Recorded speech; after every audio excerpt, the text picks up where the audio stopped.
Get on right now.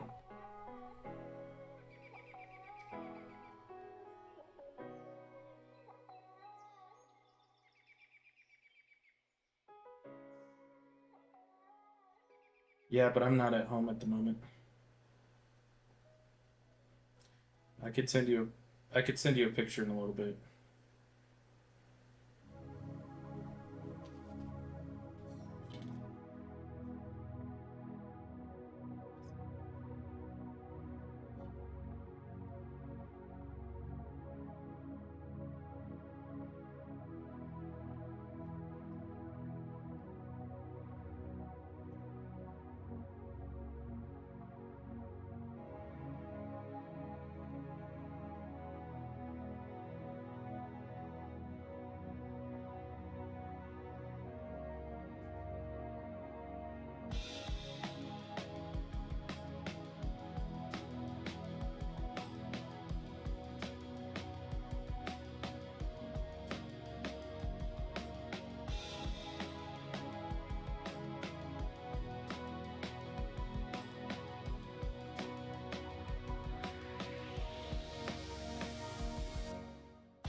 This.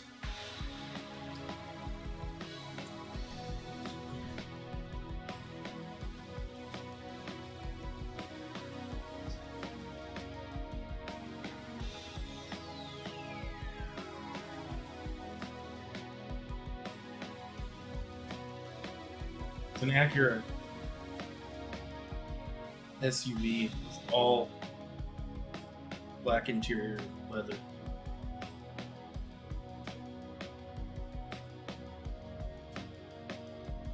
No, I'm working.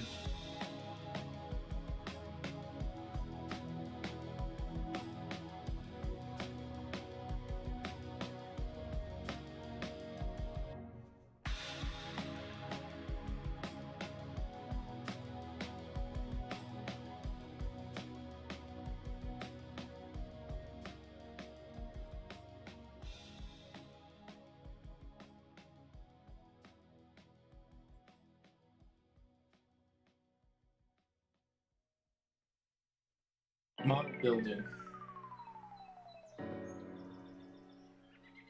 I'm going to be showcasing TikTok shop process.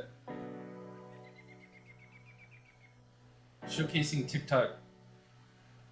Building a wooden model set on live. Really cool looking.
Building a model online. Building a wooden model set online.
Okay.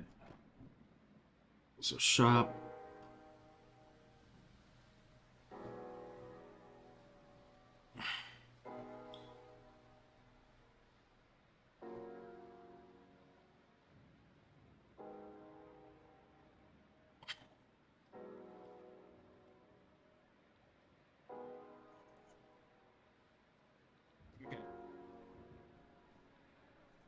I don't know how this setup's gonna be, but oh man, I don't. Can I put that over here? Yeah, we'll put it up there. That seems better. It seems like this is a good kind of setup. Should I turn down the lights a bit? Yeah. Let's go.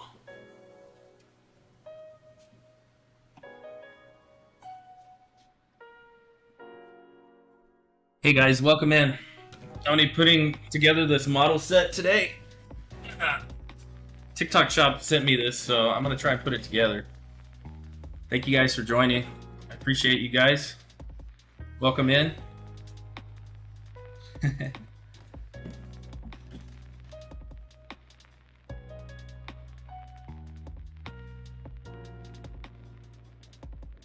Hopefully it's not too hard. I'm eating things. Yeah, we'll see. It's right here. If I could open this, I need. Where's my scissors? Why don't I ever use my scissors?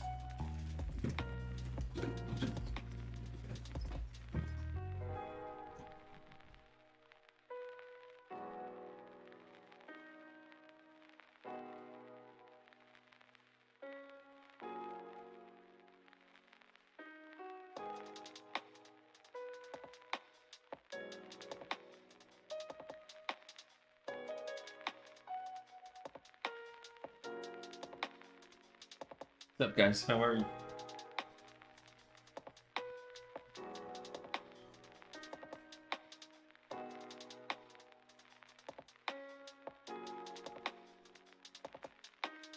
What's up, guys? How is everybody tonight? How are you doing? Welcome in. Thank you for the rose, Jose. I gotta turn off this light. It's too bright for me.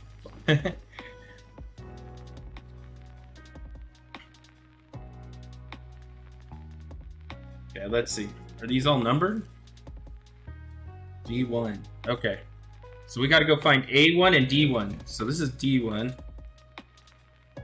So you just pop that out like that. So here's D1.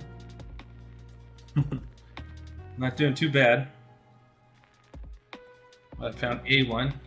I don't need that anymore. Wonder if these are cut. So I'm pretty sure this was A1. Yeah, this is A1 here. People want to battle me already? I should have turned off my battles. Okay. So we got this A1 here. How's everybody doing tonight? How do I know which side is up? Does it tell you?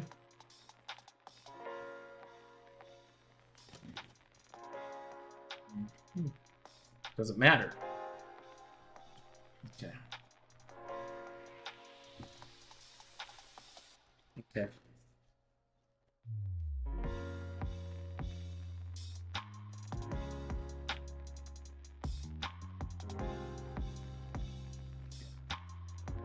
So we got D5 and D8.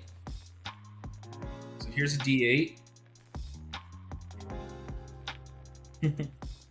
Doesn't seem too hard. I'm doing okay so far, so good. Thank you guys for joining my live.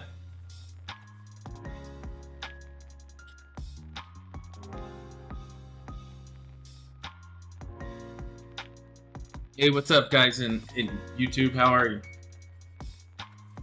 Okay, so we got a D8 and a D5.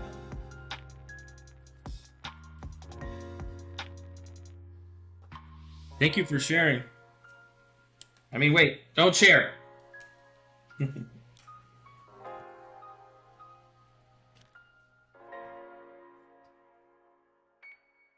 So we got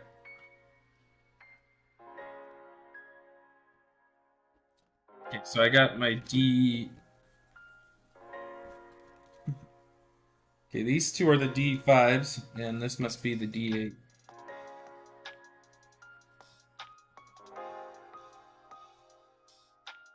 Okay.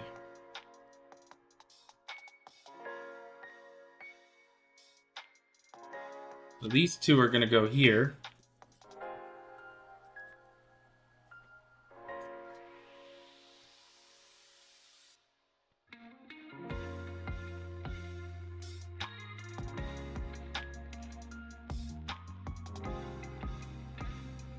Not too much. I'm building this model right here. I should post more bloopers? Yeah, maybe. I blooper a lot. I mess up a lot, I just restart.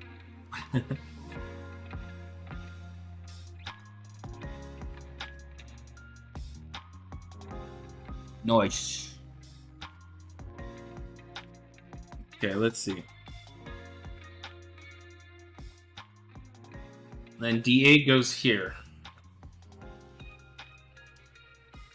What's the difference between these two? I can't even tell. Oh, I see.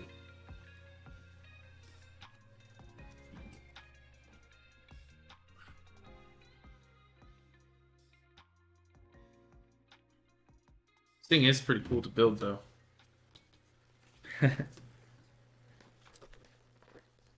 Thank you, I appreciate that, Gyro. I don't get much love on this app sometimes.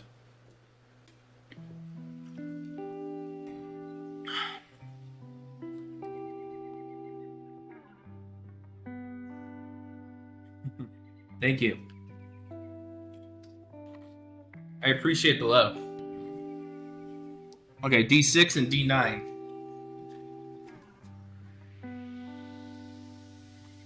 Okay, so that's D6. This thing ain't too hard to build. You see this model on top? TikTok sent it to me, so I thought I'd build it on live.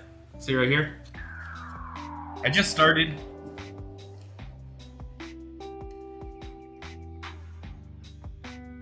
So D6 and some D4s.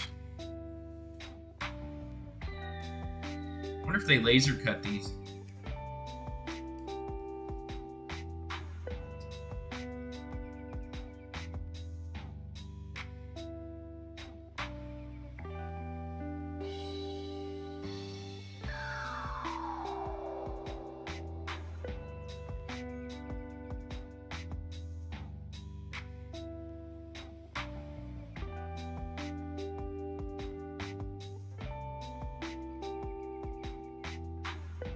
So where did these ones go? Look, it's already halfway built. I just started. I'm just kidding. Okay. So these two go here.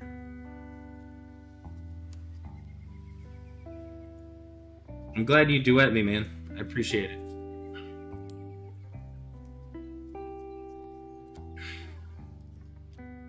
Is that the right way? Yeah, it looks like the right way. Must be something else that goes there.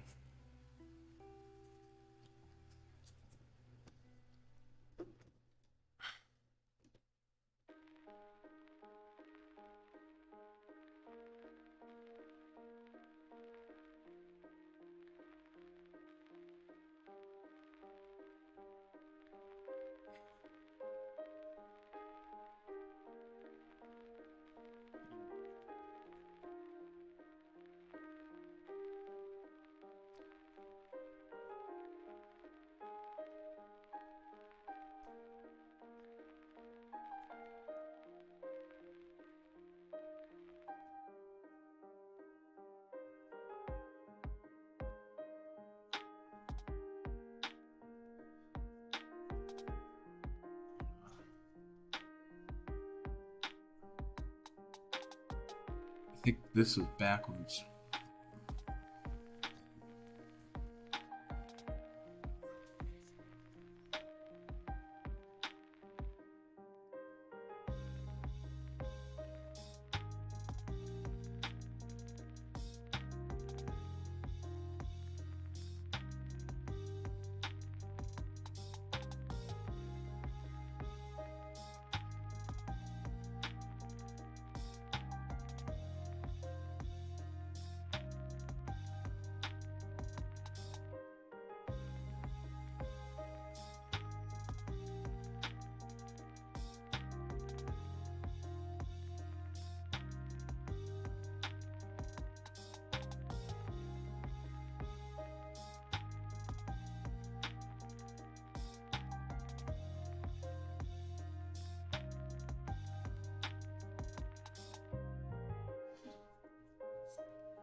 Are you kidding me?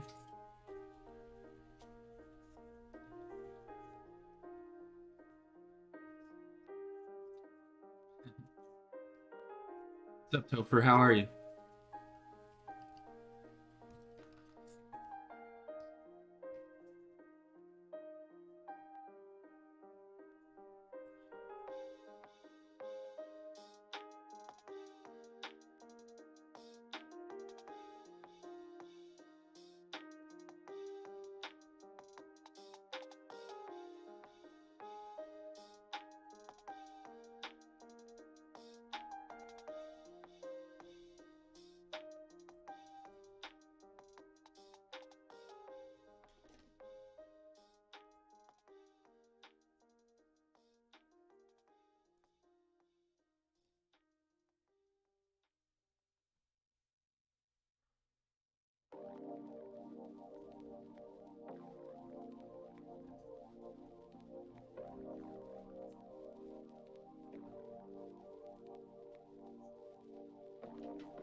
What's up, guys? How are you?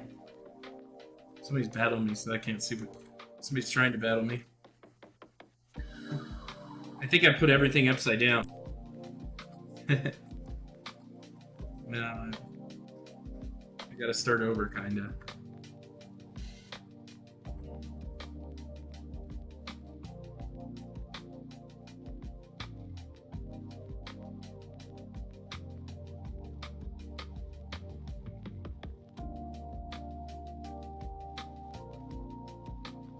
Hey, how are you guys?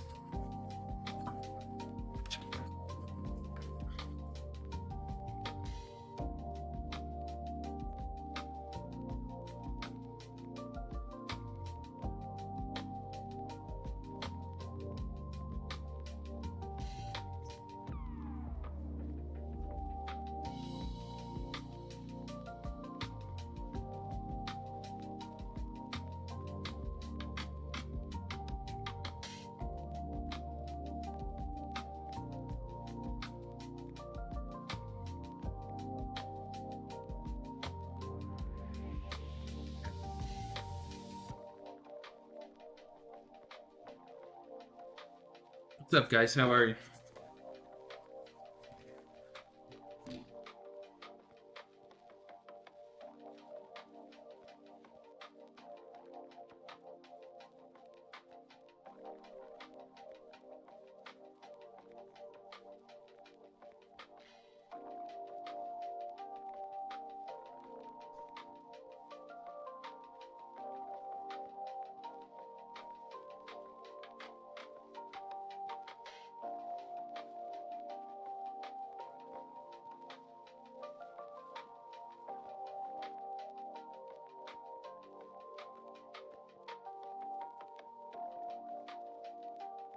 What's up, guys? How are you?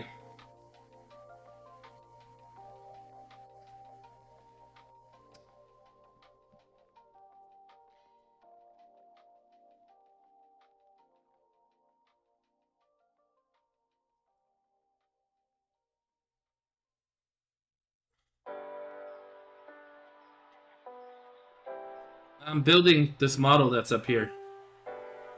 TikTok sent it to me. I thought I'd try it out on live. Hopefully I don't make too much of an idiot of myself.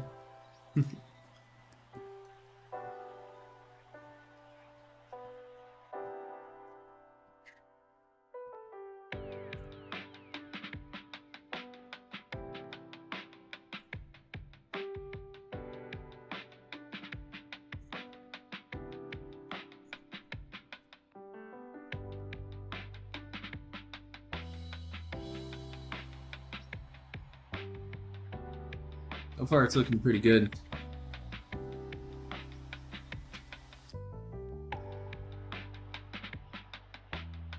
Okay, so D7 and D9.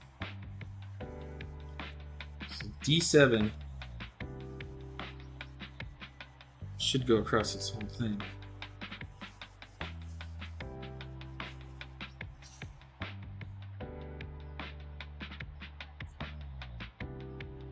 let's see. Here's D7.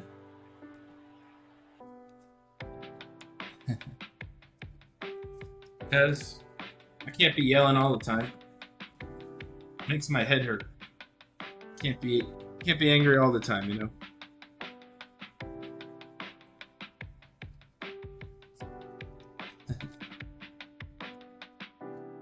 Oh, there we go.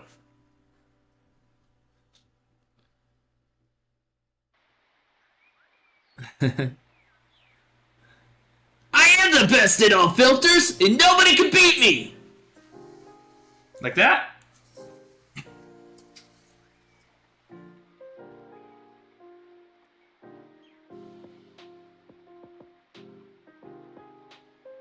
It's actually kind of cool. I don't get a lot of time to like stop and relax sometimes, you know?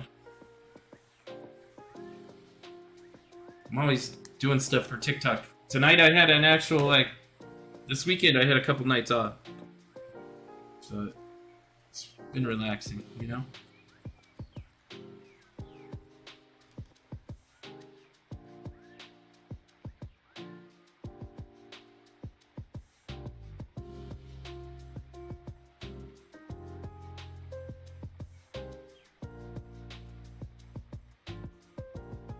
Things coming together pretty good.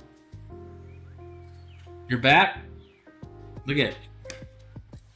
Topher, good to see you.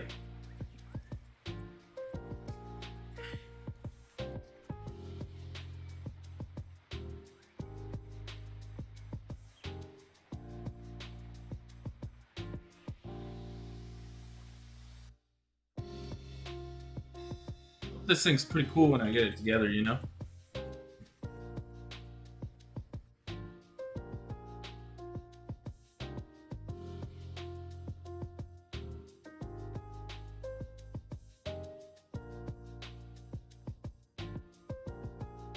This is B.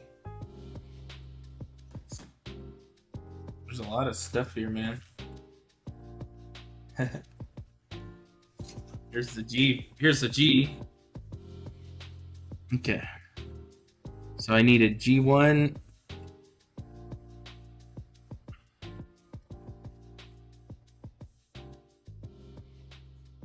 How am I supposed to get these G1s out?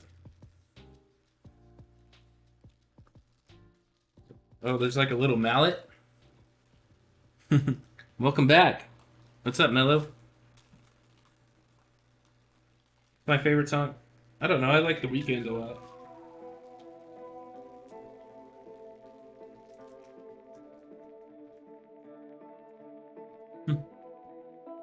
Look at it. It comes with this mallet. I think that's what I have to knock this out. We'll see.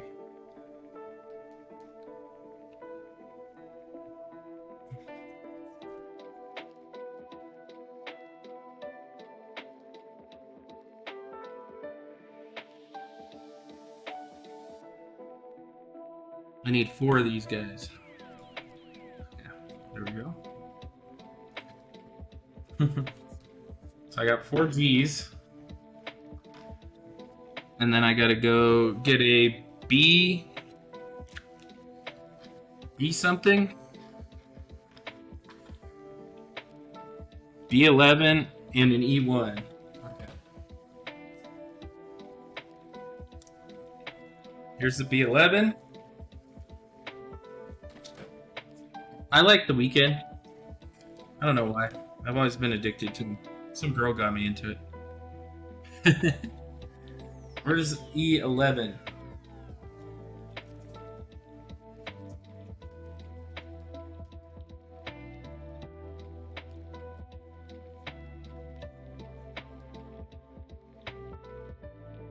Man, this is complicated.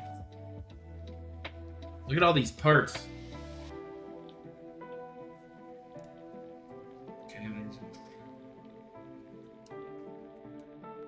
I got the E11. Oh no. I need the E1. Put that E11 back so I don't lose it.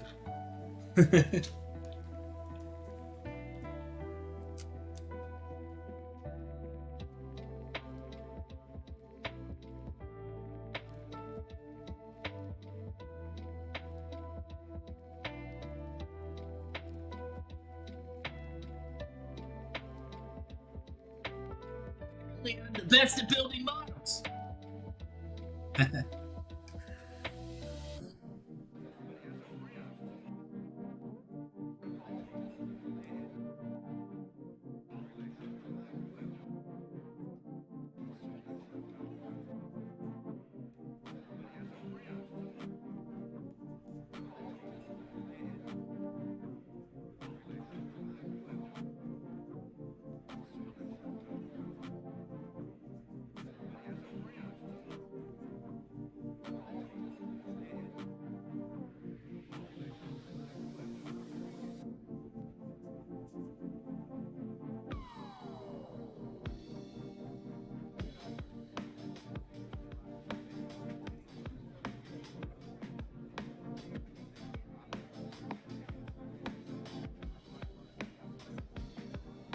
Do I have to like hammer it?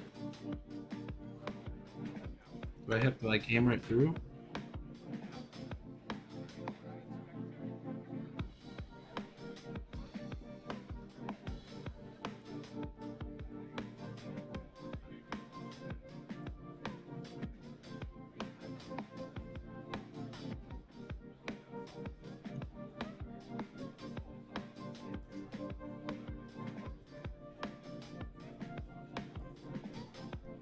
What time is it?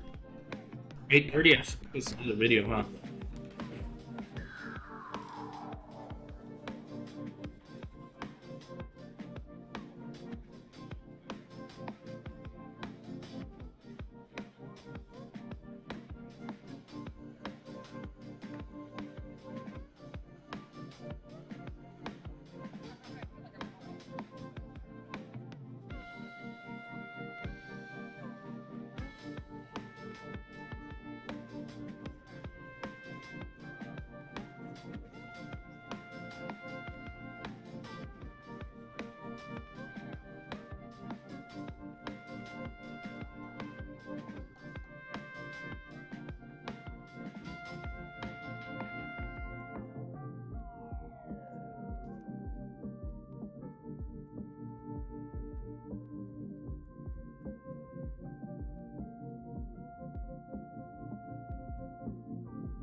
Hey, thank you for the gift.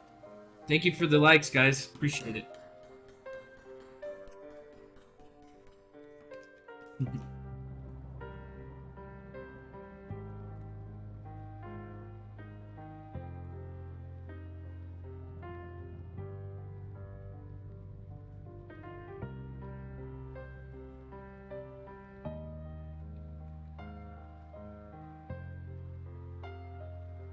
So now we gotta. Looks like I gotta find B8. So we got B2, B6.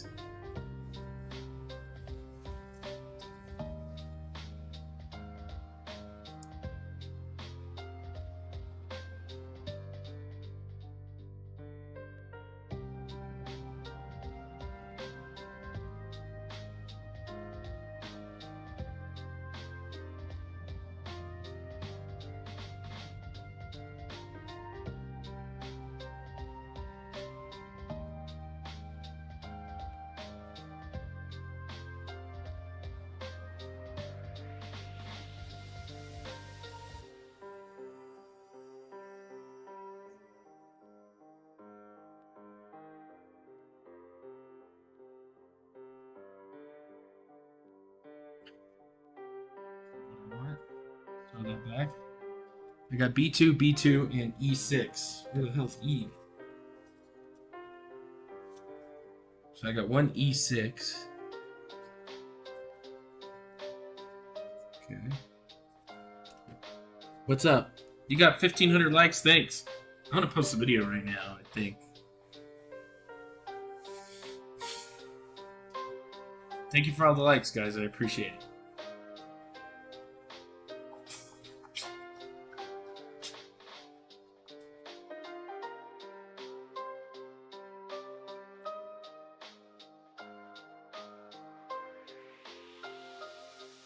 I need to go through some of my videos. I got lost.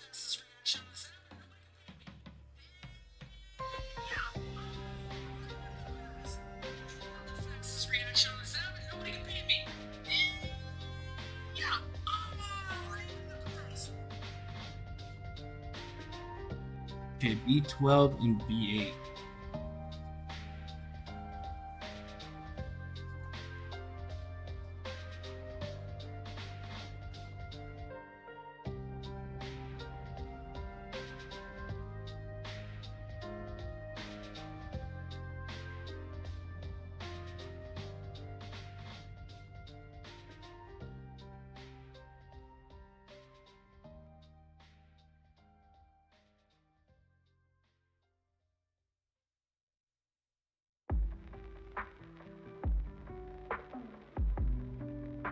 Fastest reaction time on TikTok.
This thing is harder than it looks.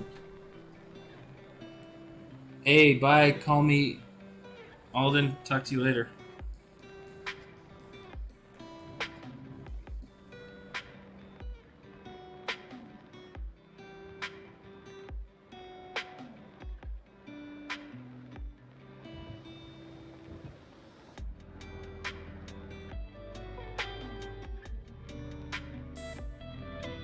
This is how it works. I guess that's kind of cool.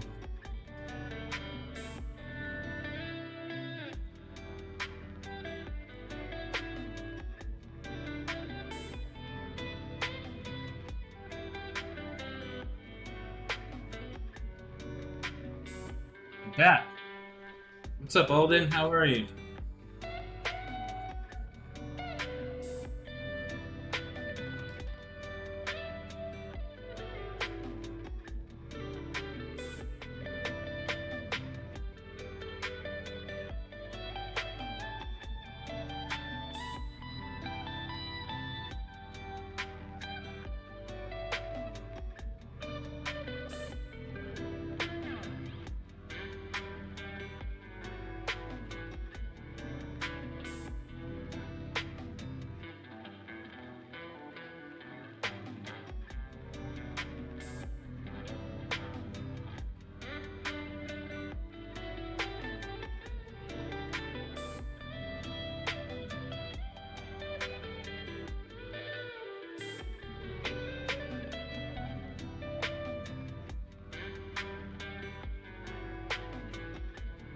Alright, have a good day at school, man. Thanks for coming in and saying hi.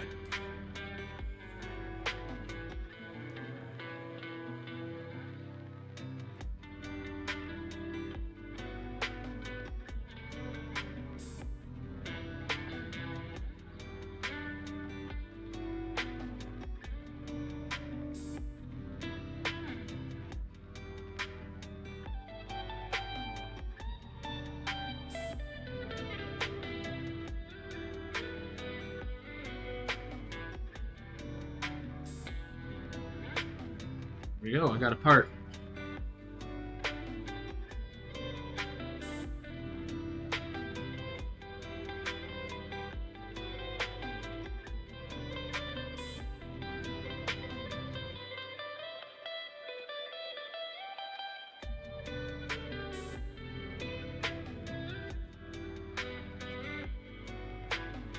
Man, there's still a lot of pages left. Yeah, I'll make more bloopers for you one day.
Wow, this looks complicated.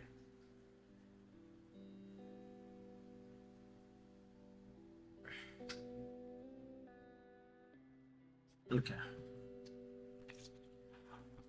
So one.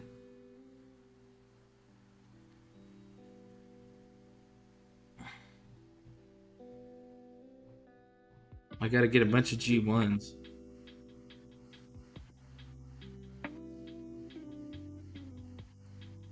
Six G1s. I'm gonna lose G1s.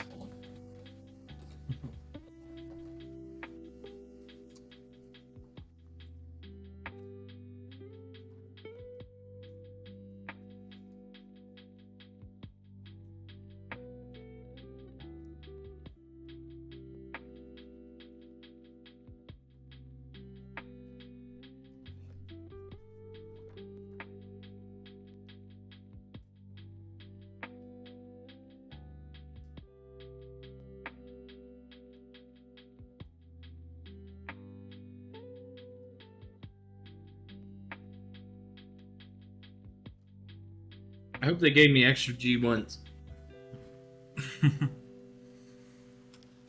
This thing's getting harder by the minute. Okay, let's see.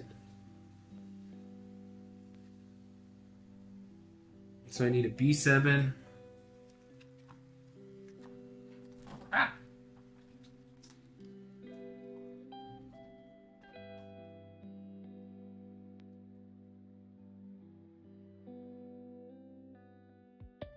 That's the B6.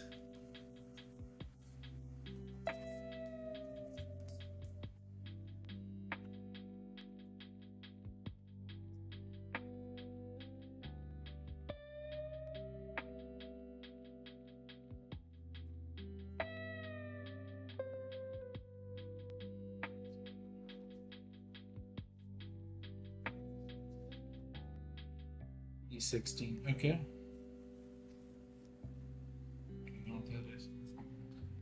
I hope I don't need that. Hey guys. It's a fun model to put together. Sorry I'm boring. Hey mom, how are you?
What's up, guys?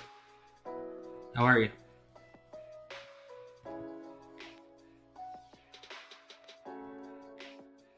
I need to turn on the heat. Turn the air.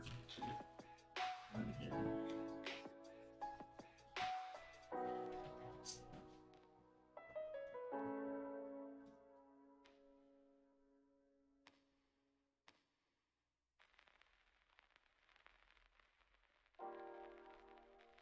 So, now that I got these out, I gotta do it a different way. Okay, so.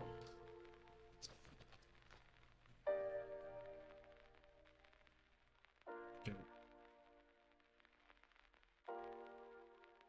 So one is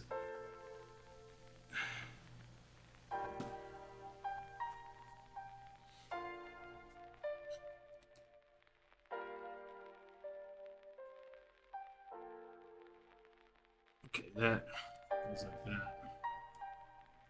Okay. I figured it out. Hi, how are you? Bye. It's good to see you.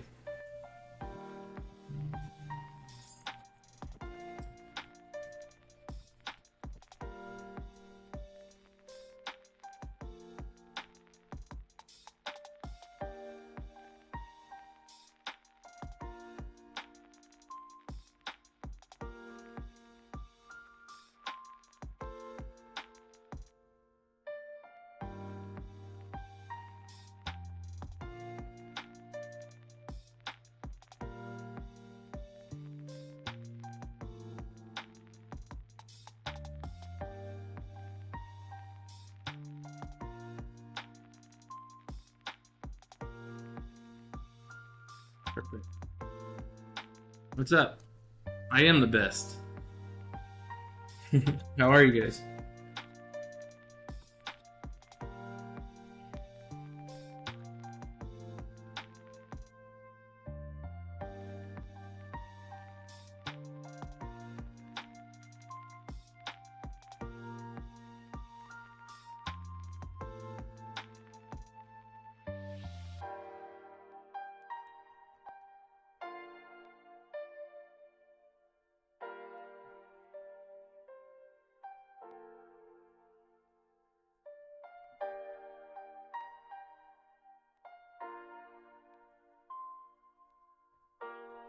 Say your name?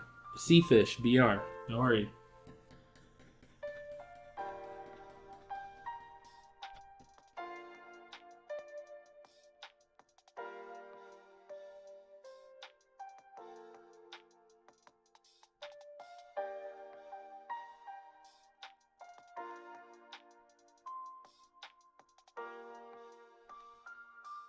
Put this in with you.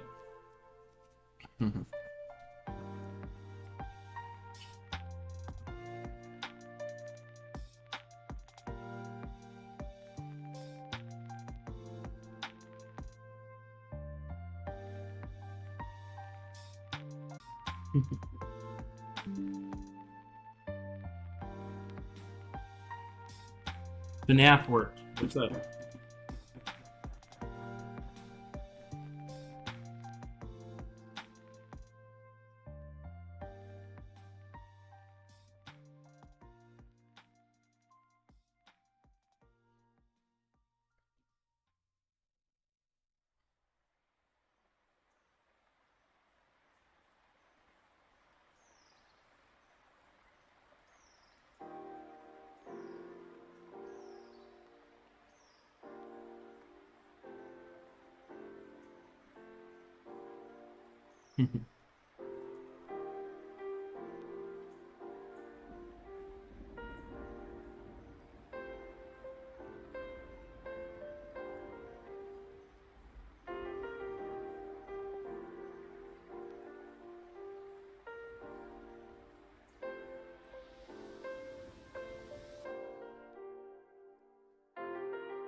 Pretty cool looking. Hope I did it the right way. Looks like it's all lined up. Hey, what's up? How are you, FNAF World? How are you? Maxine. Hi, how are you? Nice to see you.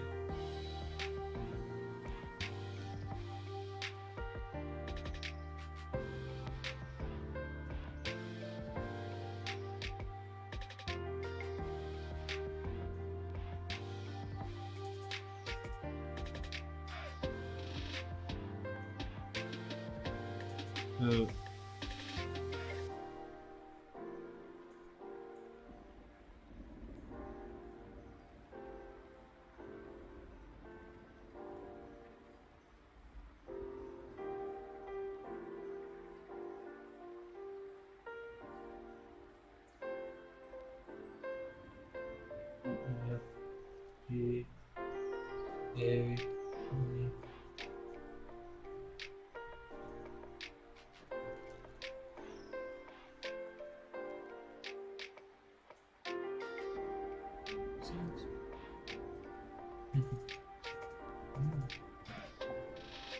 Am I missing a piece? I hope not.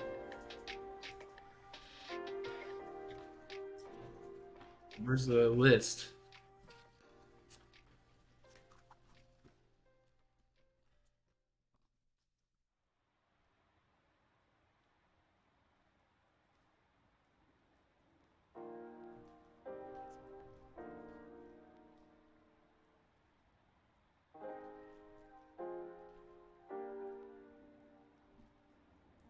I think I found the piece I'm looking for. Thank you guys for the likes. I appreciate it. Thanks for spending time with me. I know I'm boring right now.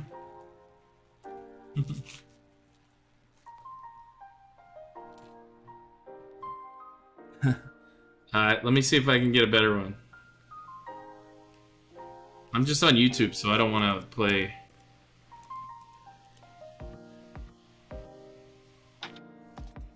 I can't play copyright music. That's all. Okay.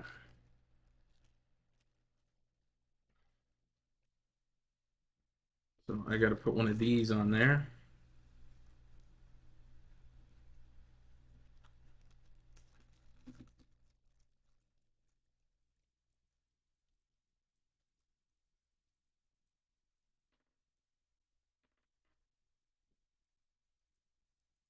Losing everything. Alright, good to see you. Thanks for coming in. I'll probably play some Fortnite later tonight. You guys go on.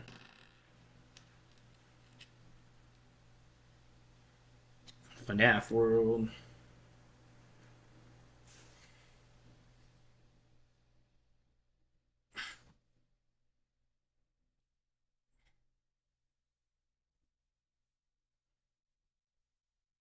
There we go.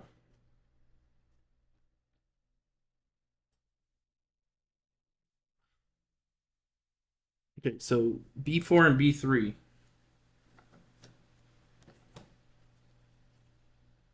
Let's put that up there. Okay,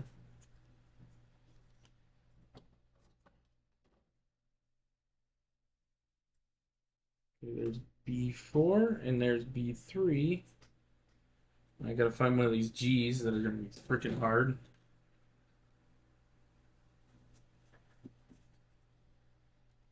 Okay, G1, G2. Thank you for the likes, guys. Appreciate it. Okay, let's see. I know which way is which, but that's cool. This would be nice. Because I'm going crazy.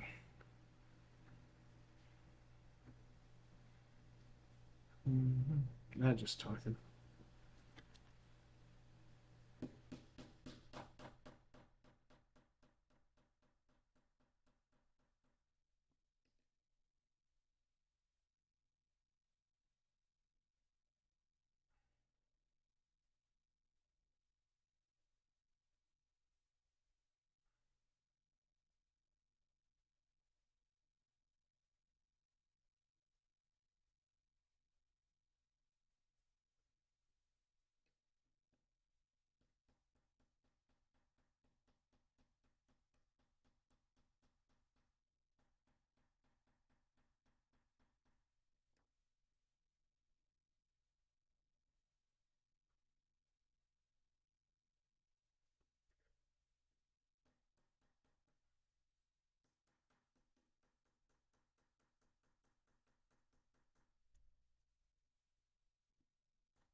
Yeah, it fell.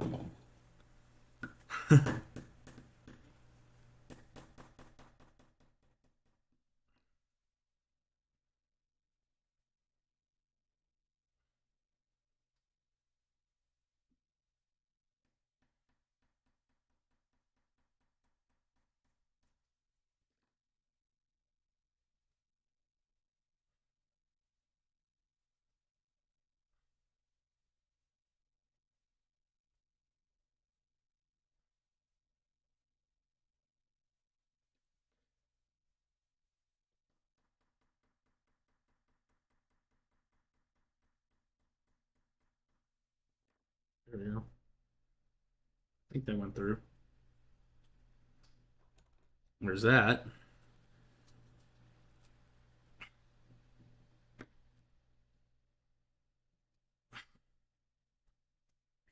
Yeah, I need to find some E's.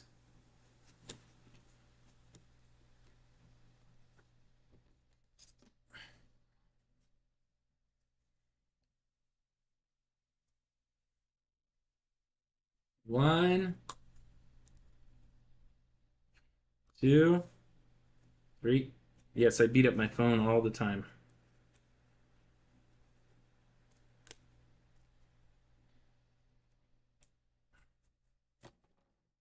That's something. Wait. No, I hope I didn't lose that. Oh, or did I use it already? I probably used it. Okay.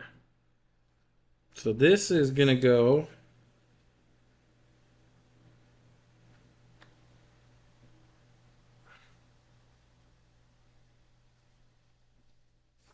Oh,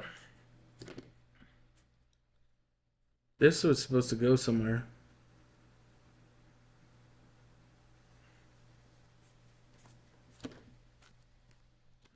Oh, I'm building this thing. It's the frame I gotta light over here. I don't think it's ready yet. Okay. So this looks good. I didn't realize this was supposed to go through here. That's supposed to go there.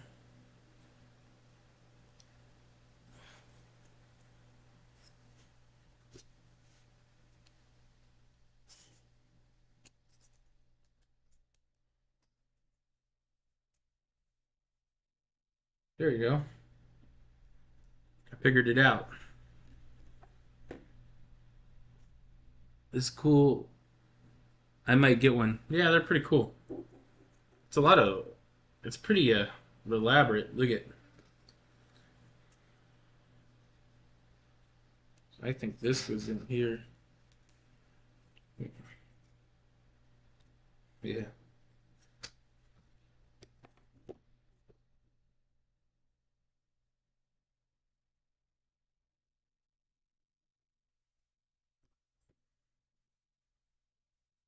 Okay. So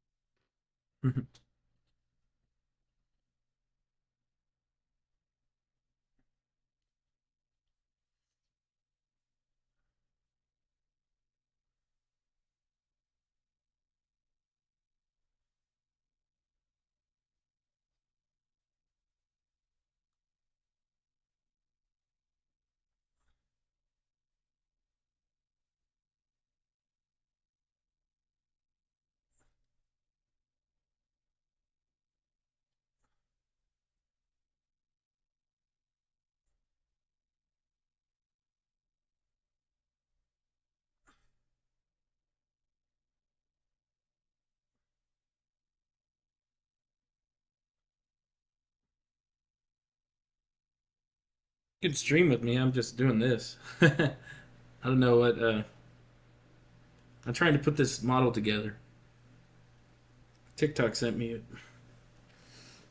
If I do good with it, they might send me the other one too. They have a dinosaur one that looks pretty cool.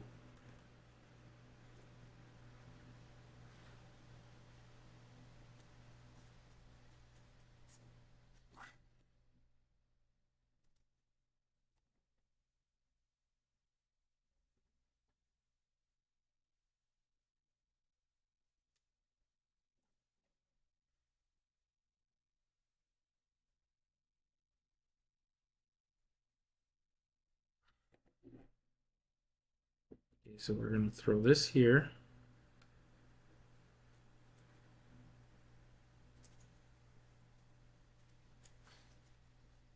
So that goes there.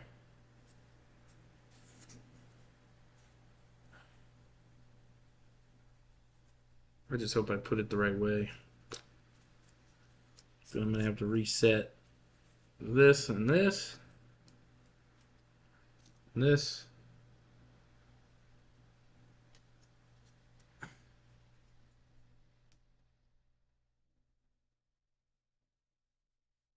Yeah. You should try and get a live agency. They'll help you. I'll see if I can get you one. You can come stream with me. I've been talking to one they want me to do.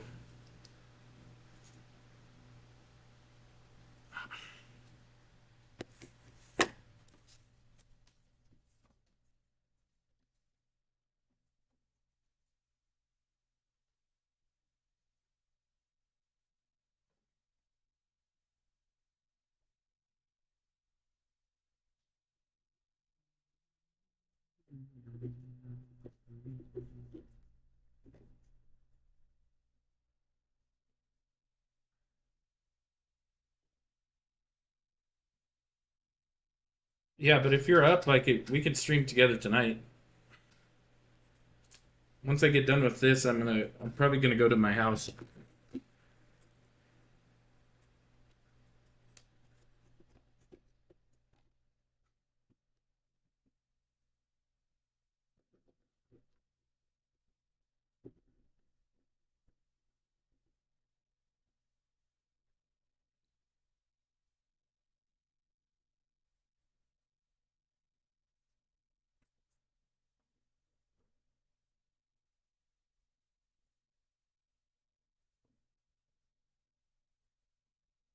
Emo girl, yeah, I do.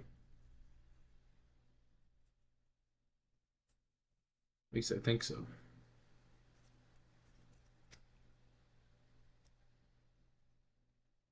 There you go. This is looking cool.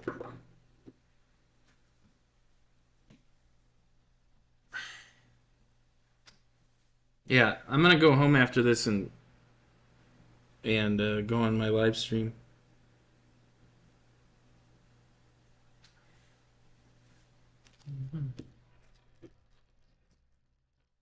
These marbles are gonna get lost. The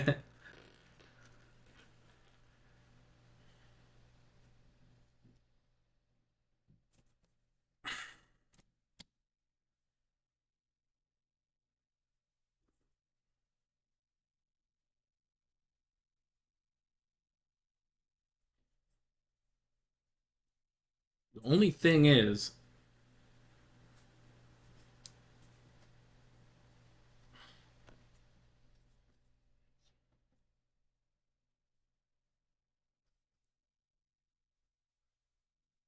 that looks right.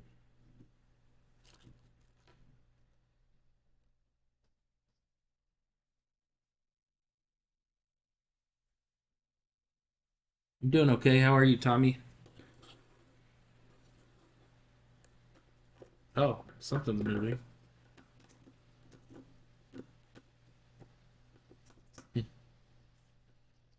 Okay. See how this goes. It's looking like something. Something's going on. Looks cool to me.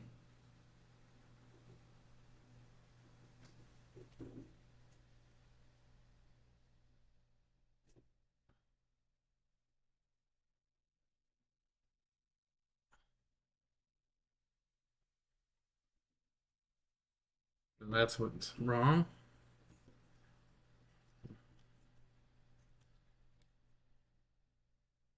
Need to put a rail around this.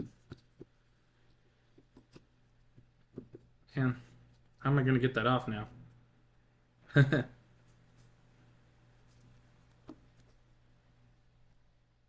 You added me on Fortnite? Yeah, I'll be on later tonight. As soon as this, when I'm done with this, I'm hoping it only takes me like an hour. Then I'm going to ride home on my bike, and then I was going to play some Fortnite. I need to go to the restroom. I'll be right back.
Okay. Got one off. How am I gonna get this one off?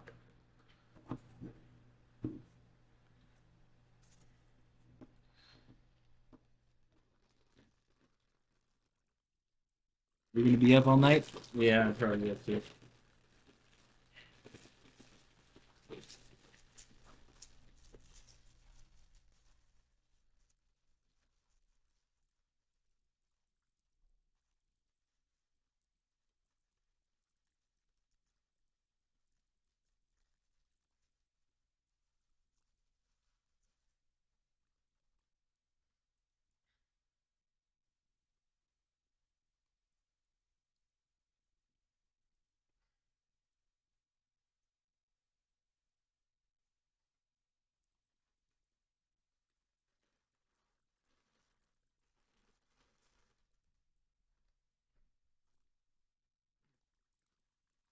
What's up, guys?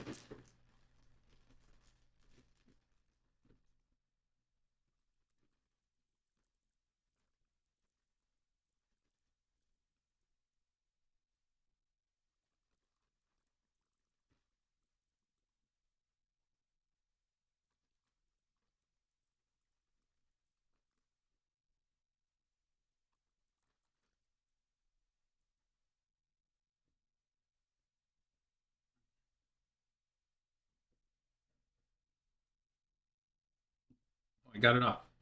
Cool. If you mess up on this thing, it's kind of hard. Okay. I'm pretty sure this is E2, yeah. So I can already tell how this thing is going together.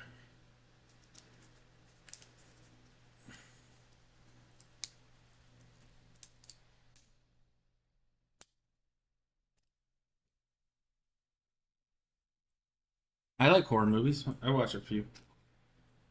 I haven't seen some. I like horror anime. Maybe I'll watch that. Maybe I should watch some anime while I'm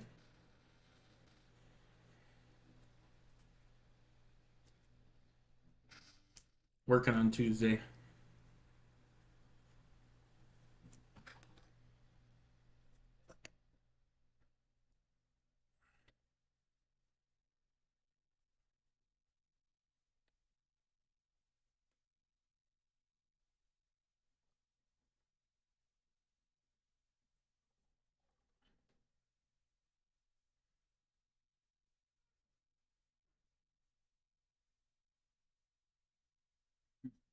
Oh, who do I like better? Michael Myers. Jason sometimes is a little baby. He's gotten cooler like throughout the years, but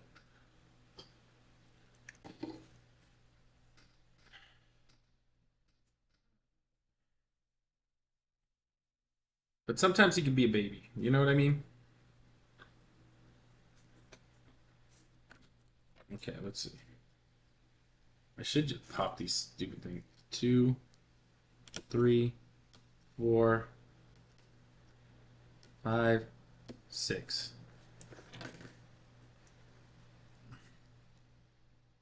Okay.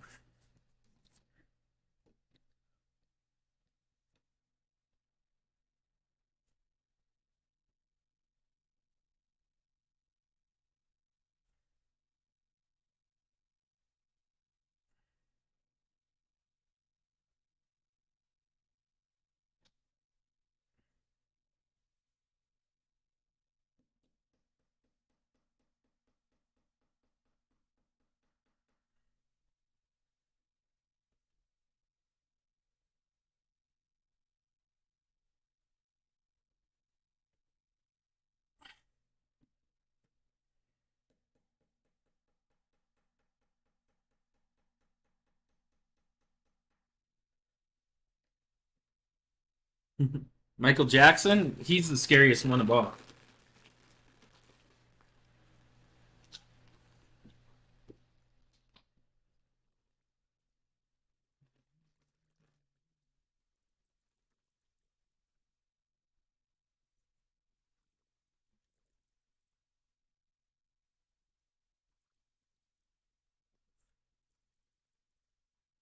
Why they made a movie where Michael Jackson comes back from the dead and starts killing teenagers?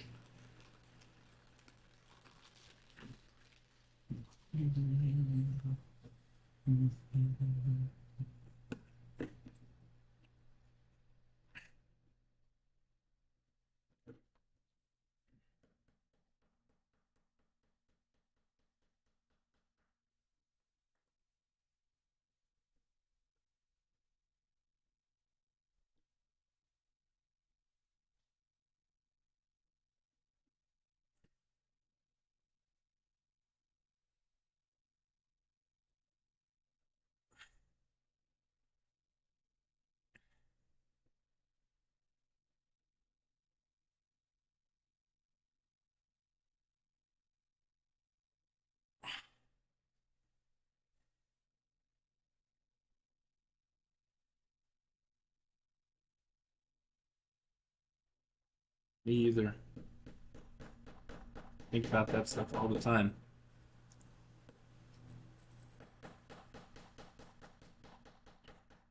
Well, don't bring back Michael Jackson from the dead and you won't die.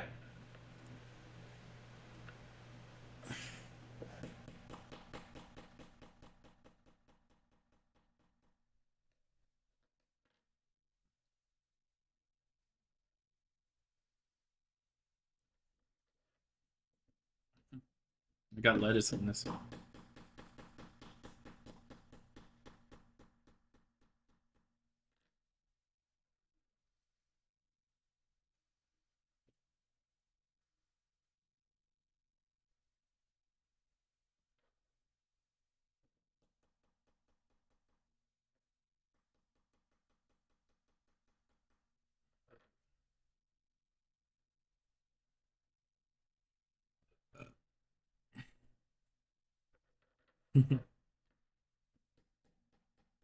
You know what I can do? Watch this. Hold on. I'll do this just for you.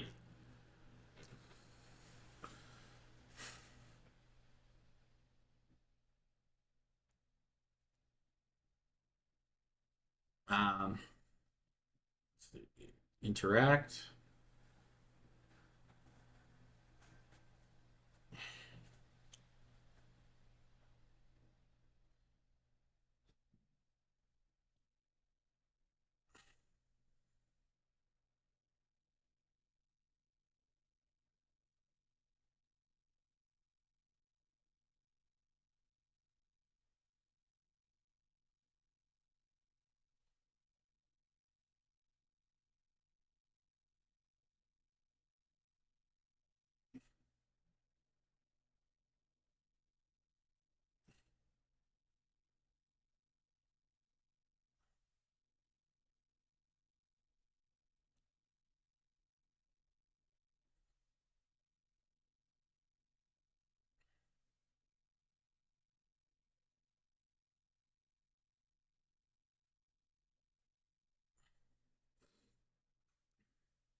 Oh, I can't start one because I have a product pinned. Oh well. Hey, what's up? How are you, Alex?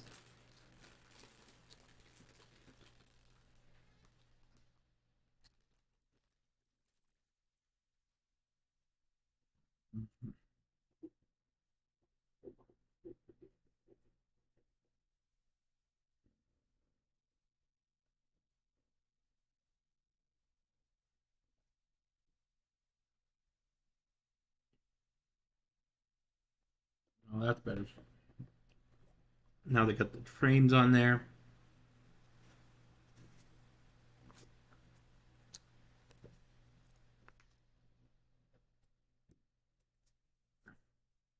What's absolutely nothing?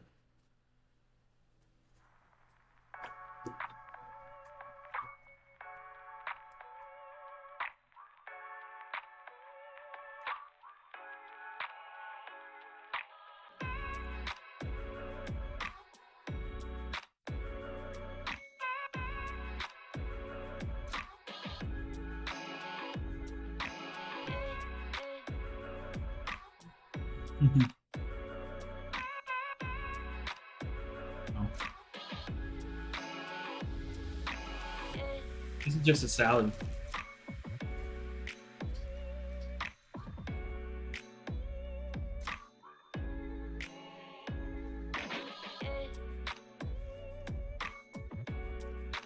Sorry.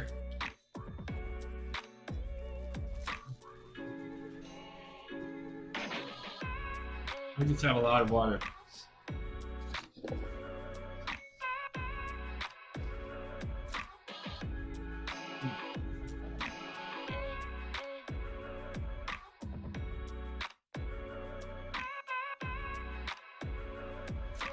Oh, I forgot something.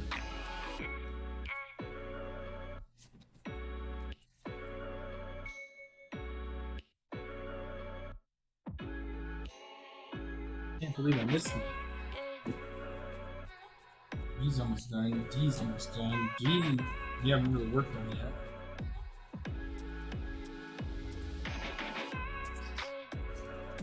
I was supposed to put E4 and E5 somewhere.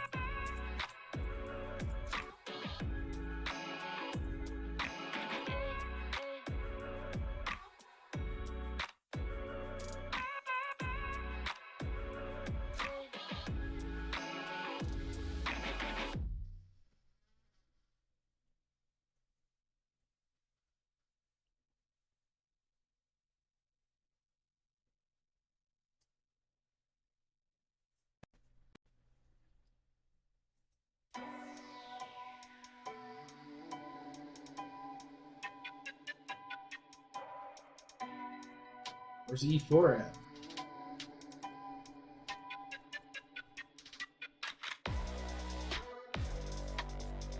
Oh, it's in here? Oh, E4 and E5 right here. Found it. I like bananas. Banana cat.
So E4 is supposed to go there. That's fine. We did it. And then after this,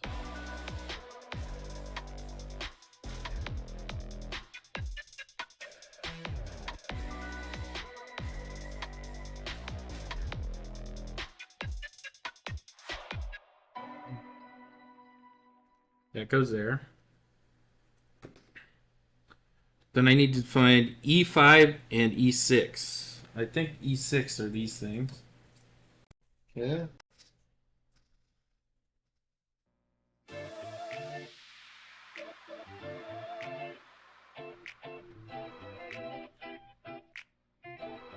What's up, guys?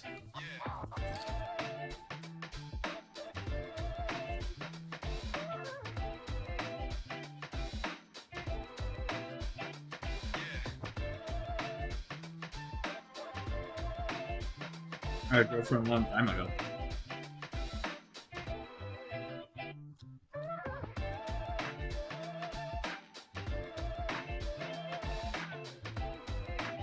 Got some stuff over here.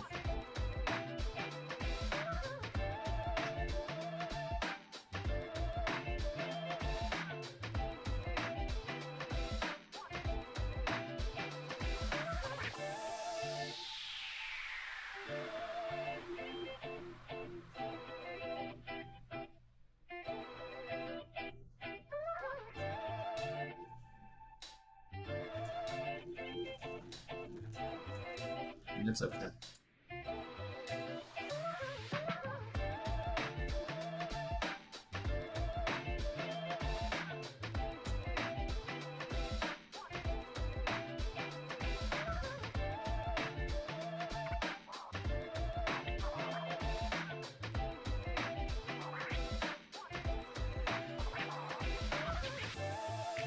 I think I'm done with that food.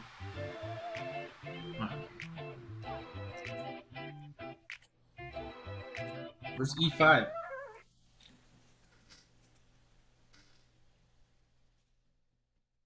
That was E5. Oh. B5.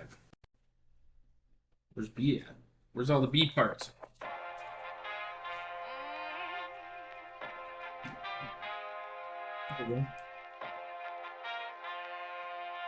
Okay, what goes on first?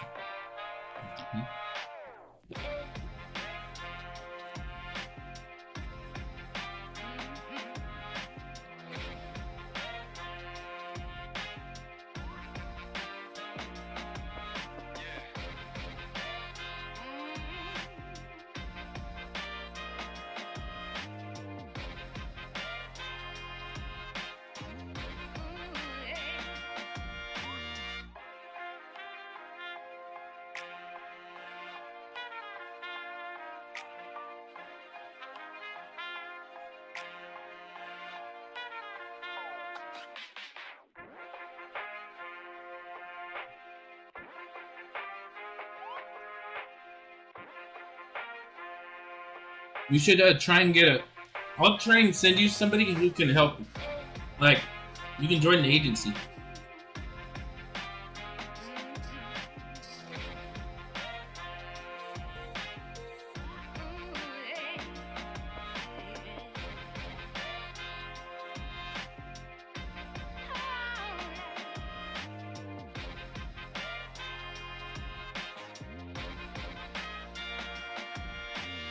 I also have a backup account. I can do it on both accounts.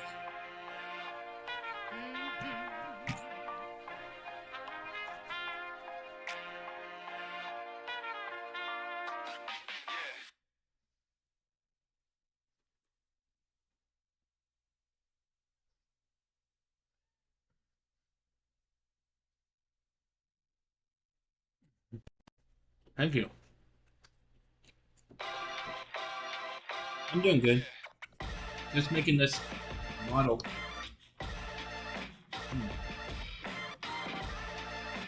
Okay, so I gotta find B9, B10. Okay, where's B? I think I'm almost done. B9 and let's see.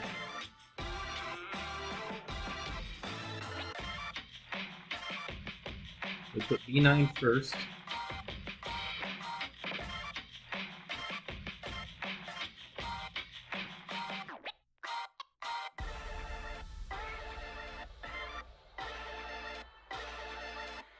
It's 12 o'clock for you? Yeah, it's 9. I was hoping to finish this by 10, but I don't think that's gonna happen. I gotta keep this whole paper for B10. It's gonna be hard. Okay. We got E10, E11, and E12. Where's the E's at? This is so hard to find. Oh, that's a G. E's almost done. Okay. Let's see. We got E11. Okay, so what goes? E10. Okay.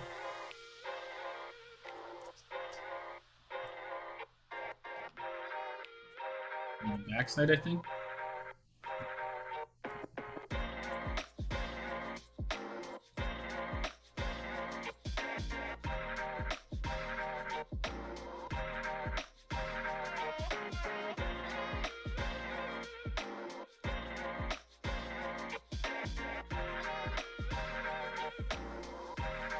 That one scares me. I don't want to break this.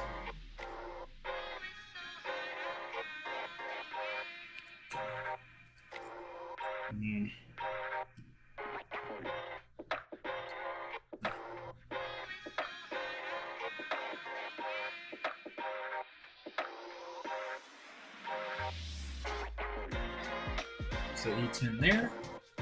Then E12 over here. Right? There we go. Another step done. How many pages? Ah. How many pages I have? Let's see. I'm done with page 4. What? It goes on to like page 12. I'm not even close to done. I may have to change. I may have to do part 2 another day. Maybe this is the hardest part. I don't know.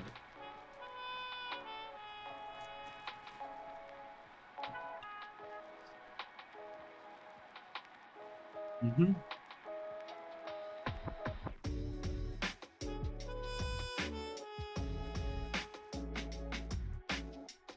13 is a big piece. I really don't think there's a lot left.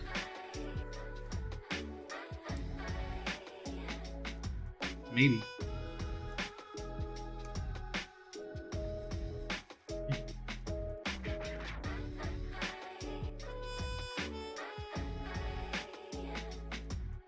It's chill. It's very chill music. Okay. Look at that. Things are going.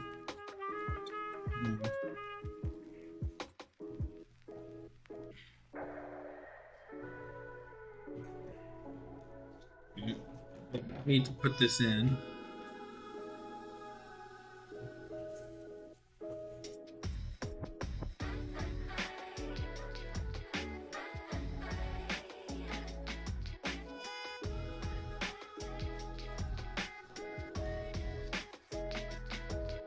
Look at that.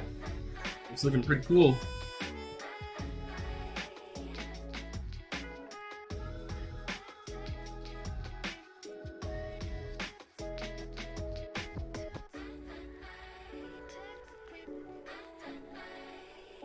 Let's make sure I have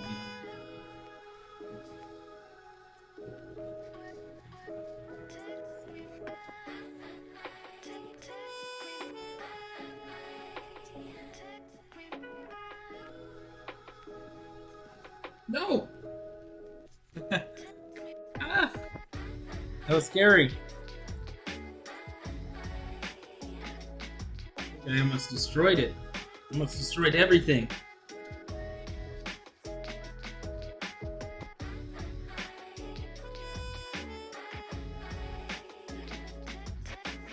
Oh, that's...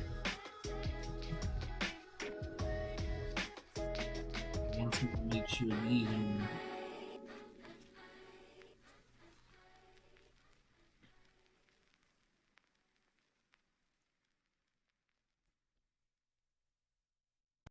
Let's flip the box into place.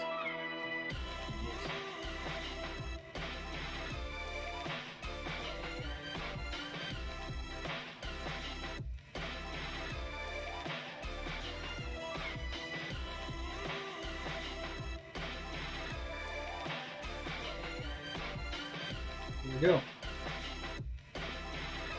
We got that.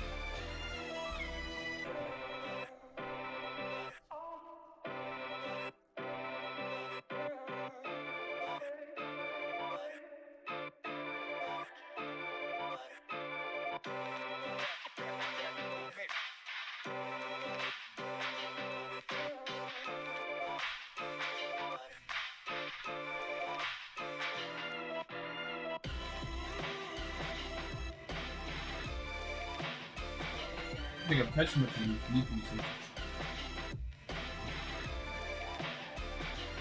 So we got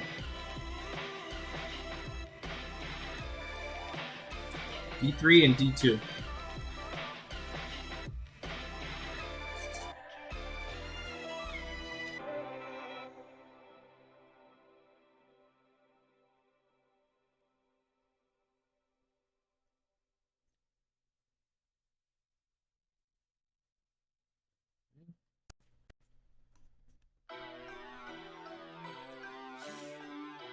Easy.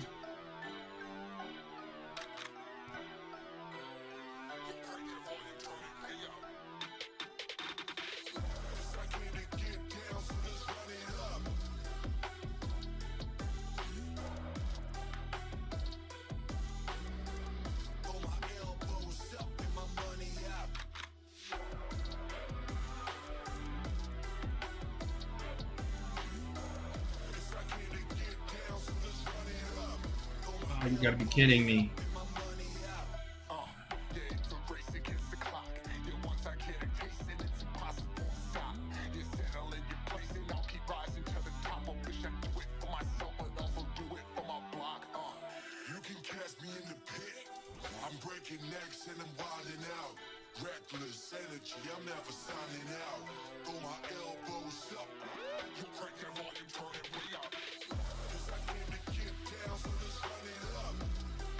I think this is in the wrong spot.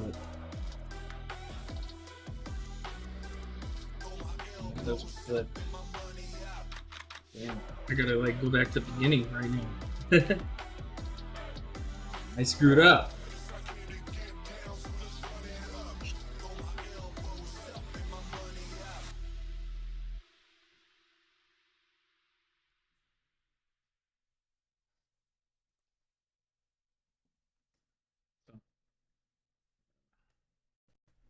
So this, if I can put this thing back together. Nah, I got it. I just switched the piece at the very beginning, so I'm trying to fix it. Let's see if I can do it. I did break it a little bit. But so far when I break things, it hasn't. I broke like 3 things on this thing already. And,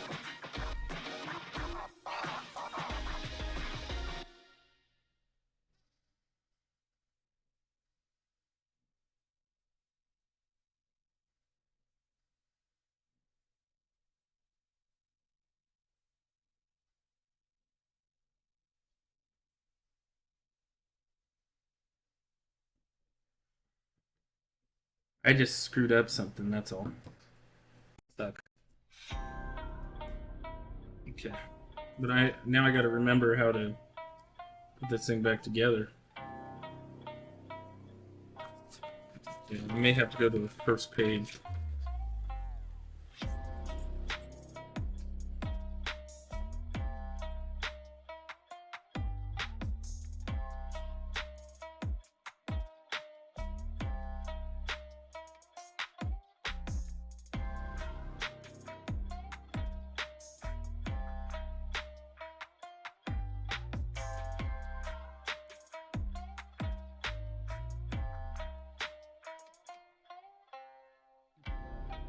I think I have it fixed, maybe.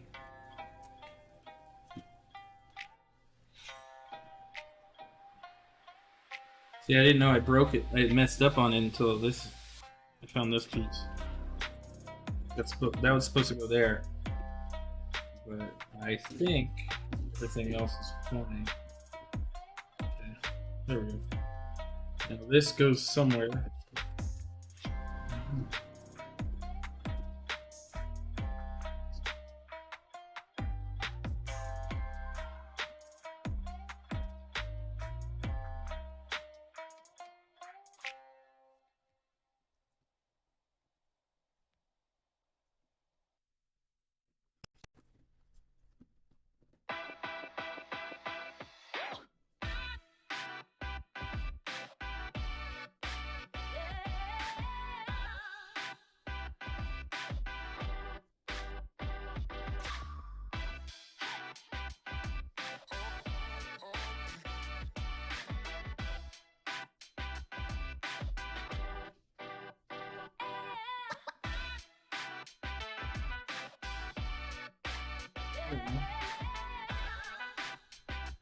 I think I fixed it, guys. I think it's still good. Okay. Let me go back to page 5. Okay.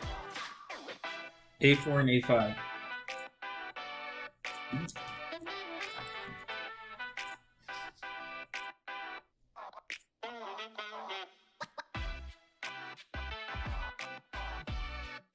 Hey, what's up? How are you?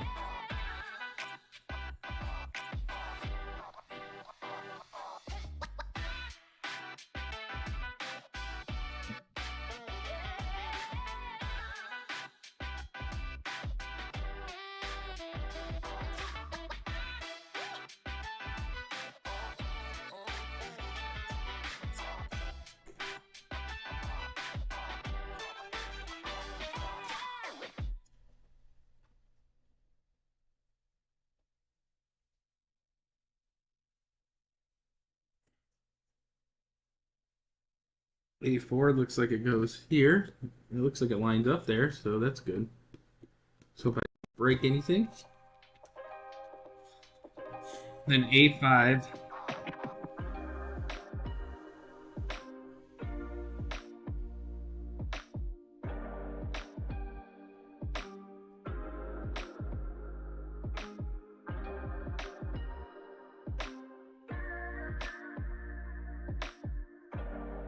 It's supposed to be that off.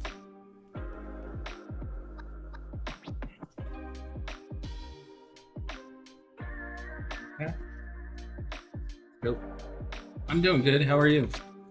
3Weave, good to see you.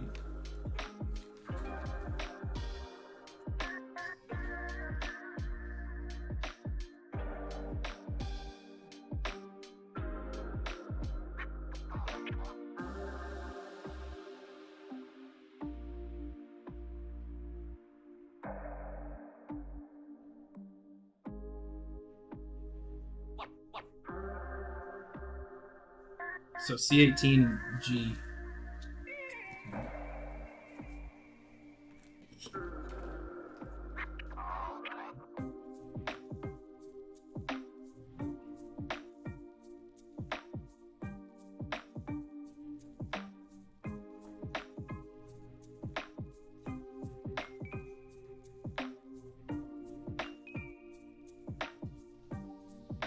Okay, so C18.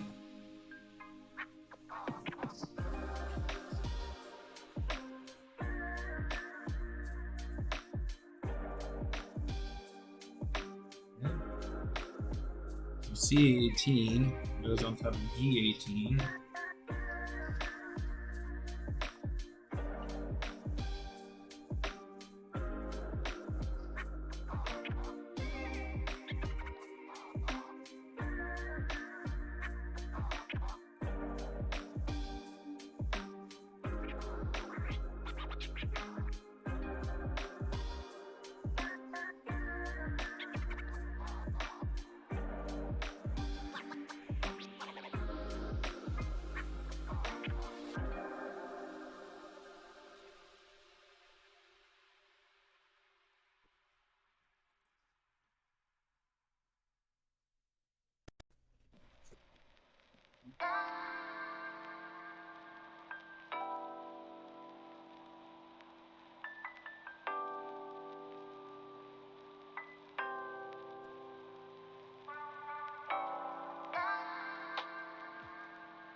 Now.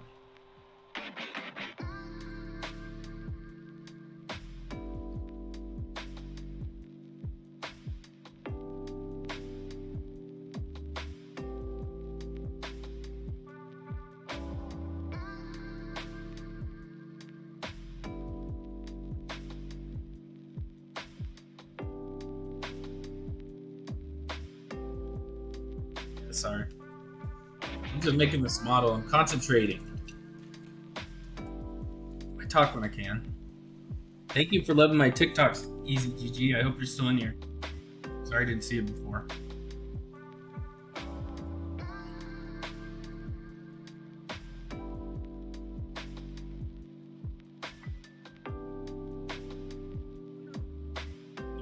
They're rolling.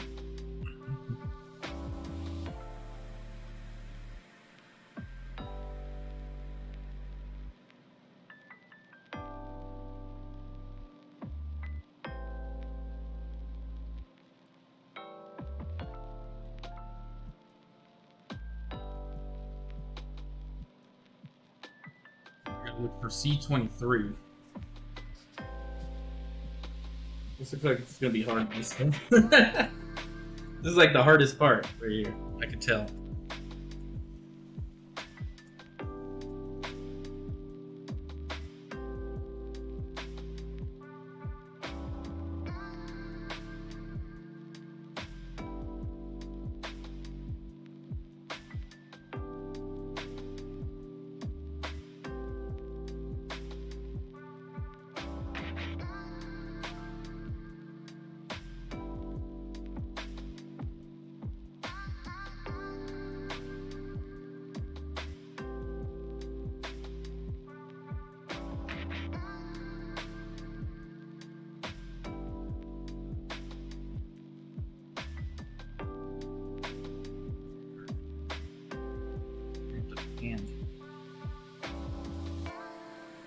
know what I was cramping wrong.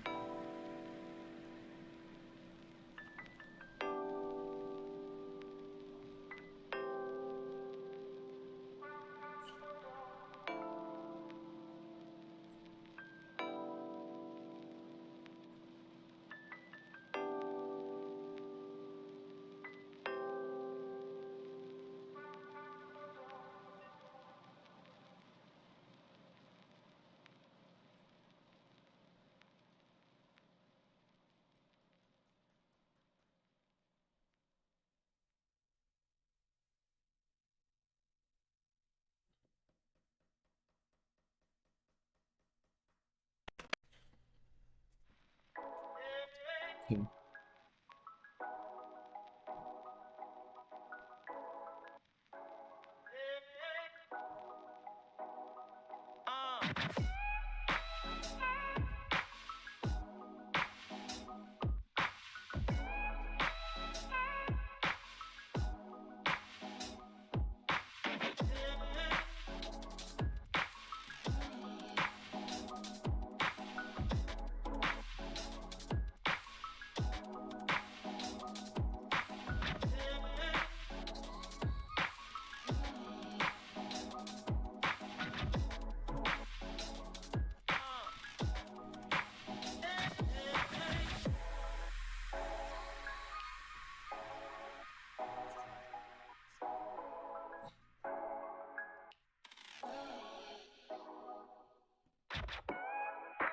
There you go.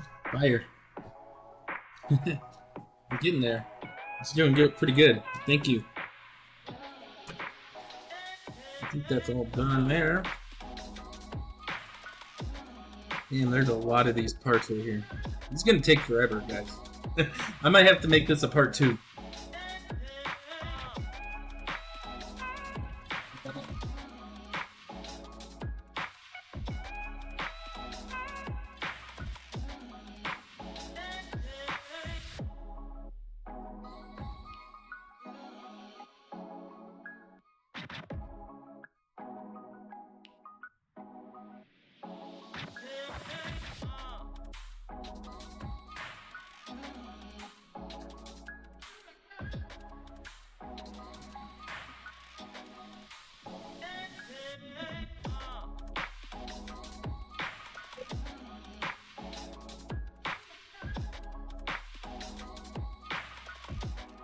Problem is, if I don't finish it today, I don't know when I'm going to.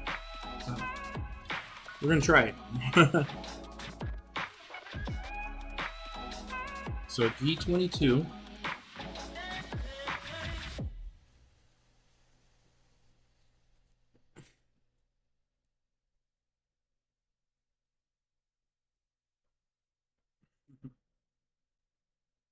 Okay. It looks like most of the railing is gonna be. So I got a G. That's looking good. G22. 21 and 22.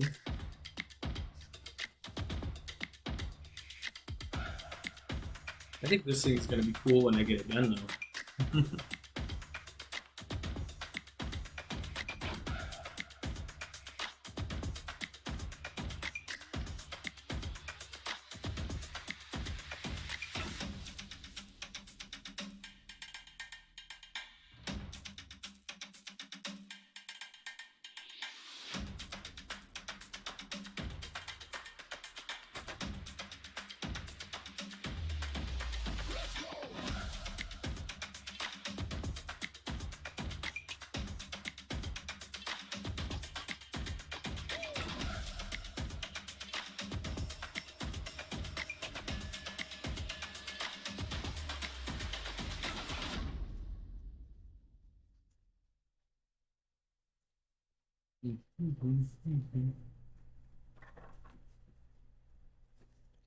One, two, three, four.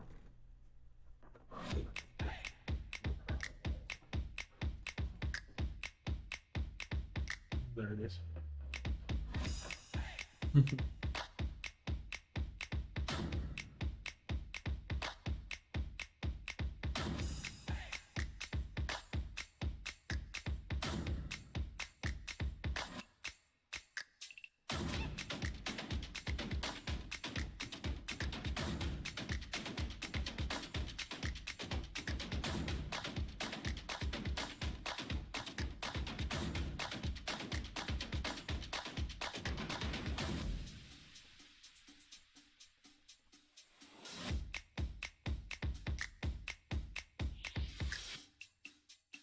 I don't put this thing together today, I don't know if I will. So this might take me 3 hours, I think.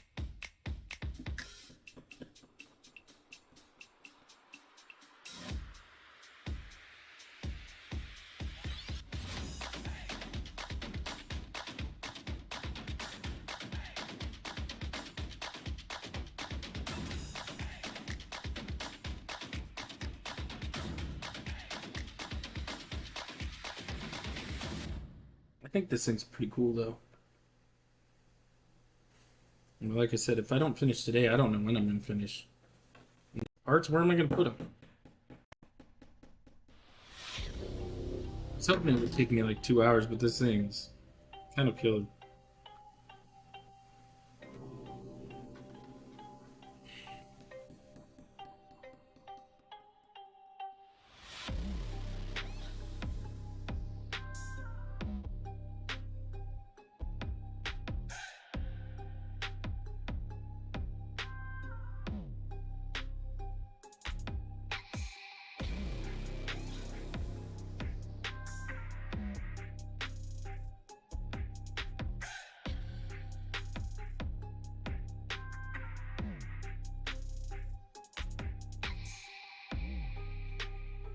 I'm the best doll builder.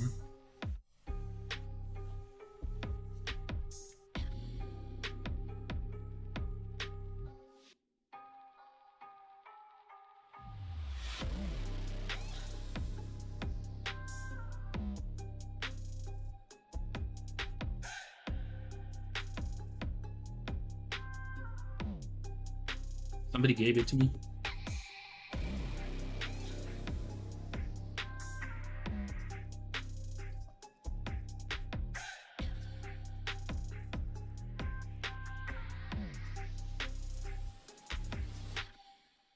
This thing goes here.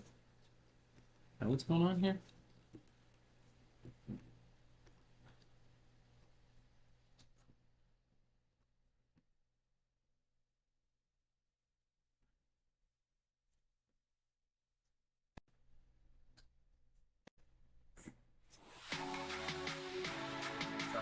I thought I did it wrong again.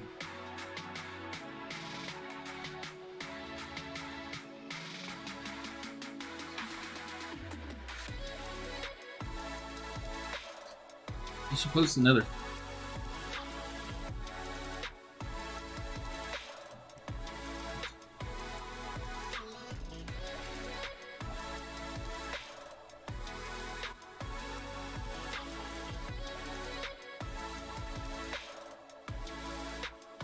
So 30, 29, 23.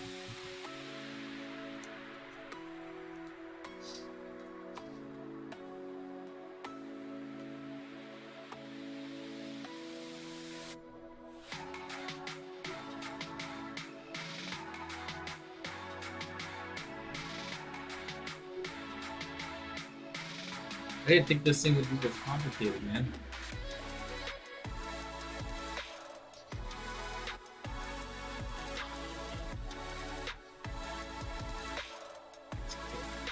I've got a home. I'm just not gonna play Fortnite.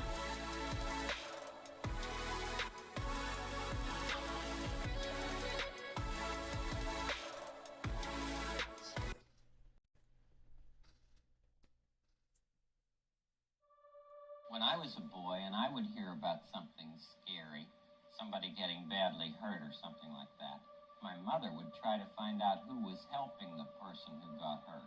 Always look for the people who are helping, she'd tell us. You'll always find somebody who's trying to hurt.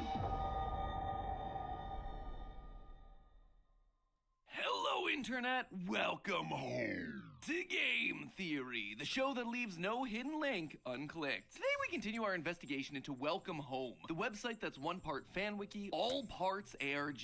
Last time we began doing a deep dive into the website's the previous theory. You should probably subscribe, since we always cover fun and exciting stuff like this. Subscribing is also important, though, because sometimes there's just too much to cover in a single episode. You see, last time we left Thank things you, on I a bit of a appreciate that. cliffhanger. There were still several parts of the update Thank that you I had yet to for cover. always Twisted duetting videos me. of rotten vegetables, muffled conversations with the neighbors, and one character who's secretly looking to betray them all. Today's revelations, I believe, will not only give us an answer about Home's ultimate goal, but also tease what we can expect from this franchise moving forward into the next major update. So take my hand, theorists, as we have one more stroll around the block in this sinister neighborhood we call home. One thing I didn't expect when logging back into the Welcome Home website post-update was the sheer amount of bugs across the site. And no, I'm not talking about broken links or buttons that don't work. I'm talking literal bugs crawling around the website. These colorful little critters appear on nearly every page. And at first I thought it was just a little extra design flair, adding some movement to an otherwise static page. But then I noticed this particular part of the most recent newsletter. Quote, "Please excuse those pesky bugs, dear neighbor. What is a beautiful home without a pest or two? We will do our best to keep things neat, tidy, and organized." I mean, they might as well have just said, "Do not touch" in giant red letters. So of course, I'ma touch it. When you do, you're met with something completely new to the series. A video. A video that Hey, thank you for the gifts. I appreciate it. That Wally, Much Home, love, and the guys. Restoration Project do not want people to hear. So let's take a look for ourselves, shall we? We don't get a lot visually from the videos themselves. They appear to be our neighborhood characters interacting with each other. The conversations seem to be very trivial on the surface. Sally wants Poppy to bake a cake, Howdy is talking about his family back home with Barnaby, and Eddie and Julie play make-believe games. Nothing's really happening, but we know better. Looking at the details here, you start to notice that the conversations are happening off in the background, meaning that whatever perspective we're seeing this from, it's not the character that we hear. So, whose perspective are we in, and why are we watching? Well, you don't have to wait long to get your answer. At the end of each and every video, one of the characters addresses Wally, and as they say his name, the audio distorts and the visuals cut out. I'm sure we can come up with a wonderful joke between the three of us. Isn't that right? Next time, don't give Eddie any hints, eh, Walsh? I didn't see you there. What can I get you for you today, Walsh?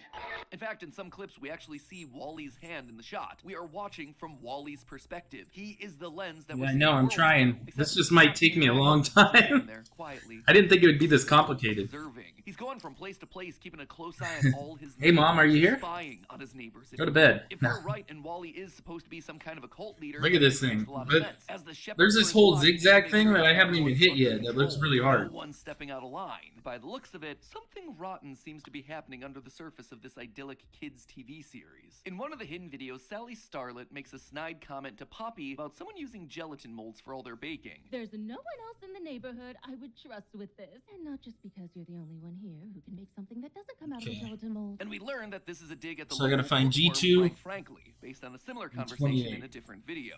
I suppose So it seems like can't G2 always be relied upon too. Still, I think it holds perfectly sliced fruit beautifully. People are Oh, this is a gossiping. big They're making piece. comments about others when they're not present. And they don't just stop at gossiping either. Barnaby mentions having tomatoes thrown at him by another neighbor in a different bit of audio. As long as they're not throwing tomatoes at me, it sounds like C28. a walk in the park. I tell you, we got a neighbor who's got an arm like a professional baseball player. It's not easy. This again feels like a call out to Frank Frankly, who has himself a vegetable patch in the back garden. In fact, there's a lot of weirdness around Frank in general, which we'll come back to in a minute. In general, though, people in this neighborhood are feeling a lot of tension, and most of it's revolving around actually, the I should resident post a jokester video. and Wally's best friend, Barnaby, who seems to clash with almost everyone he speaks to. While Frank is teaching Wally about flowers, Barnaby comes in to create a big disruption.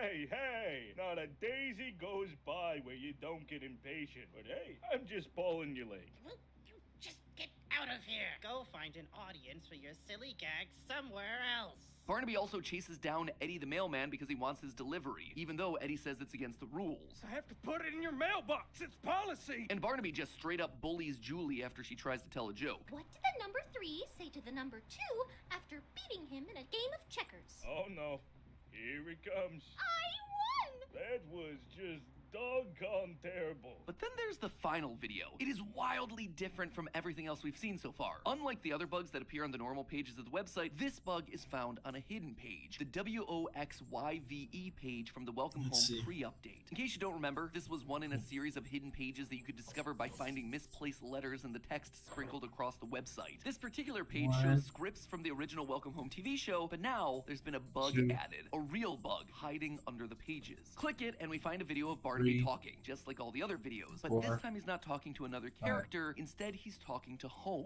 telling him all the things that he did that day. In his talk, Barnaby calls back to all the other clips, like annoying Frank, bullying Julie, chasing down Eddie. Yeah, he's a real sourpuss. No wonder Julie can't tell a good joke. She's got a sense of humor only Frank could love. Just like in all the other videos, Barnaby calls over to Wally, but this time, the video doesn't immediately end. Go on, kid, tell him. Hello, buddy? Pal? Hey, you stopped fainting. Everything all right?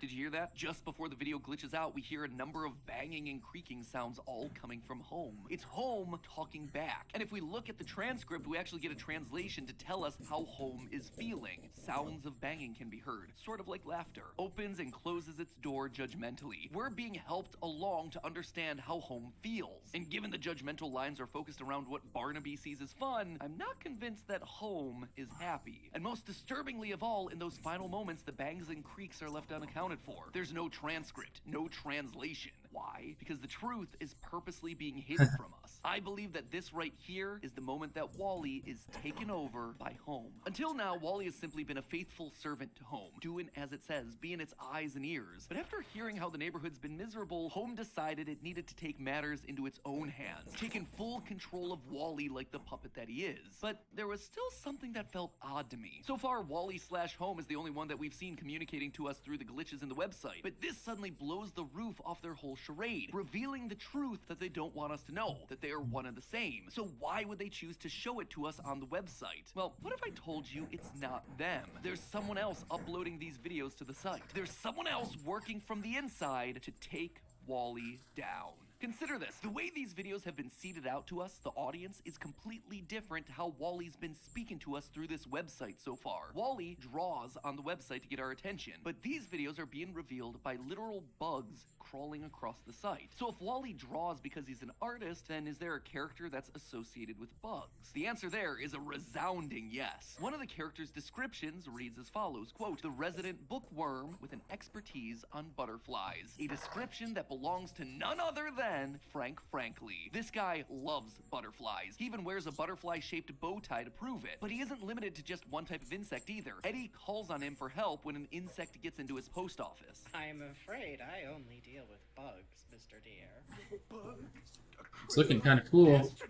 Whatever it is, it's upheaving my whole post. Hey, what's up, man? The most Good to see damning you. of Man. all is that on the merchandise page, there's a letter from Frank to Wally talking about an insect that he saw and a picture explaining the legs of the bug, a bright and colorful insect that looks exactly like the insects that we've been clicking on throughout the video. If there's an insect, Frank is involved, which means that these videos are coming from him. It is Frank trying to talk to us. And it's clear that he knows the truth about what's going on when you take a closer look at the videos taking place in his garden. Frank is the only one with a vegetable patch, as seen from the neighborhood page. But the garden isn't quite right. There's a rotting tomato just lying there, and Frank acknowledges it in one of the clips. C5, My tomatoes alone, and who am I to shoot them away? C15, It's just left there for us C15, to stare at, G. the sign of decay. Just like Wally, Frank here is painting us a picture. He's telling us that life since joining the cult isn't all it's cracked up to be. There's a sign of decay inside. There's something corrupt in the middle of this otherwise pristine-looking place. In fact, in multiple clips, he's suspicious of the true nature of basically everyone around him. I doubt you're any sort of beagle.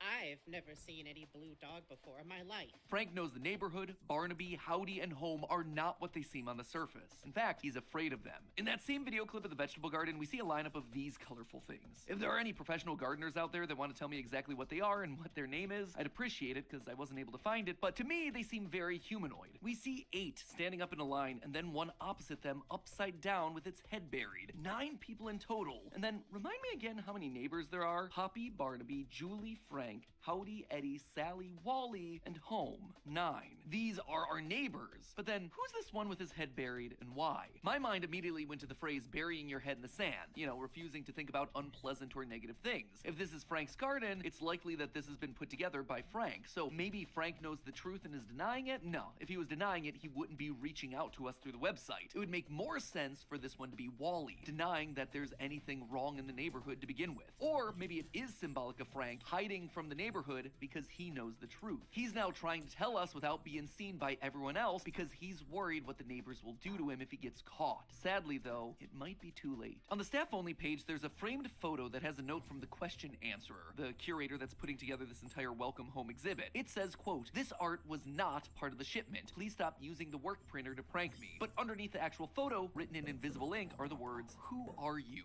with an eye and a spiral. Last episode, we discussed how the eye represents Wally and the spiral represents home, the two working together. And the invisible ink is one of the ways that they communicate with the outside world. For it to grab both Wally and QA's attention, it's gotta be an important detail, right? And while the image itself is quite dark, I felt like I recognized it from somewhere. Then it hit me. The QA says that it's not part of the shipment or original assets. And there's one place where Welcome Home assets exist that aren't being considered canon by the fanbase: Clown's portfolio page. Sure enough, when I took a look, there was a high-res version of this exact image, and it shows our new helper, Frank Frankly. The image is a weird one. He's surrounded by his own body parts: arms, hands, eyes, and in the center of the photo we see Frank holding a mysterious red square. But these hands aren't like his usual ones. The number of fingers don't actually match up. Yep, it's like the good old days of FNAF, my friends. We're counting fingers and toes before anyone becomes a robot. Anyway, like the other puppets, he typically has 3 fingers and a thumb, but this image shows him with 4 regular fingers, with the thumb hidden behind the card that he's holding. These are human hands. I did think it was odd that Wally wrote under the photo, "Who are you?" I mean, it's clearly Frank's face. Wally knows who this is. He's one of the neighbors. But paired with the image of Frank having human hands, this question sounds slightly different. It's not "Who are you?" It's "Who are you really?" And going back through the information that we have on Frank, suddenly him being the odd one out becomes abundantly clear. The description pages tell us how each character came into the neighborhood. All of them except for Frank. Frank's description actually reads, quote, "Frank does not have any known information regarding his origins prior to moving into home when compared to the others. How he got into the neighborhood is just as much of a mystery to the WHRP as it is to us. He's hiding his identity to take things down from the inside." In the photo, Frank has all these extra body parts around him. I suspect that all these spare parts are things he uses to disguise himself in order to break Wally and Home's little cult open from the inside. When talking to Wally about the flowers and Barnaby interrupts, Frank puts emphasis on a very specific word. Don't actually have any blue pigmentation. They have to grow in soil that is basic as well, so the pine straw should be left for the other beds. You're telling me that these flowers are liars, Frankie? I'm not telling you that these flowers are liars, Barnaby. Frank isn't trying to tell Barnaby about these lying flowers. He's trying to tell someone else. It could be Wally. We know he's the perspective that we're seeing here. Maybe he's trying to reason with his good side. Or maybe this is his way of breaking the fourth wall, talking directly to us. When Frank is saying these flowers aren't as they seem, we're being shown the people standing together and the one representing Frank having his head buried in the sand. And what color is Frank's representation? Blue. He's telling us that he isn't what he appears to be. He's not a puppet from this neighborhood. He's a spy on the inside. This same photo of Frank with the human hands on Clown's Tumblr account has the hashtag scopophobia. Scopophobia is an extreme or irrational fear of being looked at or seen. Frank is afraid that he's going to be seen for what he truly is, but wants us to know the truth about this neighborhood, so he buries his head in the sand and writes messages through his trusty bugs. I have no doubt in the future updates. Because I remember looking at the clock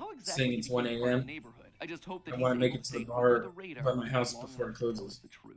But hey, I'm just glad that whatever bad things are going on, we all have one thing that we can rely on in our time of need: our pets. Frank's doing it with his nobody was really friend. talking Our creative to me director there, of so Style Theory, Amy, I has her wasn't dog, really Evie, on. and I'm more of a cat person with my dear old Skip. But regardless of what kind of pet person you are, what would you say if I told you that your pet could actually make you a better gamer? Well, thanks to our sponsor, Call of Dragons, you can make that a reality thanks to their new system, War Pets. I actually did a theory about Call of Dragons a couple months ago about which of their giant behemoths would be the best on their own, and it seems like they took that message to heart. Because no longer do you have to face the world alone, you can now have your own personal battling beast alongside you to help against even the mightiest of enemies. Whether you're into bears, birds, or bugs, Call of Dragons has got you covered. Just look at these guys. They are so cute. Just want to give them all the biggest belly rub. Oh, who's a good boy? Who's a good boy? Yeah, you are. You're the best boy. And don't worry, they're not just cute. Each pet has unique abilities to help you against the mightiest of foes. You know, just little things like generating massive ice shields to protect you and your allies out of thin air. This thing is literally dropping the temperature of the air around around it to roughly minus 210 degrees Celsius, negative 346 I need to post some Fahrenheit. of Just these goes to videos. show how important giving your pet love and attention really is. So if you fancy grabbing one of these adorable yet powerful allies, head on down to the link in the description below or scan the QR code that you see on screen to download the game. Plus, you can use the promo code CODWARPETS to unlock some special rewards to help you in the fight. That is CODWARPETS. And the awesome deals don't stop there, because while your in-game pet is helping you win in battle, Call of Dragons is putting on an event that means your real-life pet can help you win something in real life. A free trip Really sorry to you either got such a rough Australia, night. China, or Madagascar. The choice is actually up to you. All you gotta do for your chance to win is to go to the second link in the description, upload a photo of your pet, and then let the filter transform your beloved sidekick into a mystical beast. I look forward to seeing all the crazy creatures you guys end up with, and I hope that one of you 1 winds up million. that big old trip. Maybe bring your pet along for the ride. But hey, that's just a theory. A game theory. Thanks for watching. Okay. E20.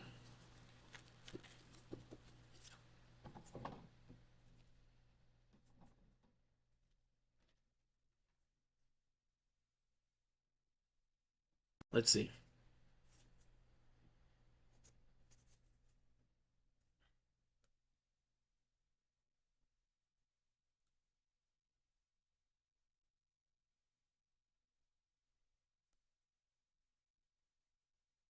For E20. And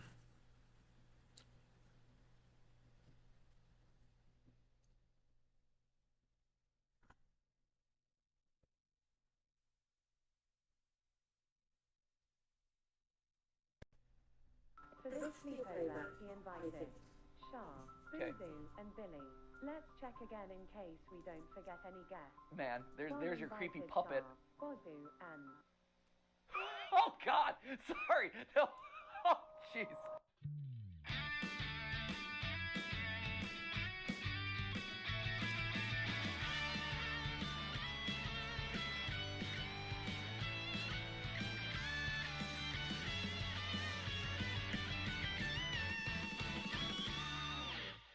Hey guys, and welcome to GT Not Live, where the videos might not be live right now, but they are still entertaining. So, one thing that I wanted to cover on the channel is Five Nights at Freddy's story spin-offs, I guess, for lack of a better term. So, since the success of Five Nights at Freddy's, you've seen a lot of artists, creators get inspired by these stories, right? You know, the childhood fear of finding an abandoned pizza restaurant or being attacked by these like child-friendly robots. Obviously, us theorists over the years have been trying to piece together the lore of this series. You have dozens upon dozens of budding indie game creators taking inspiration from Scott Cawthon's story and making their own versions of animatronic horror-themed restaurants or run through the abandoned restaurant thing style games, which obviously we have played a lot of those on the channel over the years. But one area, and obviously fan artists, you know, the Five Nights at Freddy's subreddit is filled with just so many amazing artists that have taken like the characters, the stories, you know, the narratives and themes, and just spun them off into their own amazing individual artworks in their own styles. It's incredible. I don't know if you've ever taken the opportunity to look through the Five Nights at Freddy's subreddit, or the Freddit, as they call it, as the hip kids call it, the Freddit. But it's just filled with all this amazing artwork in all these different styles, all inspired by different moments of the Five Nights at Freddy's story. It's very cool. But one thing that we've never really touched, either here or on the Theorist channel, is the other stories that other narrative storytellers have spun off of this. And what I mean by that is there's a huge wealth of 3D animators, there's a huge wealth of you know, animation artists, and just designers in general who want to tell their own stories about creepy restaurants, But you know, if he was people as who screwed work up at the as you- restaurants getting murdered, whatever, restaurants with the mysterious backstory. And if you I look around on understand. YouTube, If he was as screwed up there's as you, I don't a know. lot of these out there, actually. Each in kind of their own pockets, each building their own independent narratives. It's actually a very cool community You're that a lot of sweet, times you doesn't don't get the deserve it. attention that I think it probably deserves, or Yeah, honestly that happened could to me. achieve without some sort of exposure. So today, I wanted to start kind of looking into that world. I've been paying attention to some of them. I've never actually done any sort of like deep dive, but each and every one of them seems to be filled with a lot of hidden lore, mysterious backstory, clues that can be pieced together to kind of come up with what's really going on here. And I've always dabbled with the idea of like, I wonder if we could hop into this world, or even more exciting, like I've mentioned before that I really am interested these days in creating our own stories. Like I've thought like maybe we could partner with one of these creators who are doing one of these stories and, together make this thing like really cool. So anyway, long story short, today I wanted to introduce you guys to one of these that I've been following over the last couple months. There's a couple others, and if you guys enjoy this sort of thing, we can go in and hop into those as well. But today I'm covering the work of Martin Walls, and specifically his series, The Walton Files. So as far as I understand it, again, like from a surface level, because I haven't gone in and watched each of these, but as far as I understand it, this is another one of those, you find a creepy abandoned restaurant. There are, some oddly similar characters to characters that you might have met before, but it's a little bit darker, it's a little bit more sinister, a little bit more foreboding. So that's it. I just want to Hey, thank you for the rose. How are you? You guys. Let's react Hi, Mohammed. together. Let's get immersed in the creepiness. And hey, if you like this, we can continue watching this series. There's a lot of other ones out there. Another big one that I've been paying attention to over the last year is from the channel Baddington. And these guys are just doing incredible work that is, and you get to see the artistry of their 3D animation skills, their Photoshop, their editing. Like, they're crafting these narratives that are just really creepy, really disturbing, and just give you a lot of nightmare fuel. So are you ready for a scary story today, friends? Let's experience this one together. So up on the channel, I've pulled it up. This is Martin Walls, like I said, not getting nearly enough attention as he probably deserves, and you'll soon see why. Although some of the videos doing pretty well. But yeah, I want to just react to this. So the story starts in Walton Files 1, and, we'll see how far we go. I tend to react in pretty long form. So let's just hop into it, shall we? And of course, you start with the classic retro aesthetic. This bunny might look a little familiar to you. Don't even. Hey, Bonnie's Burgers. Great. Isn't this a fun, welcoming restaurant? Who wouldn't want this as their mascot? Hi, and welcome to the introductory tape to your new job at Bunny Smiles Incorporated. You have applied to a job in technical support and maintenance. What does this job particularly mean? It's a great question. These are the important things. Amongst other employees, are the one who you got your classic 8-bit minigames? Magical and fun experience for Bond's Burgers. That's an adorable sprite, by the way. I was gonna pause it to talk about childhood jobs, but this is a good place to pause. Yeah, well, childhood fun for everyone. Who wouldn't want to come visit Bond's Burgers when you have characters like this? Matt, did you ever have a job where you had a training tape like this, where you had to kind of suffer through the sort of like, welcome to your job? I love them so much. They're amazing, right? They're so much fun to watch. It's so cheesy, cheesetacular. I started working at a time where like they weren't corny anymore. Oh no! So it was like they were really trying really hard. Does that make them extra cringe though? If they're trying really hard but maybe failing in a way that isn't enjoyable. Oh, that's unfortunate. Yeah, and it's still your job. Oh yeah, so when I was working as both lifeguard and as a swim instructor, the Red Cross had a lot of these sorts of tapes, the classic training tapes that were like 10, 20 years outdated with, the retro sound, plug it into the VHS tape even though no one was using VHS at the time, and all the over-the-top cheesy acting that you could hope for, like, hello, are you okay? Are you okay? Please, someone, you, call 911, and then run off. Yeah, so absolutely, this is near and dear to my heart right here. It's very like middle school health class. Yeah, yes, middle school health, like health class in general is filled with this sort of stuff. So anyway, let's here's Bonnie Smiles. This is it. Bond's restaurant here. Family fun.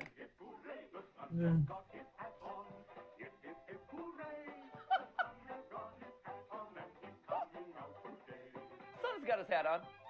Glad we've established that. See, this is creepy in the way that Pinocchio is creepy. Pinocchio, the movie, has always creeped me out. Look at this. Like, I think this is when the restaurant is fully operational. See, this is with the restaurant fully operational. The creepiness hasn't even started yet, and it's terrifying. Like, you look at these models, and you're like, this is them fully repaired in their, like, pristine condition. Nobody wants this. You hit the eject button. If you're walking into a restaurant and the animatronics look like this, just walk right on out that door.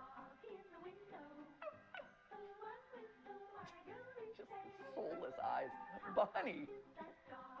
Bonnie looks like he's taking a bunch of Z-Quills half asleep this entire time. Great. I'm gonna show this to Ollie later today. I think Ollie's gonna really fall in love with these characters. How much is that doggy in the window, guys? Oh, still going. There you go. Yep, these are kids' songs. They are a thing. Okay. Are they strangling the pig? C10, C7. The pig goes ah, as it's going into the slaughterhouse. Oh my god. These are the showstoppers. Bond, Shaw, Buzu, and Banny, a computer-animated band made by BSI to entertain children. As a technician, you'll be given the role of a facility caretaker. Oh, there we go. It's not a security guard. I'm a facility caretaker. Around this fun Crucial and magical difference. journey wheel work on certain tasks, such as C7, C10. cleaning protocols. Great. Robot maintenance and repair.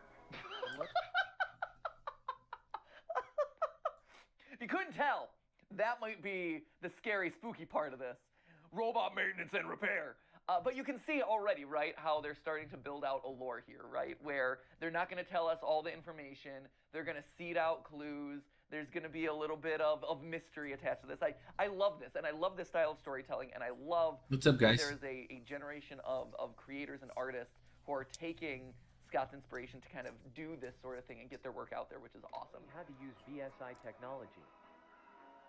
But first, here's a message from Jack Walton and Felix Kranken, our beloved founder.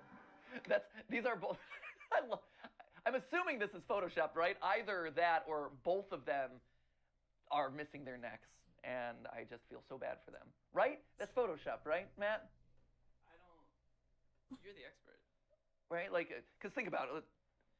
People have no necks. They just don't exist. Necks are a lie. See, that's a future theory episode. Necks are a lie? Question mark, exclamation point, question mark. Yeah. Some people just don't have necks. Apparently, these two found business together. I think they're handsome. Over their shared lack of neck. Hey, I see that you don't have a neck either. Shall we bond? Yeah, let's build a business together. Amazing. Which reads, in BSI, the most important thing to us isn't the money or the rating. The most important thing to us is that you have a wonderful experience while working with us. That's nice. Yeah, I'm staying with my parents, but I have That being said, we do really care about money, though. an office now where I work out of. Oh, jeez. Okay. St. Juana's Forest private. Ooh, the private location. Oh my gosh. Okay. Oh, now we're at the storage facility. Save, Restore, Secure. The BSI storage facility, also known as K9, is a company project to storage all valuable items from the closed for good Bon's Burgers restaurant. Okay, so now we're skipping ahead in time. Okay, so it seems like this, the Walton Files 1, is not just like one coherent narrative, but instead like bits and pieces from different parts of the restaurant's timeline, right? So now Bon's Burgers is closed. Given the situation about incidents inside the 1974, oh man, they're even giving us a date, 1974. Not in the 1980s, friends. Any type of props, animatronics, and arcade machines will be carefully moved, inspected, and secured inside a bunker located deep down in St. Juana's Forest for Good. Facility caretaker will take care of securing the facility and keeping it safe. Okay, so that's us. What's up, guys? And that's what that training tape, well, that was a facility caretaker too, but that was while the restaurant was open. Anyway, I'm getting ahead of myself. There's already like multiple locations. There's a sister location. There's an underground place. It's all important. See, these screens, you gotta adjust the brightness on. Great.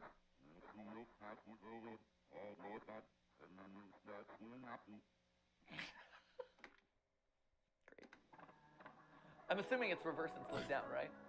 It's gotta be. Oh, here we go. Sunlight animation. Oh, Bunny smiles. All right. So we're continuing the lore. Oh, Little Bond's neighborhood. Sunlight animation.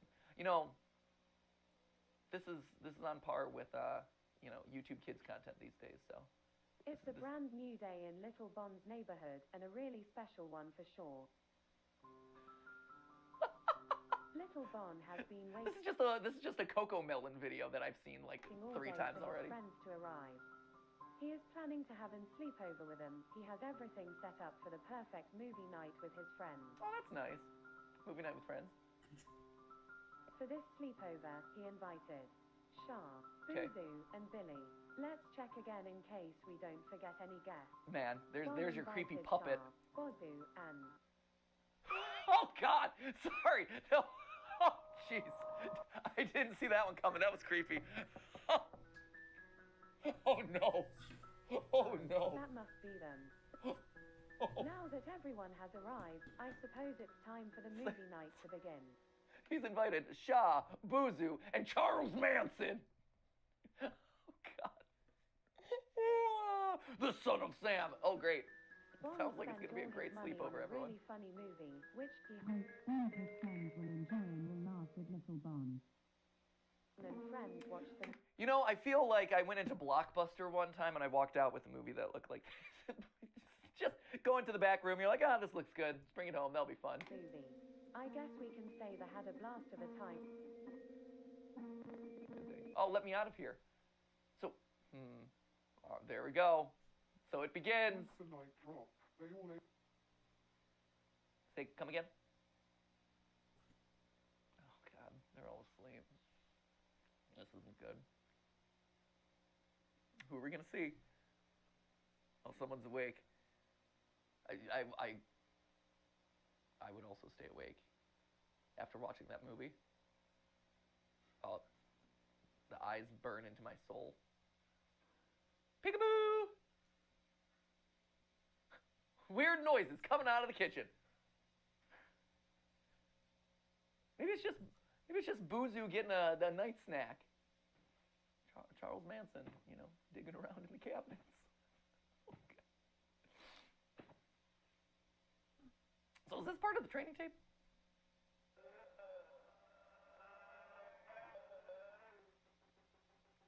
Oof. Oof. Oof.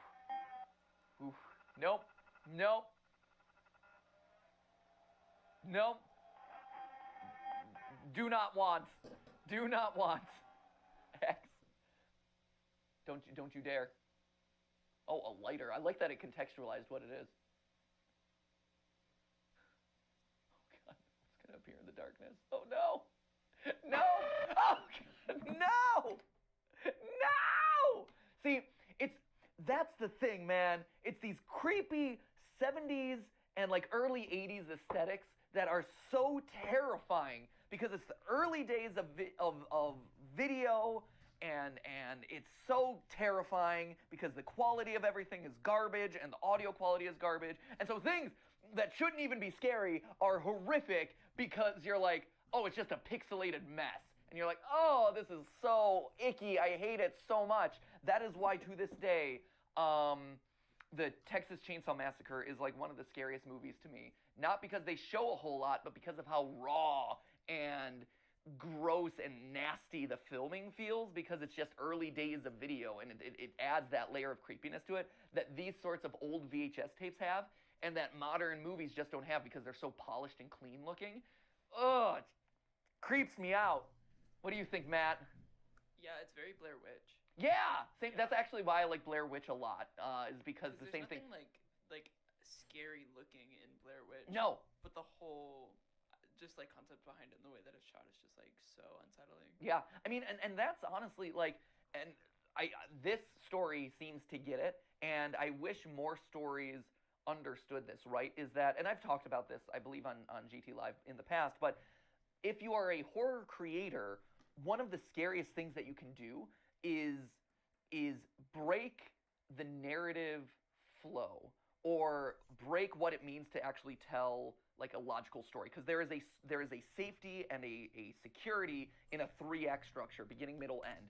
And so that idea of mixing that up or chopping in interesting things that you don't know where they fit in or why, like that rawness, that kind of student film-esque aesthetic and mentality is actually really creepy and unsettling, because now all of a sudden the audience is off balance because you don't know what's coming and when it's coming, and it yields some of the scariest results. There's this horror movie that didn't really get a lot of attention, but Yellow Brick Road, which kind of does that and has that sort of rawness, and scenes take a little bit too long and you're like, oh, this feels kind of amateurish, but that allows the like scary moments to punch in and feel that much scarier. Blair Witch does the same thing, where it's like stuff takes too long and it feels a bit over, under edited, like, but the camera work is all a mess, but that just adds to the scare factor because you don't know what's coming and when.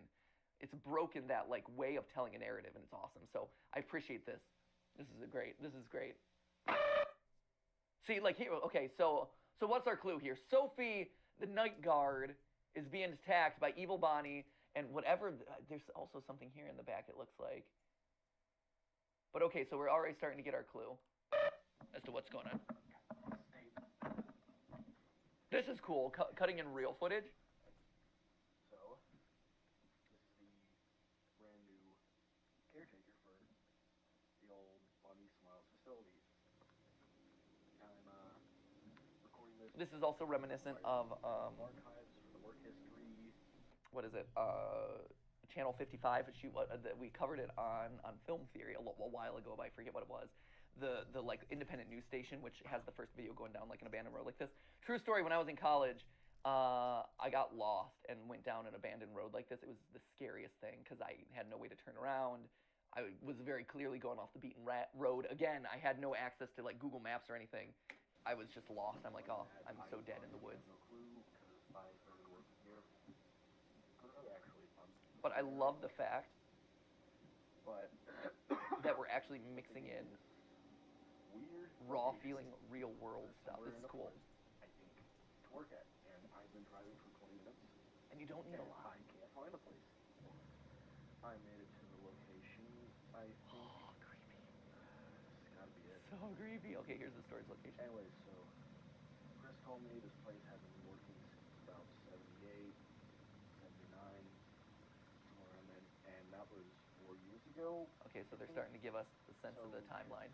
It's gonna smell horrendous. Cut. You'll have to figure out what happened. Ooh, hey.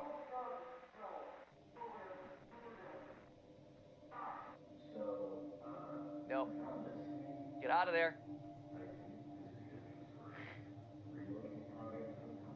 Don't you do it. Obviously, it's Withered Bond, guys. Hey, what's up? Name Withered Bond. I'm making this model right here. Sorry, I've been busy. Trying to finish it tonight. Get out of here. You don't do that. Don't touch it, you idiot. See this? You're just asking to die. Yeah, you're starting with the head, huh? All right. Oh yeah, look at that. Is that blood? Is that a large red bib? Fun fact, it looks like blood, but don't be confused. It's actually just a large frilly bib or a lot of spilled pizza sauce. Animatronics gotta eat,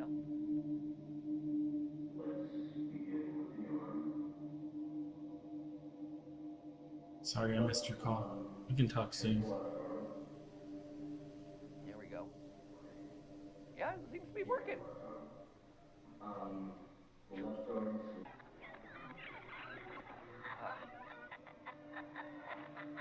Yes, left arm. Why are you so mean? Why are you so mean? Okay, that jump scare may be a little bit goofy. Oh, okay, that's creepy then. All right, you got me. It's nice talking to you. If you need me, you can talk. Oh, it's so gross. Oh, it's so terrifying. Okay. What was that thing? You're walking very casually through the woods for someone who's like, what was that thing? Yes, this is great. This is a wild ride. And it's a... Oh, jeez. Oh, God. I didn't even expect that. Sorry, I'm still recovering my voice. But again, jump scares that you don't expect to happen. Like there, I'm like, okay, that was the jump scare. Ooh, spooky close-up of the animatronic. No, the jump scare came afterward, and then there was another layer on top of that with the bleeding eyes. Great. That's it, because you were playing with my expectation. My expectation was like, that was it. But then it was like, oh no, there's another reveal, and then another reveal on top of that. Great. It took me off guard. I didn't expect it, and thereby made it that much scarier. Awesome.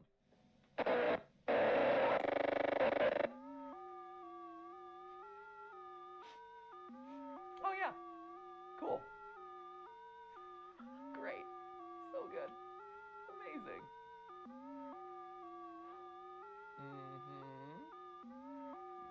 Yes, you may steal my soul now.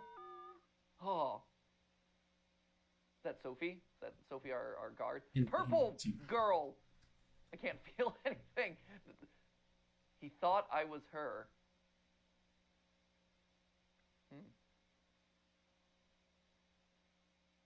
So that's the skin suit? Oh. Hello, my name is Brian Stells, facility caretaker. I look a little bit like a Miiverse character. He does look like he should be walking around like the Wii shop. So, okay, so we got Brian, we got Susie, Sophie. All right, Martin Walls, there we go. Voice acting, Brian Stells. And there the voice was achieved via TTS. There we go, via text-to-speech. Cool, okay. So there you go. That's Walton Files 1. But as you can see, there's a bunch of other, there's a bunch of other ones here. They just released, Hi, how are you? Just released Walton Files 3 a month ago. So you can already see how it's setting up the story, right? You got security guard or caretaker number 1, seems like, who might have been Sophie, who got attacked the first time, was made into a skin suit. We have, Walton himself, who's gone missing and kind of asking to be, found. A lot of creepy stuff there. Let's hop into the teaser, just to see what the teaser has in store for us. Oh, rocket. See, this is my jam. This is why I write scripts, too. Just put this on repeat.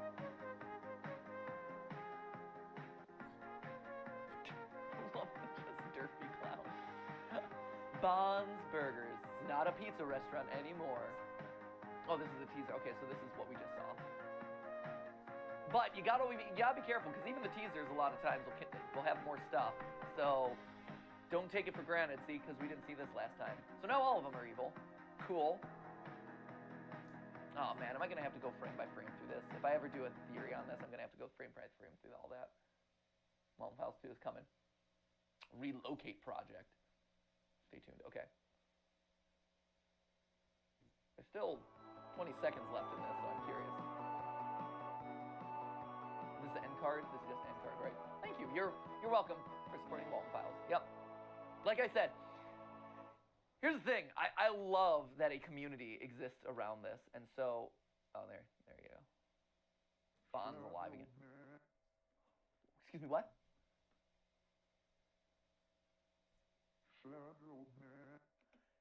Sad old man? I feel attacked. Bond. You don't say that stuff to a person.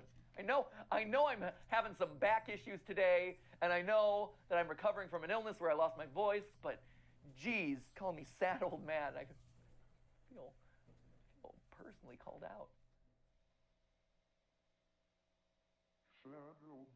Oh yeah, it's definitely sad old man, right? Yeah, I'm hearing it. Sad old man. Okay, great, cool. Well, I'm just working on thanks some a lot stuff. for that one, I'm in guy. my office. What are you doing? Really appreciate it. Here, this one's another 17 minutes, so I might save this one for a follow-up to this episode. But let's watch some of the shorter ones.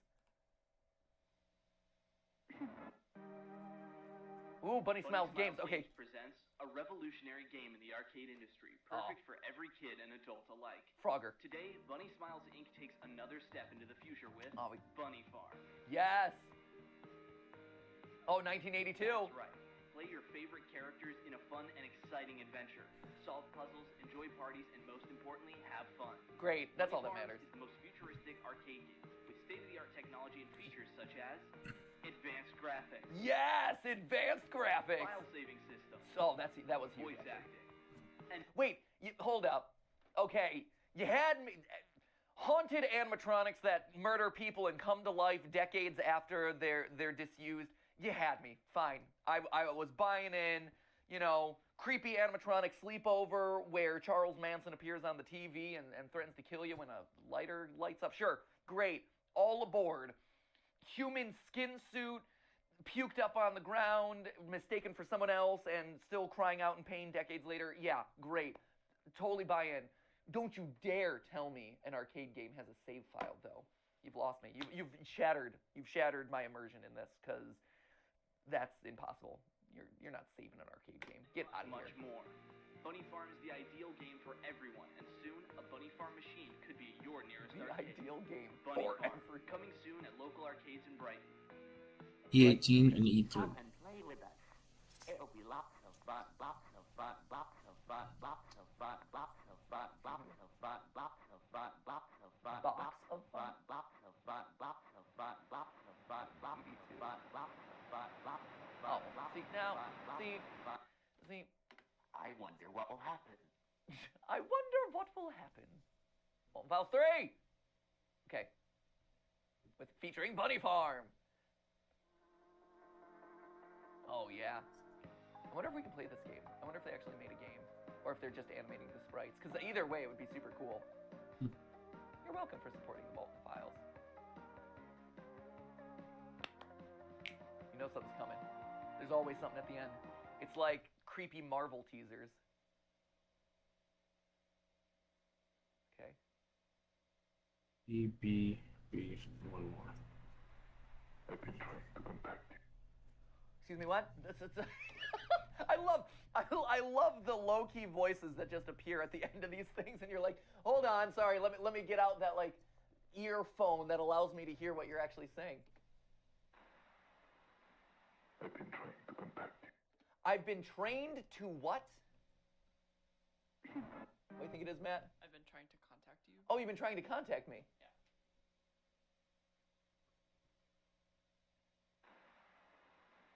I've been trying to contact you. Oh, yeah, it is. I've been trying to contact you. Well, there you go. All right. Good times. Well, here I am. I'm here. I'm listening. I don't know. Do I need to reply in the comments? Is that what it is? Reply to this sinister voice at the end of this video in the comments below. Let me know. Okay, there's a lot of other long ones in here. So, oh, and then there's, 1-year anniversary. Okay, so there you have it. Like I said, I haven't done a theory on these just because, one, I'm not 100% sure where I'd put it. I guess it would be film theories, because they're not games, but they are attached to like Five Nights at Freddy's style stuff, which makes it feel like it would be game theory. But as you can tell, right, there's a lot of like seeded backstory in here, and who knows how deep the rabbit hole goes. Like, maybe as we watch these, we'll learn that, like, wow, they made a video game, or wow, F9, there's a separate website. F9, have, like, this F4. ARG clue setting experience. I would love to continue reacting to these, talking about the lore, you know, maybe one day building out a theory about this. But let me know. Let me know your thoughts. Because, like I said, this is something. This, Baddington, there's one other or two other ones that I just every once in a while will check in on to see what they're doing. On the off chance I'm like, maybe we should do a theory. I'm always on the kind of like cusp of like, should we do a theory about these? These are really cool. And I love being able to cover smaller channels that are doing really cool stuff like this. You know, on Film Theory, we've covered Dad in the past, Dad Feels, we've covered Hi, I'm Mary Mary. You know, obviously, Don't Hug Me, I'm Scared, Salad Fingers, things like that. To me, these fall into that category. I'd love to hear your thoughts and give me an idea of, like, where do you think? Like, is this interesting? Is this too similar to Five Nights at Freddy's? Should we consider these? I think it's really cool. I love the fact that they exist. And who knows? Maybe it's just, let's talk about them here on GT Live. That's also a very valid thing. But anyway, let me know if you'd like to see more of this. Like I said, go support, in this case, Martin Walls, but there's a lot of other creators out there who do this sort of thing.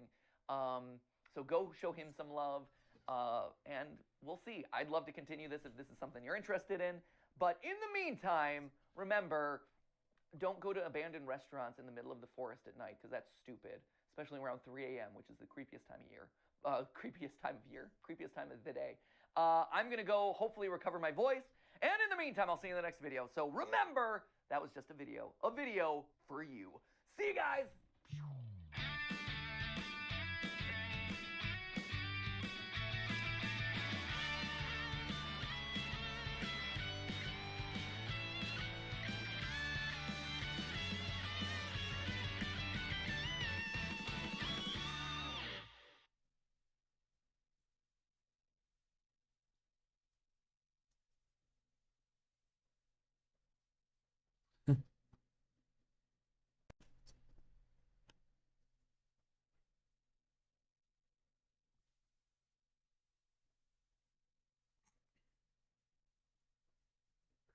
These two things go together somehow.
Okay, that's what it meant. Okay.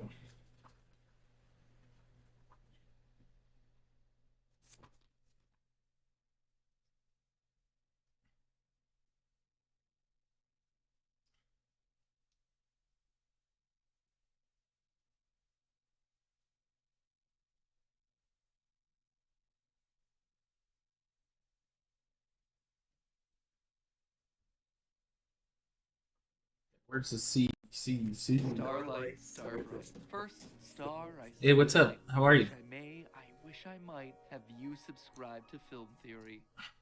Did it work?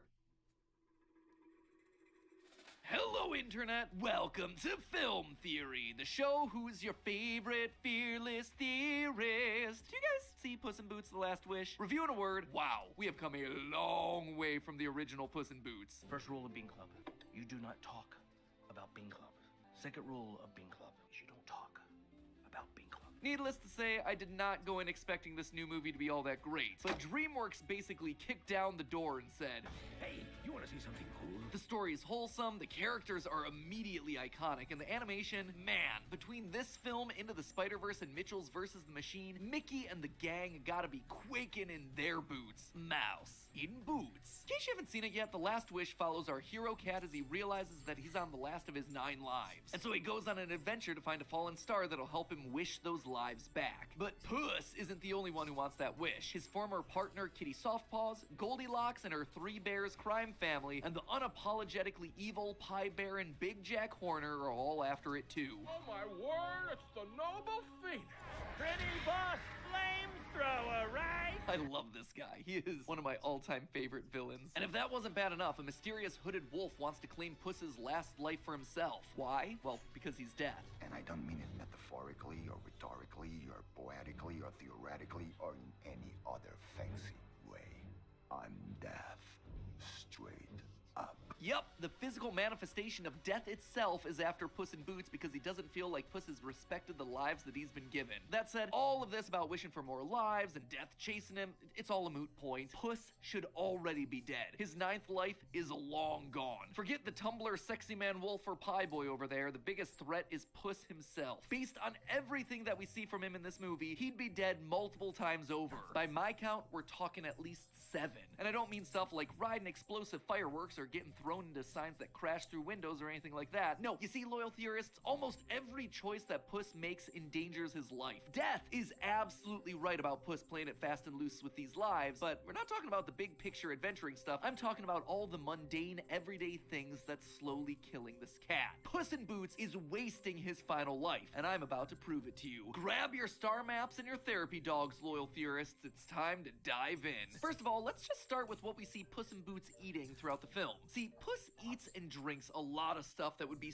super unhealthy for a cat. And before you jump down into the comments section telling me that this is just a cartoon with a magic cat, Matt Pat, you need to stop taking all these things way too seriously. First off, do you know what channel you're on? Secondly, though, we absolutely should be taking a look at what Puss is eating and drinking because we already know that it straight up was the cause of one of his deaths. During that opening montage, Puss eats shellfish.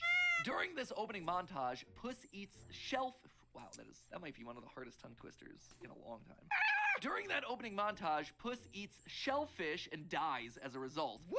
Did it. Now, it's played for a joke in the movie, but shellfish allergies are definitely a thing that can happen to a cat. In fact, many of the symptoms are similar to what we see Puss dealing with in the film. Hives, as well as swelling of the face and limbs. Admittedly, death is a bit of an extreme reaction to having this allergy. Normally, symptoms for cats are more mild, including hair loss, rashes, blisters, scratching. Though some cats do experience respiratory problems as a result of the swelling, which can lead to their death. Why am I bringing all that up? Well, because it shows us that Puss in Boots is sensitive to this kind of stuff. And throughout the movie, we see him consuming a lot of stuff that would be a no-go for a cat. Firstly, we're talking about Puss's drink of choice, creme, or milk, I suppose. We see him drink a lot of it throughout the movie. It almost seems to have this alcoholic property for Puss, but that's not how real cats react to drinking milk. According to the People's Dispensary for Sick Animals, milk can be bad news for our feline friends.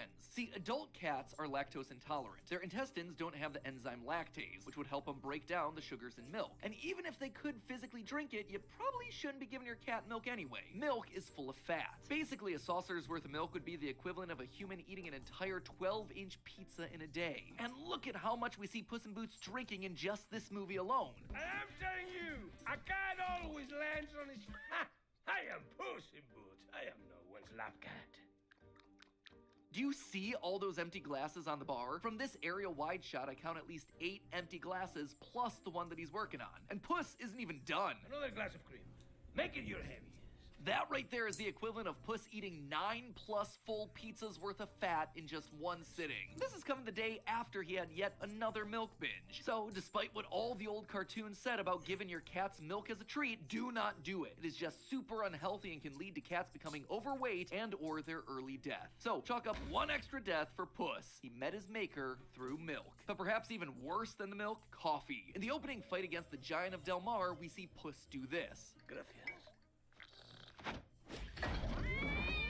Caffeine is really unhealthy for cats, to the point that it can be seriously dangerous for them to consume considering their smaller bodies. If you want to know more about how crazy dangerous caffeine can be in higher doses with humans, we actually just did a video about that over on Food Theory. But for a cat, side effects from a cat consuming caffeine includes an increased heart rate, abnormal heart rhythms, vomiting, diarrhea, tremoring, seizures. According to the Pet Poison Helpline, a moderate amount of coffee can easily cause death in small dogs or cats. Now, before you start freaking out and hiding all your coffee in a lockbox away from your animals, a small sip of coffee probably wouldn't impact a young, healthy animal too much. But Puss isn't that young anymore. So downing an entire cup of coffee like we see, that is gonna be bad news for this animal, and might literally have been the end of him if the bell didn't crush him to death mere minutes later. Caffeine overdose, death number 2. But it's likely that Puss would have died long before this movie. In fact, he would have died during the promotional tour for this movie. Hey, what's going on, everybody? I'm Sean Evans, and you're watching Hot Ones. It's a pleasure, amigo. Are you kidding me? A fictional cat got onto Hot Ones before me. Screw that noise. Look into my eyes. Are you trying to kill me, Sean? No, but he's killing me, Puss. He's killing me. But yeah, he's probably killing you too. You see, the capsaicin in hot sauce is, as you might guess, dangerous for cats, with studies showing that it can constrict breathing, cause severe irritation in their throats and digestive system, and in high enough doses, cause death. And when you're talking about a 2 million Scoville hot sauce, yeah, I'd say that's a fairly high dose for a feline. And then, of course, you have the literal tankard of milk. My kingdom for Latin. Hot Ones, taking out Puss's life before he even knew he needed a last wish. Capsaicin calamity, death number 3. Seriously, Sean, when you do eventually have me on, promise I won't make a mess of your studio. So okay, clearly Puss has himself some dietary issues, but there are other choices that he makes that probably would have gotten him killed a lot sooner. Specifically the whole in boots thing. Sure, your drip may be on fleek there, Puss, but you should not be wearing all these clothes in a particular line of work. I don't know if you've ever tried to dress up your cat, but I do not enjoy it. In fact, a lot of experts recommend against dressing up your cat at all, mostly because it causes them a lot of stress with no real benefit other than some fake internet points for you. There's the famous hat, the feather, and of course, the boots. But even if Puss is the exception here and enjoys his clothes, his attire will have deadly consequences. Let's just start from the top, shall we? First of all, the hat. This one item of clothing would probably get Puss killed for 2 different reasons. First, by wearing a wide-brimmed hat like Puss does in the series, he wouldn't be able to take full advantage of his whiskers. You see, cats don't see the world the same way that we do. They have a whole suite of abilities to help them sense what's around them, and their whiskers are a crucial part of that system. The whiskers act like a sort of radar, able to sense changes in air currents, vibrations in the air. They also serve as the first level of alert if anything gets too close to their face. Additionally, while a cat's long-distance eyesight is good, at very close distances, they struggle to see anything that's closer than 30 centimeters in front of them. As a result, their whiskers help them navigate that close-up world. By touching the whiskers against objects, they can tell where things are, how big they are, even sensing their texture. But the hat is going to stop all of that from happening. It's going to change the airflow. It's going to change vibrations. It's going to prevent Puss from getting his face close to objects so his whiskers can touch them. Basically, the hat is going to be dulling one of his most important senses.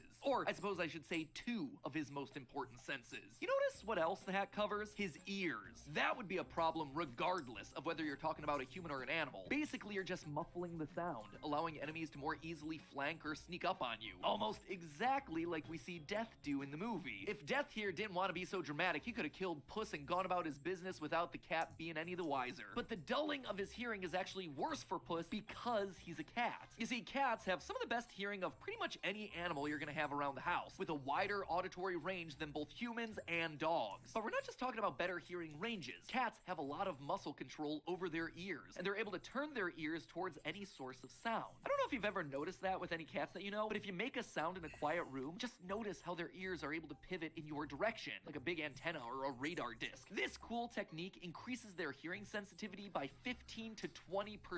Wearing a hat is gonna eliminate all of that, and that's without even mentioning all the other biological ramifications. Wearing a hat basically nerfs all of a cat's hearing benefits, and all of this is without even mentioning the other biological ramifications, like the fact that cats release a lot of their excess heat when stressed through their ears, meaning that Puss is gonna be sweltering in any battle he's in the middle of. All in all, he may look dapper, but that's a hat-tastrophe that's waiting to happen. Death number 4. Similarly, Puss's cape is also gonna be causing him a massive problem. For all intents and purposes, the cape is gonna act like a collar, but just much more dangerous than a normal collar. See, though putting a collar on your cat is usually fine and helps identify your feline friend to strangers, they can be dangerous in specific situations. If they become snagged on some sort of object like a branch or a rock, then the cat might be choked or strangled. The cape is gonna present all of the exact same problems, but 10 times worse because it's just a bolt of fabric that's hanging from his neck. Puss's cape is just an open invitation for him to be caught and choked, especially in a fight with an enemy who's smart enough to just grab the thing. And wouldn't you know it, that's exactly what we see happen in this new movie.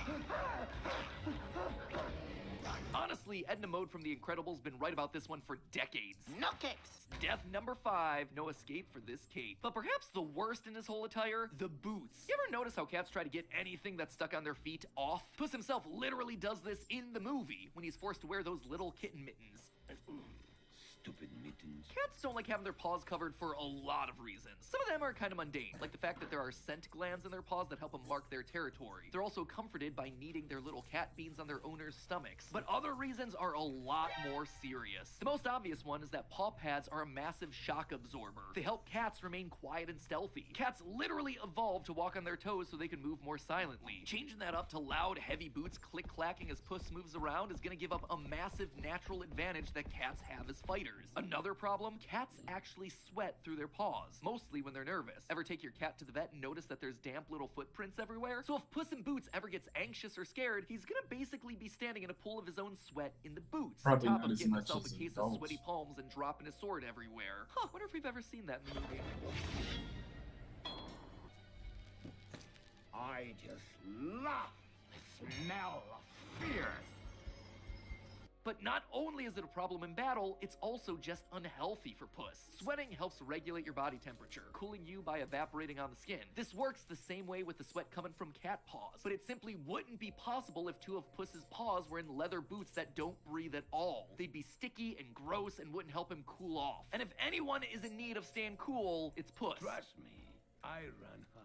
Without the ability to sweat unimpeded, Puss is running the risk of overheating, especially during those anxious fits after he fights death. And on top of all of that, just like the hat covering his ears, covering up Puss's paws are also going to be a massive disadvantage when it comes to his senses. It's not super common knowledge, but cats actually have tiny tactile hairs between their paw pads that act similarly to whiskers. These hairs not only act as a protective covering against debris, chemicals, or exposure to the elements, but along with nerve receptors in Yeah, the I could pads probably draw themselves, later. they let the cat know a lot I'm about I'm trying to finish it because I don't know when I'm gonna finish it. So I'm hurrying up. He's losing basically all I'm of almost the done, I feedback think. that cats get from their paw pads and the hairs touching the ground. In short, it's a recipe for death number 6. I don't know where to put this if I Is that it? Did his don't vet finish. slash You barber know what I have mean? the right idea in the film when he said that Puss should abandon his outfit and retire? That he should be living out his life with that old woman, Mama Luna, lounging around the house as a normal house cat? Well, not exactly. Resigning himself to a life of pickles. Who told you the name? May just have been the most dangerous thing for him in the movie. See, despite this being the simple, easy life for Puss in Boots, he should not be spending his sunset years with Mama Luna. I'll It draw all a comes little down later to tonight. one super simple thing: poop. You see, despite being played as a joke in the film, there's only one litter box in her entire house. Only one. A single box for how many cats does she have? Dozens, at least. If you pause the movie at this wide shot, you can count at least 45 cats in the house, including Puss. Frankly, that is just far too many cats to be sharing a single litter box. Unless Mama Luna Luna's cleaning that box every single time a cat goes potty, which she is definitely not given how gross that thing looks and how comically long the queue is to use it, the cats are going to be actively stepping in each other's waste. Not only is that just disgusting, this setup would create a hotspot for the spread of disease between the cats. The most serious of these fecal-borne diseases is the type of coronavirus infection that can mutate into feline infectious peritonitis, or FIP, a disease that's commonly fatal to cats. So yet again, Puss choosing this life would probably have also led to his premature death. Death number 7,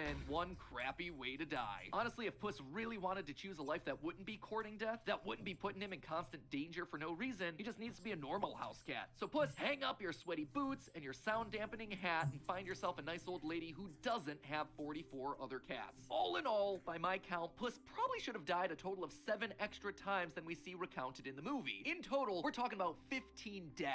Looking at it that way, a sickle-carrying wolf and a unicorn horn crossbowing maniac were probably the least of Puss's concerns. Really, when it comes to valuing your life, a lot of times it's the little things, the small everyday decisions that ultimately add up to the life that's well lived. Maybe that's why Wolfie was following him the whole time. It wasn't to punish Puss for his reckless adventuring, but instead to consult him on proper dress and a heart-healthy diet to keep him alive longer. Seriously, even if he got his wish for another 9 lives, he'd still only have 3 remaining. Why not ask for, like, I don't know, 100 extra lives there, Puss? I guess counting really isn't your strong suit. But hey, speaking of cats needing to eat better so they can live longer, healthier lives, let's talk about Meow Mix, the sponsor for today's episode. In case you don't know, Steph and I have a cat named Skip who's been a part of our lives and these channels for a long time.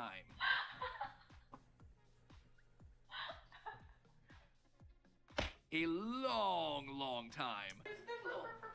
Long enough that he's not impressed with all that much anymore. Just look at that face. You know how a lot of things tend to get overwhelmed? Well, that right there is one entirely whelmed cat. He's been plenty of places and he's definitely seen some things. But one thing that still gets Skip running is dinner time with Meow Mix. Every day, boom, highlight of the day, he is right there at that bowl. Enough so that, and I'm not making this up, when Meow Mix actually sent us a bunch of product just to film with, he literally ripped into one of the bags that they sent us just to get at the food. He was that excited. And honestly, we couldn't be happier. Meow Mix is the perfect food for Skip. Despite his impressive bite strength, Skip's no spring chicken anymore. He's now 12 years old and we want to make sure that he's able to stay healthy and strong. Meow Mix Original Choice has 100% complete and balanced nutrition, providing him with every essential vitamin and mineral he needs, but it's also packed with protein to help keep his muscles strong. On top of all of that, Meow Mix comes in a ton of different flavors, as well as both wet and dry foods. So if your cat's a picky eater or you just want to change it up and expand their flavor palette, there's something here designed to satisfy even the pickiest of kitty cats. So if you want to make sure that you're giving your cat food that they're gonna love, check out Meow Mix in all its varieties by clicking the link down in the description. Again, thanks to Meow Mix for sponsoring today's episode. We appreciate it, and Skip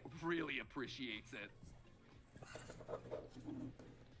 And as always, my friends, remember, it's all just a theory. A film theory. And cut.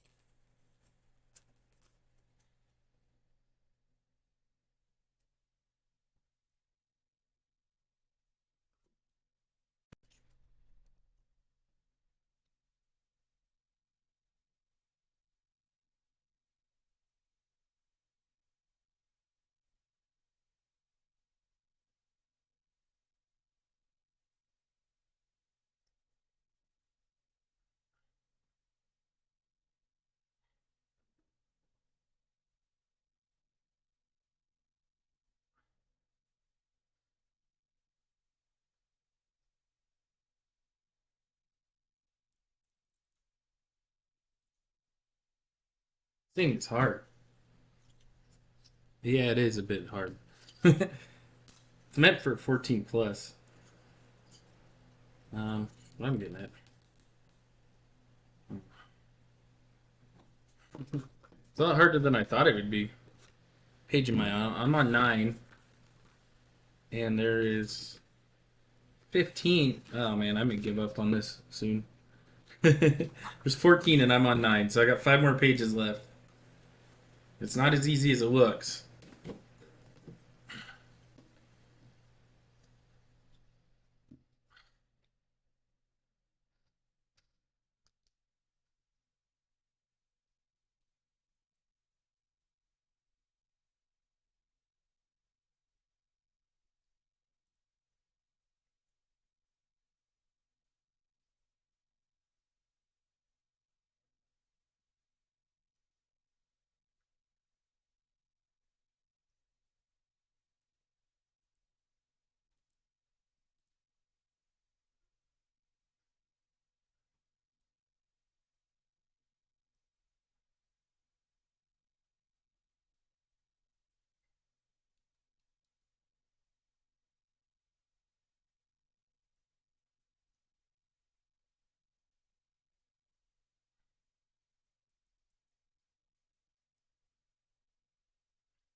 Let's see.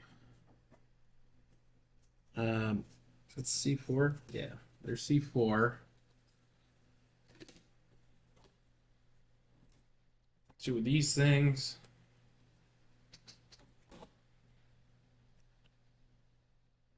You just saw my mag? I don't know what that is. Sorry.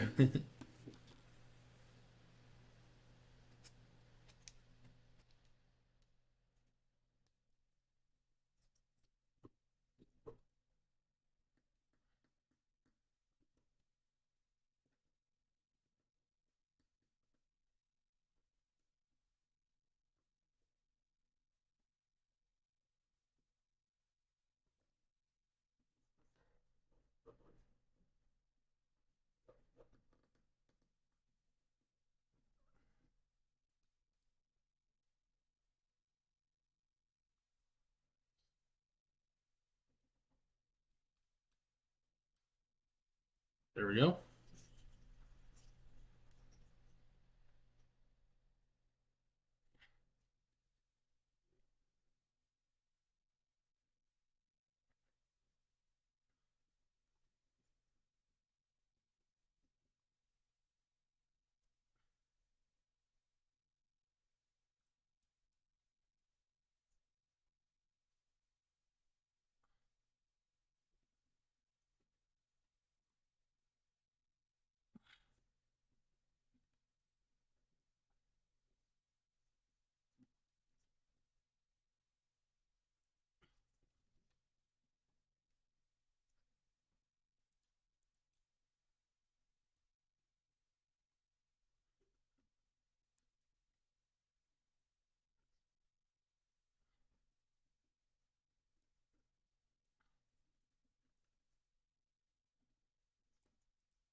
Okay.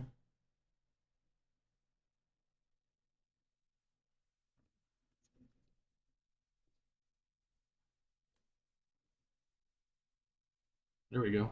Hey, how are you? What's up, Big Mike? Hey, what's up, Eden? How are you? Nitro, good to see you. What's next? I think I got that all done.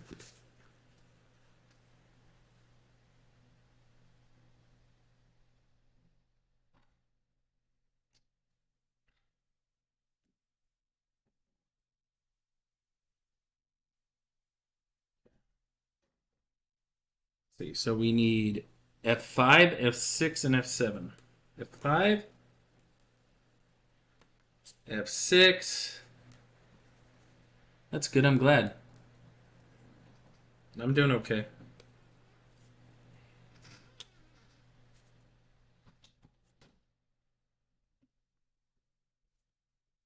And F10. Ooh, the F page is almost done. I wonder if F8. Yeah, F8's like the next one. Then I'll be done with another page. I think I'm almost done. This thing is looking crazy, though.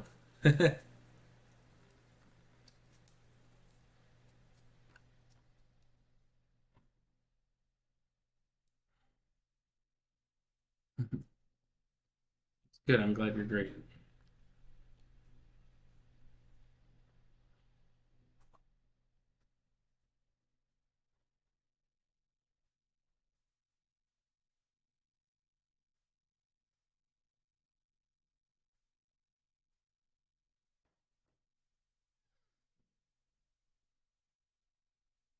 I'm gonna finish this stupid thing soon.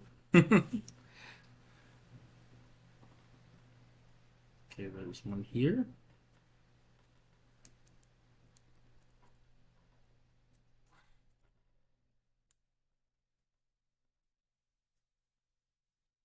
It's a middle piece. Uh-oh. I better plug in this phone or I'm gonna die.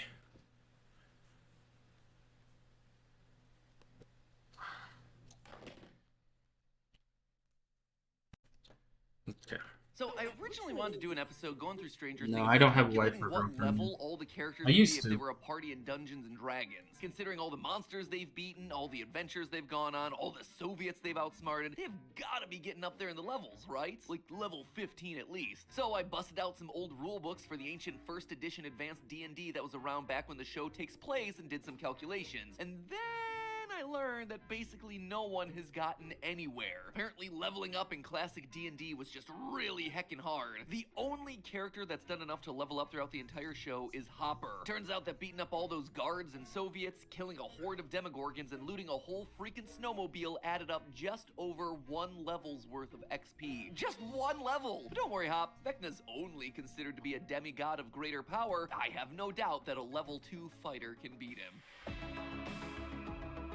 Hello, Internet! Welcome to Film Theory, the show that's always running up that hill called the YouTube algorithm. Today we're journeying into the Upside Down with all our favorite kids from Hawkins, Indiana. Though, can we even call them kids at this point? With how much time there is between seasons of this thing, Dustin over here is looking like he's ready to put a down payment on his first mortgage. Honestly, though, it's not just the kids who've grown up either. It's wild to think just how much the Stranger Things franchise has grown since it first premiered. I mean, this thing started as a mid-budget homage to classic 80s movies, and now it's got a budget that's larger than not only those cinematic classics, but also modern-day blockbusters. Seriously, Netflix spent $270 million on Stranger Things Season 4. Compare that to the biggest movie of 2022 so far, Top Gun Maverick. That thing had a budget of only $170 million. How do you even afford that? Well, don't worry, Netflix has got themselves a plan. You know, they could have taken my advice from a previous episode, but nah, they've got a better idea. They're betting the farm on a Stranger Things pop-up shop in Paris.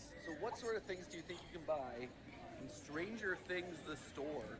Wow, look at all that specialty merch, like trucker hats. Gotta be honest with you, Netflix, something tells me that you might need to do a bit more than sell a few t-shirts to break even on this one. Now, in case you've somehow missed one of the biggest streaming shows ever, Stranger Things is the story of 4 nerdy friends. 5 nerdy friends. 6, 7, 8? Netflix, slow down. It's no wonder the budget for this thing is so huge. I used to have like girlfriends. 3 I've had ongoing girlfriends. main characters every season. Anyway, every season the small football team's worth of nerds are tasked with trying to save themselves, their hometown, and the world from the Upside Down, a dark mirror dimension full of spooky, scary monsters. But despite having more than enough Seems warm almost done, bodies though. to throw at the nearest threat, every season ultimately boils down to one character. Okay, what's B10? 11. I gotta Young find the girl with B. incredible psychic powers and Things aren't terrible every arts and crafts powers. page. And for my visual Look at, I finished the page. Oh, I'm getting close.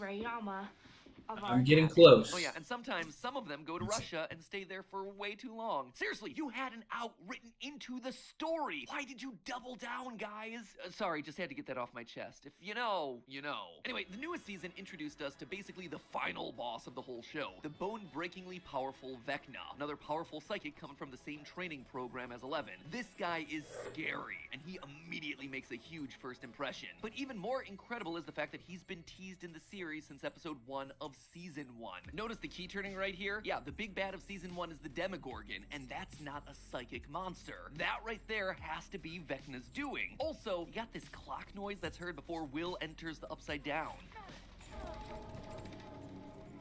How cool is that? In the opening minutes, we're teased about this guy who only appears a couple seasons later. TLDR here, the show's been building to his reveal for a long time. They even show that Vecna's been the one actively controlling all the other monsters from the previous seasons. In short, this dude is a big deal. Which means that no matter how long you stand there with your arm outstretched, 11, it ain't gonna work. And we see this in the season's final episode. Despite being lit on fire, shot point blank with a shotgun, having parts of his hive mind severed, and falling several stories out a window, Vecna escapes, and he'll be back for the final season. Will makes that abundantly clear. I can feel him, and he's hurt. He's hurting. but he's still alive. So, what else can our lovable team of geeks do? How do you kill this seemingly unkillable foe? Well, I think that we actually have a blueprint for exactly how to beat this guy thanks to a little game called Dungeons and Dragons. This tabletop RPG is obviously core to the lore of Stranger Things. Oh, Jesus, we're so screwed if it's the Demogorgon. It's not the Demogorgon. An army of troglodytes charged into the chamber. Troglodytes? Told you. But I'm not sure many people realize just how influential it's been. So today we're gonna look at the pieces Stranger Things has set up throughout the series and examine the lore of the franchise through the lens of D&D to tell you exactly what Vecna's plan is and how they're ultimately gonna stop him. Spoiler alert, our lovable gang from Hawkins, Indiana are gonna have to make a couple horrible sacrifices to do it. Millie Bobby Brown, the actress playing Eleven, she recently said in an interview that she wished that the show had more deaths. Well, let me be the first to tell her she's gonna get them this next season. In fact, I have a strong suspicion as to who's gonna die next season, and their deaths won't be completely pointless like Eddie's. Side note, loved Eddie as a character. It's cool and all that you got to do that epic guitar solo, but seriously, these guys are smarter than that. They thought through their plan. They could have just set up a tape to play on top of a speaker system. And don't even get me started on the whole I need to buy them time thing. No, just no. Hashtag justice for Eddie. He was too cool and too smart. He deserved a better death. Okay, rant over. So, can I predict the ending of a show whose ending hasn't even been written yet and likely won't air for at least another year and a half when Mike is old enough to join AARP? Hop on your trailers, friends. Today we're shredding some lore. So first off, just to be clear, Stranger Things has made no effort to hide how much of its mythology is inspired by Dungeons and Dragons. I mean, all of its main monsters are straight up named after famous D&D enemies. But names aren't the only thing that they borrow. The basic concepts behind the D&D monsters are also incorporated into the Stranger Things iterations. Think about it like that meme where you copy your friend's homework but you change it just enough so you won't get into trouble. If you want an example, just take a look at Season 3's Mind Flayer. In the game, Mind Flayers are illithid, tentacle-faced creatures from a different plane of existence that operate a hive mind, telepathically controlling intelligent creatures as minions and reproducing via creepy slugs that infect the brains of host bodies. Now, take a look at Stranger Things. Their Mind Flayer is a hive mind, check, from a different plane of existence, check, that often takes the form of creatures with tentacles, check. It has the ability to control the minds of people, like we see with Billy, check, and the Demogorgons controlled by the Mind Flayer will reproduce with gross slugs that live in hosts like Will.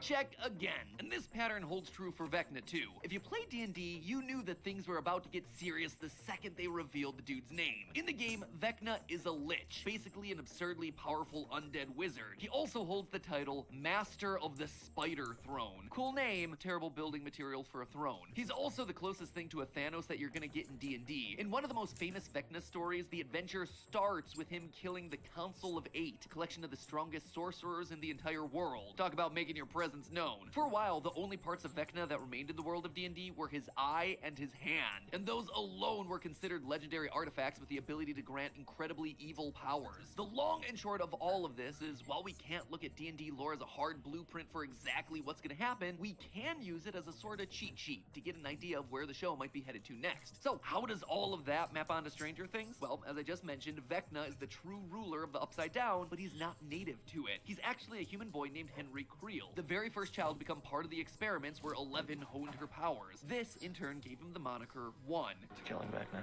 / Henry. / what? He might not be a powerful wizard, but he is a powerful psychic. He may not sit atop a spider throne, but he does like spiders. And just like D&D's Vecna killed the other mages in the Council of Eight, One in Stranger Things killed all the other powerful kids in the psychic experiments to start his story. In fact, Eleven gets so angry in this moment that she basically tears him apart. It's only once he's in the Upside Down that he's able to regain his strength. In short, Henry is quite literally killed and then reborn. In a lot of ways, you could say that he's undead, just like Vecna the Lich. And remember the whole eye and hand being powerful artifact thing from D&D? Well, Vecna in the show is shown with one enlarged hand and is just oozing with eye imagery. The parallels here are very clear, and this is even looking past how Stranger Things' Vecna looks an awful lot like some incarnations of the D&D character. So a lot of that lines up really well, and that naturally got me asking, what else in Vecna's D&D lore can we look at to figure out what the next season is gonna do? Well, most iterations of the character have one major goal: to become a god. Vecna's been trying to do it for basically as long as he's been around, and he's even succeeded in some D&D storylines. That's also gonna be Vecna's goal in Stranger Things, as one explains in Season 4. Imagine what we could do together.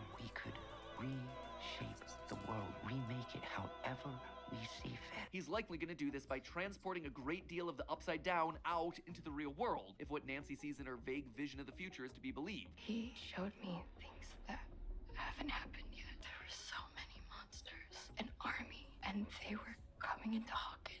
And this actually lines up with perhaps the most popular iteration of the character, one that predates Stranger Things. I'm talking about Vecna's appearance as the villain from the massively popular D&D livestream Critical Role. He wasn't really going to offer information anyway. Who are you? Standing by the doorway, you see there, arms crossed, casually standing before you, Vecna.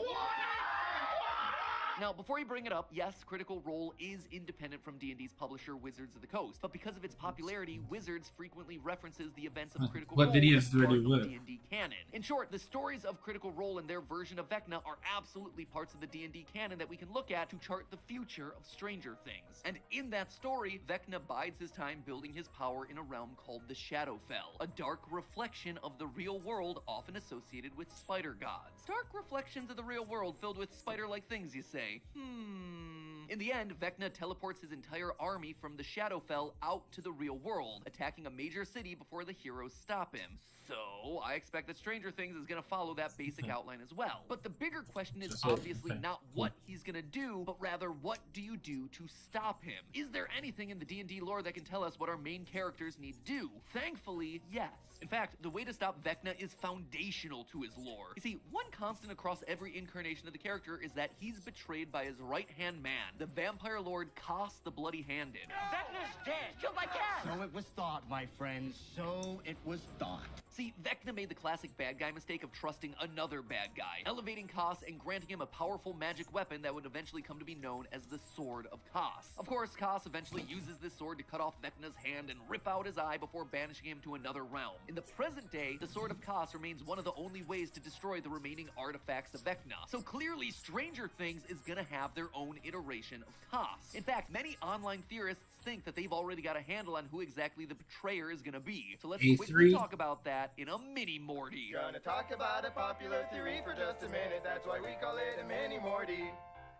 Let's see. I'm almost done. Around the old Reddits is that the late great Eddie Munson is going to return as the show's iteration of Koss. According to them, Koss was most well known for using a sword, just like Eddie uses against the Demobats during the final battle. Koss was a vampire lord, creatures often associated with bats, and Eddie was killed by a swarm of Demobats. Plus, the choice of Metallica's Master of Puppets as the song that Eddie rocks out to could be foreshadowing that he'll be risen as Koss under Vecna's control. They specifically point to lyrics like, "Master of Puppets, I'm pulling your strings, twisting your mind, and smashing your dreams." And while I think I made it clear earlier just how much I'd love to see Eddie get some well-deserved justice, I just don't think the parallels here make a lot of sense. First off, yeah, Eddie uses a sword, I guess, but there's nothing special about that particular sword. If anything, Eddie's guitar was his much more iconic weapon. You could say that he's much more of a bard character who uses an axe. Secondly, well, yeah, he did die to Demobats. Steve also got bit real bad by the bats, so the connection isn't just with Eddie. Finally, the lyrical connection between Master of Puppets and Vecna is really cool, but the showrunners made it clear that Eddie's guitar solo wasn't originally planned.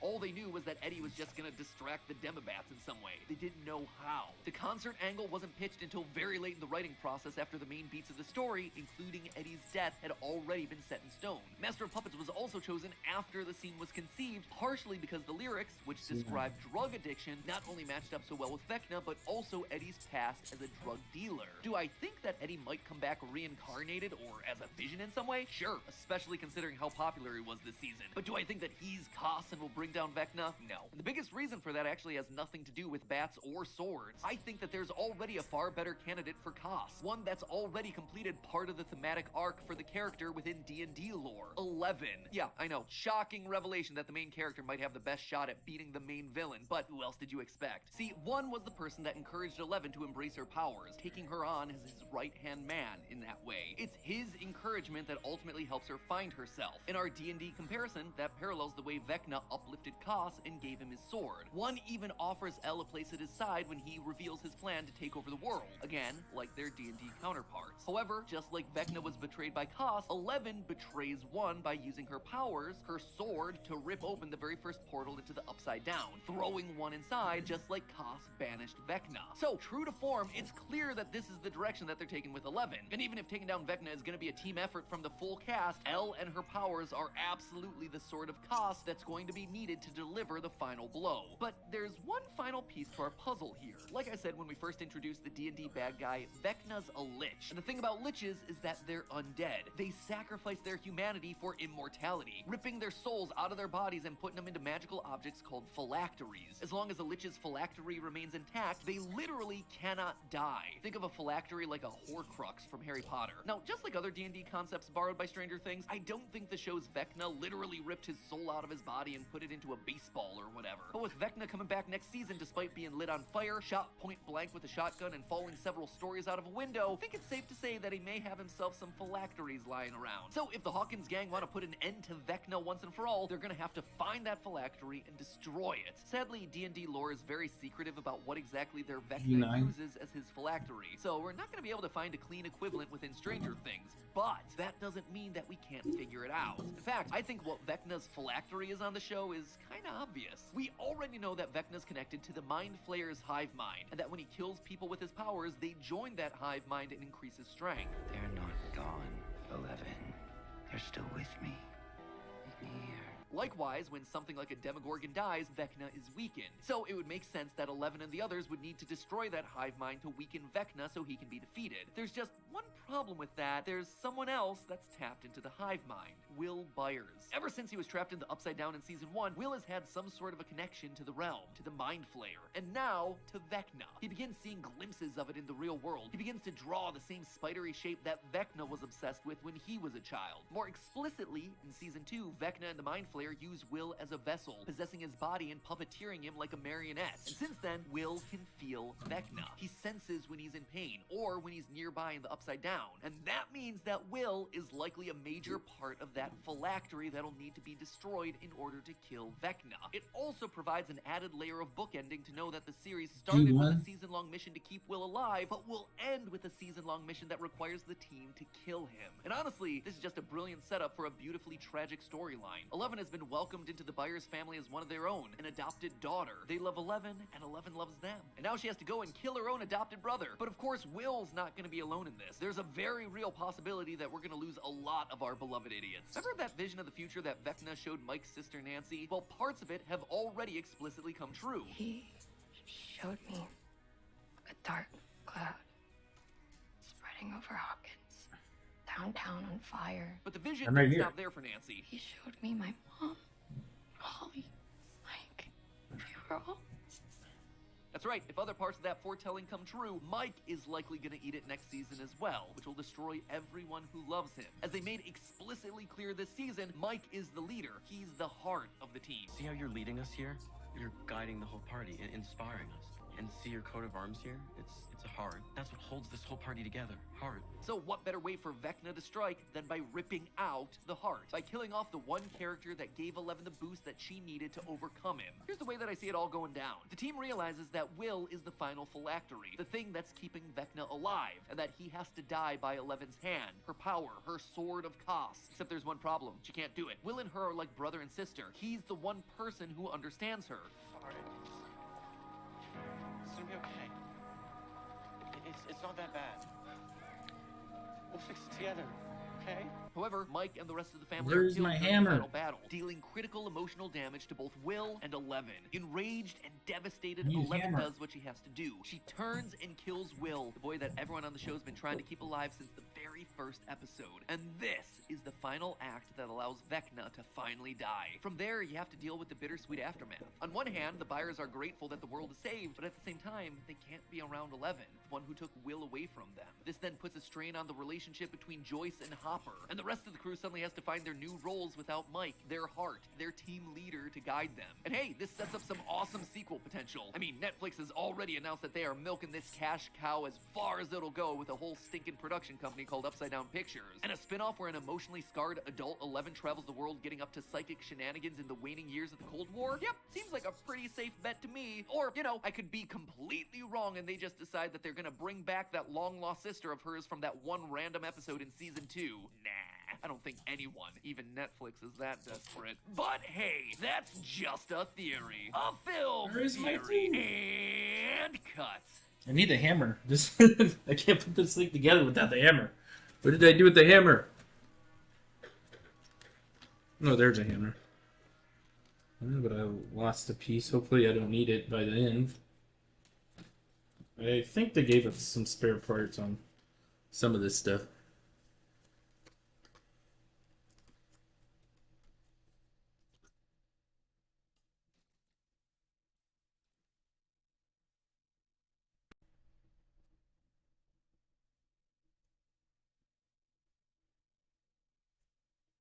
I'm just gone.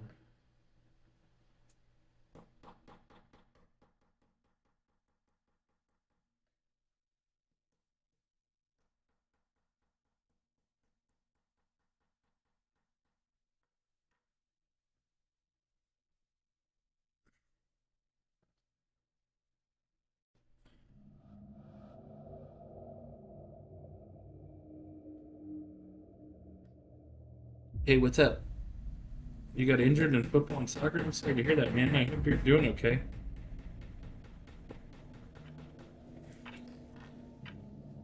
Okay. What'd you do? Break it or sprain?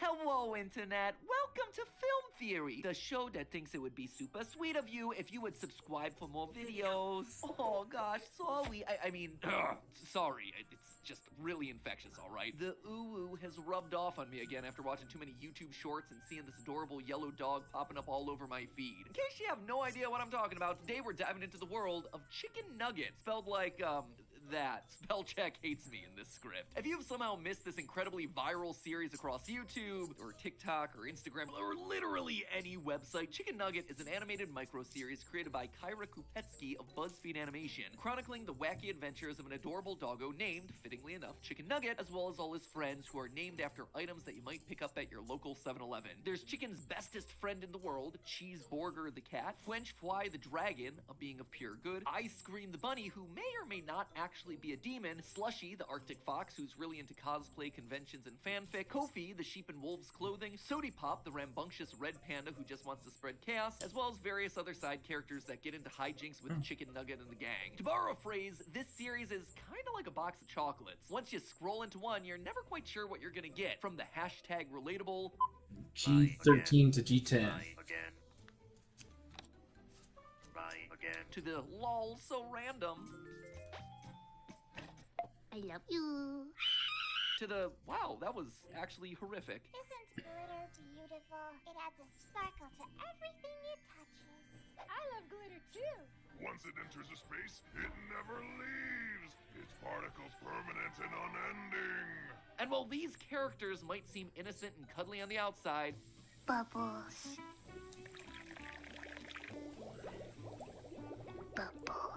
if you keep watching these micro videos, you'll soon discover something deeper going on just under the surface. G15. Let me tell you, loyal theorists, you guys delivered with this one. Taken to Twitter, GT Live's comment sections, even the theorist subreddit to recommend that we look into Chicken Nugget. And I gotta be honest, when I first saw Chicken Nugget recommendations popping up all across my feeds, I thought it had something to do with kindergarten. That theorist classic game with a different kind of chicken nugget. Hello, Internet. Welcome to Nugget Theory, where only those most deserving of Nugget's wisdom are permitted to watch. But after taking a dive into this series, wow, I cannot believe that I let this one almost pass me by. And with the news that BuzzFeed Animations teamed up with Frederator to make a new animated series adapted from the shorts, now seems like the perfect time to dig into this one. And boy, let me tell you, there is a lot hidden beneath the cute and cuddly art of this one. What on the surface seems like an innocent and wholesome series of fun, jokey videos about furry friendos named after food is actually a series asking some pretty heavy existential questions about what it means to be yourself, to believe in yourself, all packed inside of a wholesome,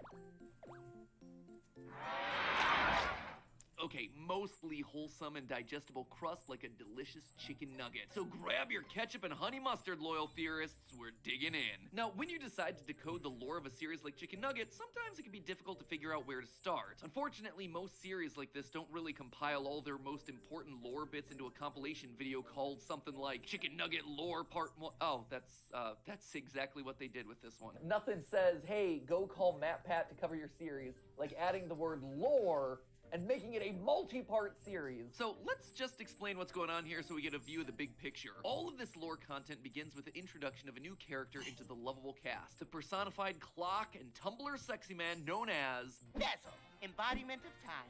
Nice to make your acquaintance, little animal friend. What the heck?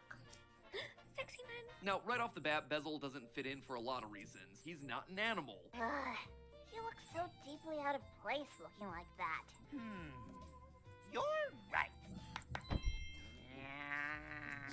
Nor is he chibi. Oh, fine. You want me to blend in more? Conform? Fine.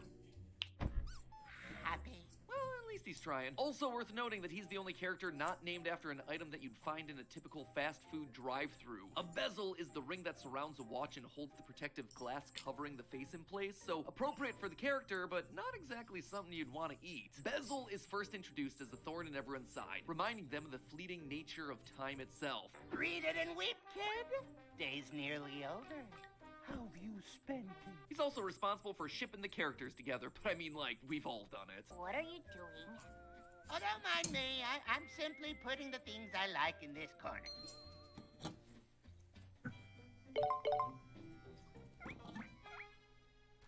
This eventually brings Bezel into conflict with both French Fly and Ice Cream, who are both unlike the rest of the cast. You see, both French Fly and Ice Cream are interdimensional beings. French Fly is actually a representative of pure good, and Ice Cream is the demonic personification of pure evil. Both are trying to influence the world to their side, but this conflict of good versus evil quickly takes a backseat for another type of trope. I appreciate it. Harbinger of darkness and a blight on this world.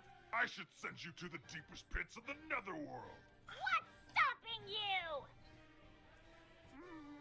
Yeah, opposites certainly seem to be attracting in this case. Now, that right there is an interesting setup for a conflict with a ton of hidden lore, right? A battle of good with French Fry versus evil with Ice Cream versus chaos with Bezel over the fate of the world. All with these cute, adorable talking animals trapped in the middle. But it's not the world that these three are fighting over, it's just control over one of the characters, Chicken Nugget. What are you even here for, anyhow?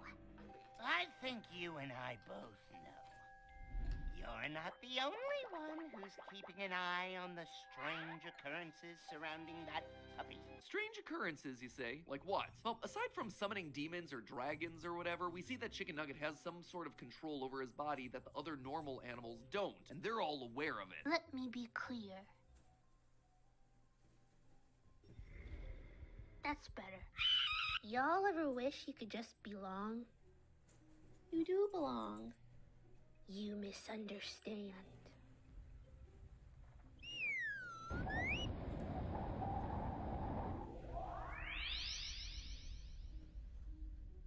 Long. You can even change things about other people. Let's trade. What?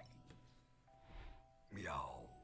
Now, all of this could just be funny jokes or an art style thing. In shows with similar art direction like Adventure Time or Steven Universe, the characters often have exaggerated features. They can stretch and bend their bodies and limbs in ways that feel inhuman. Their faces can transform into something funny or scary at the drop of a hat. Most of the time, this is just meant to be a fun art decision. There's no deeper meaning other than, it's just a cartoon, bro. But I don't believe that to be the case with Chicken Nugget. I think all of these things are literally happening in universe and that they aren't necessarily supposed to be happening. Why?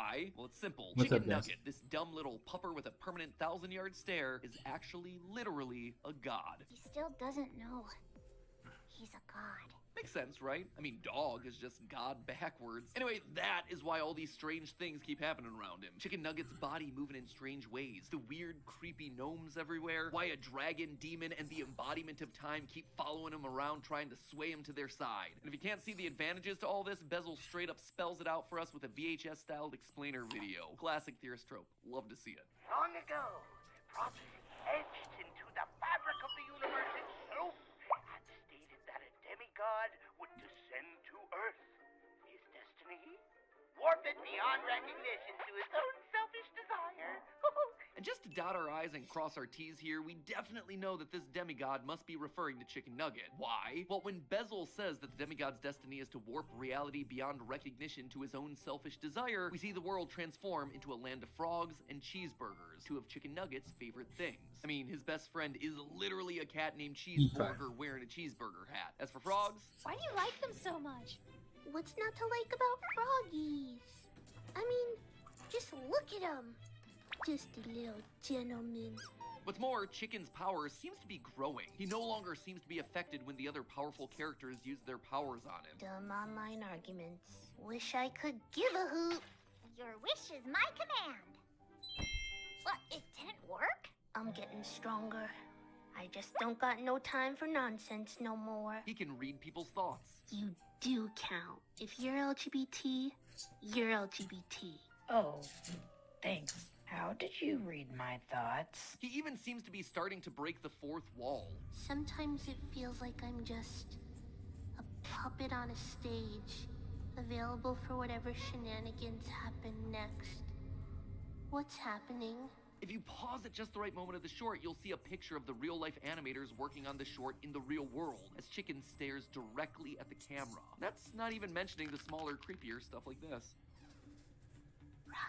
It's a surprisingly intense setup for a series about cuddly cartoon animals, and it leaves us with a lot of interesting places where it could lead, with a clear battle between three sides and a doggo Gato that may dictate the entire fate of the universe. On one side, we have Bezel instigating chaos, slowly trying to reveal Chicken Nugget's destiny to him by planting subtle ideas into his head. Do not despair, for time is an infinite dance. He's also trying to reveal the nature of this reality to Chicken Nugget, helping him break through that fourth wall. Cool boy you got here. Yeah, I guess it is kinda neat. I guess I kinda never really noticed it. On the other side of the battle, we have Frenchfly and Ice Cream, who would love to recruit Chicken Nugget, but have accepted that they probably won't be able to. So instead, they're trying to shield Chicken Nugget from the truth, but they're kind of at a total loss for what to do. You know why Bezel's here, right? Yeah. I just thought we did everything right. We did do everything right. He's wrong. That said, they do have themselves a nice little backup plan for when things go south. So, if Bezel's right and he does destroy the world, what do you want to do next? He's not going to. It's gonna be fine. It will! I can find a nice pocket dimension for us. It'll be so nice. And lastly, in the middle, we have Chicken Nugget, who doesn't seem to be handling all this very well. It's affecting his waking hours. The thing the clock guy said about empty voids is kinda starting to freak me out. Wait, do I even have a house? Sometimes it feels like I'm just a puppet on a stage, available for whatever shenanigans happen next. And his sleeping ones.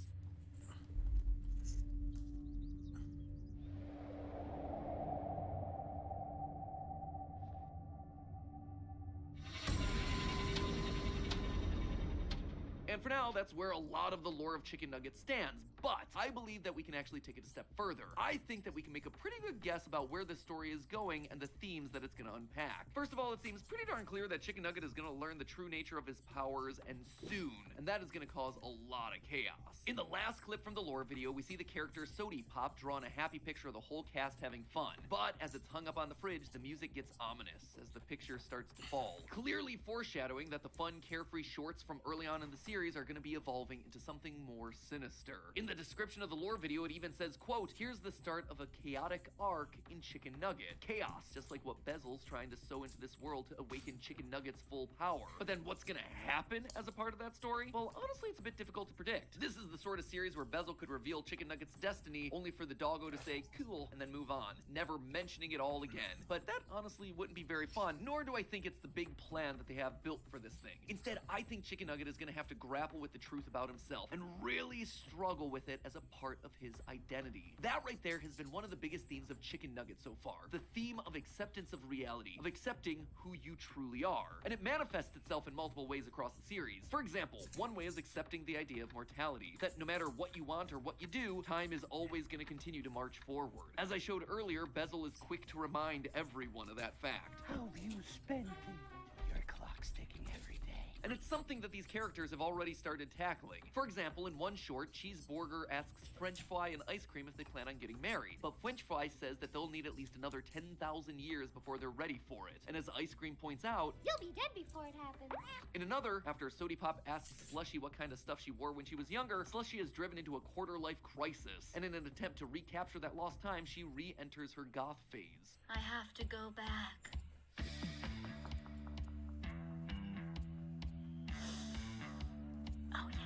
Acceptance of aging, though, is only one facet of this. Another one is accepting your own identity, and that right there is a huge part of the series. This is perfectly embodied by the character Kofi. She is literally a sheep in wolf's clothing. She feels more at home in a different body and is doing her best to make that her reality. More explicitly, she has several moments where she learns to accept herself and that she doesn't need to conform to others' expectations. People don't really get me sometimes. Maybe I am too weird. Guess I'm just different. That's okay, though. Characters like Slushy encourage others to embrace their interests, no matter how cringe they might be. What you doing? Writing a fanfic about my self-insert dating a character I really like. Isn't that kind of cringe? No. And you know why?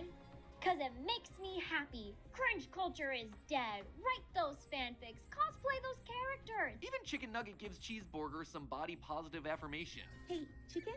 Am I chubby? Yes. Very chubby and nice and good and beautiful.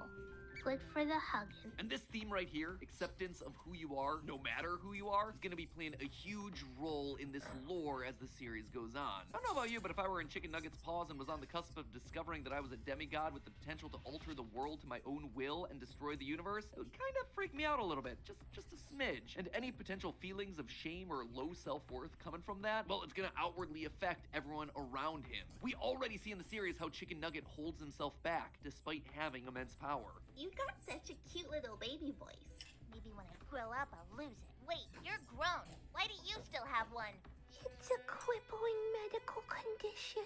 If Chicken Nugget wanted an adult-sounding voice, he could have one, but his internalized feelings are the things holding him back. And that's just the tip of the iceberg for the things that Chicken's gonna have to deal with. Thankfully, though, he's surrounded by the best people to help in this sort of situation. A supportive best friend like Cheeseburger, a motherly figure encouraging him to embrace himself like Slushy, someone actively on the same journey of self-acceptance like Kofi, a literal angel and devil on his shoulder to keep him balanced in French fry and ice cream, and a little chaos gremlin and sody pop just for the fun of it. They're the ones that are ultimately gonna help keep Chicken Nugget grounded, helping him through whatever godlike self-realization he's gonna be forced through. And they're not gonna do it through some epic quest or adventure, but they're gonna do it through the mundane, the everyday things that they're already doing. Drawing, going to lunch, relaxing in a field, whatever. Sometimes life isn't about the amazing and exciting future, but the here and now, and the friends that you choose to keep. Maybe the world that Chicken Nugget occupies is just a figment of his imagination, or the whims of an animator. But the important thing is that he spends his time with the friends that he's made along the way. But hey, that's just a theory. A film theory. And cut.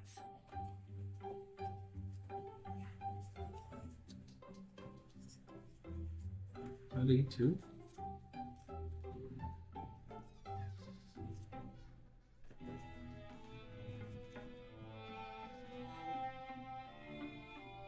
There's the only thing left, so that's A2. Where does it go? Here?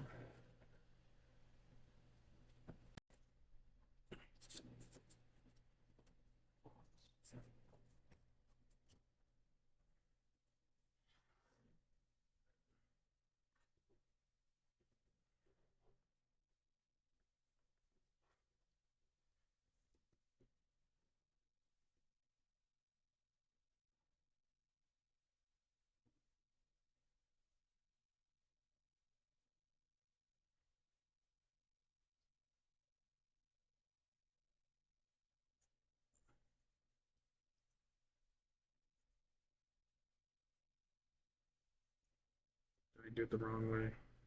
Maybe. Yeah, it was supposed to go that way.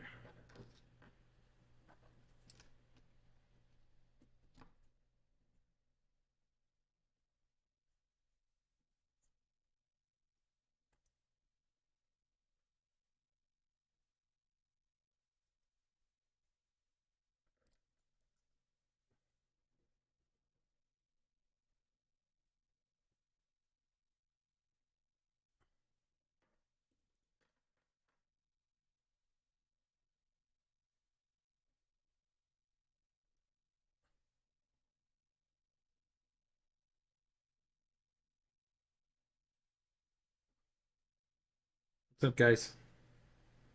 Robert? I think so. Sorry if I don't. Don't mean to.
How does that go here? Oh. That makes sense now.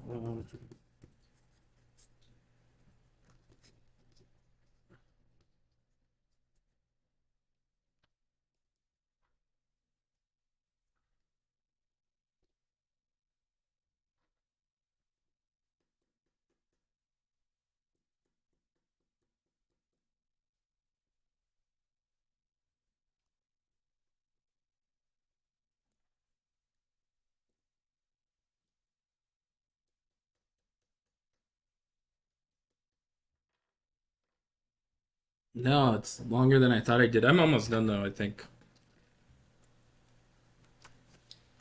It looks almost done.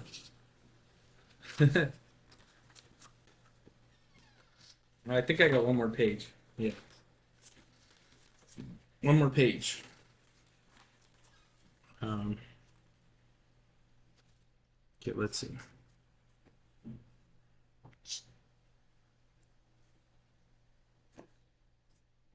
That page is done. I don't know what this is. This is for something. That looks like G4.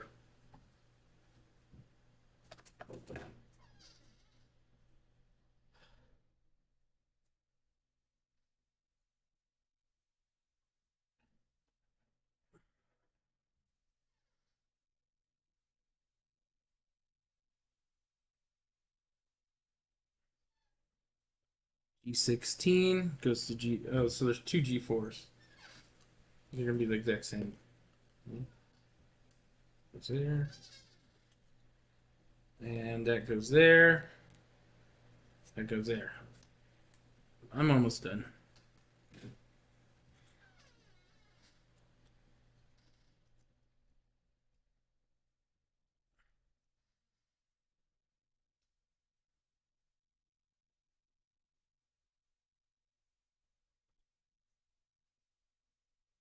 Down like that. That goes like that.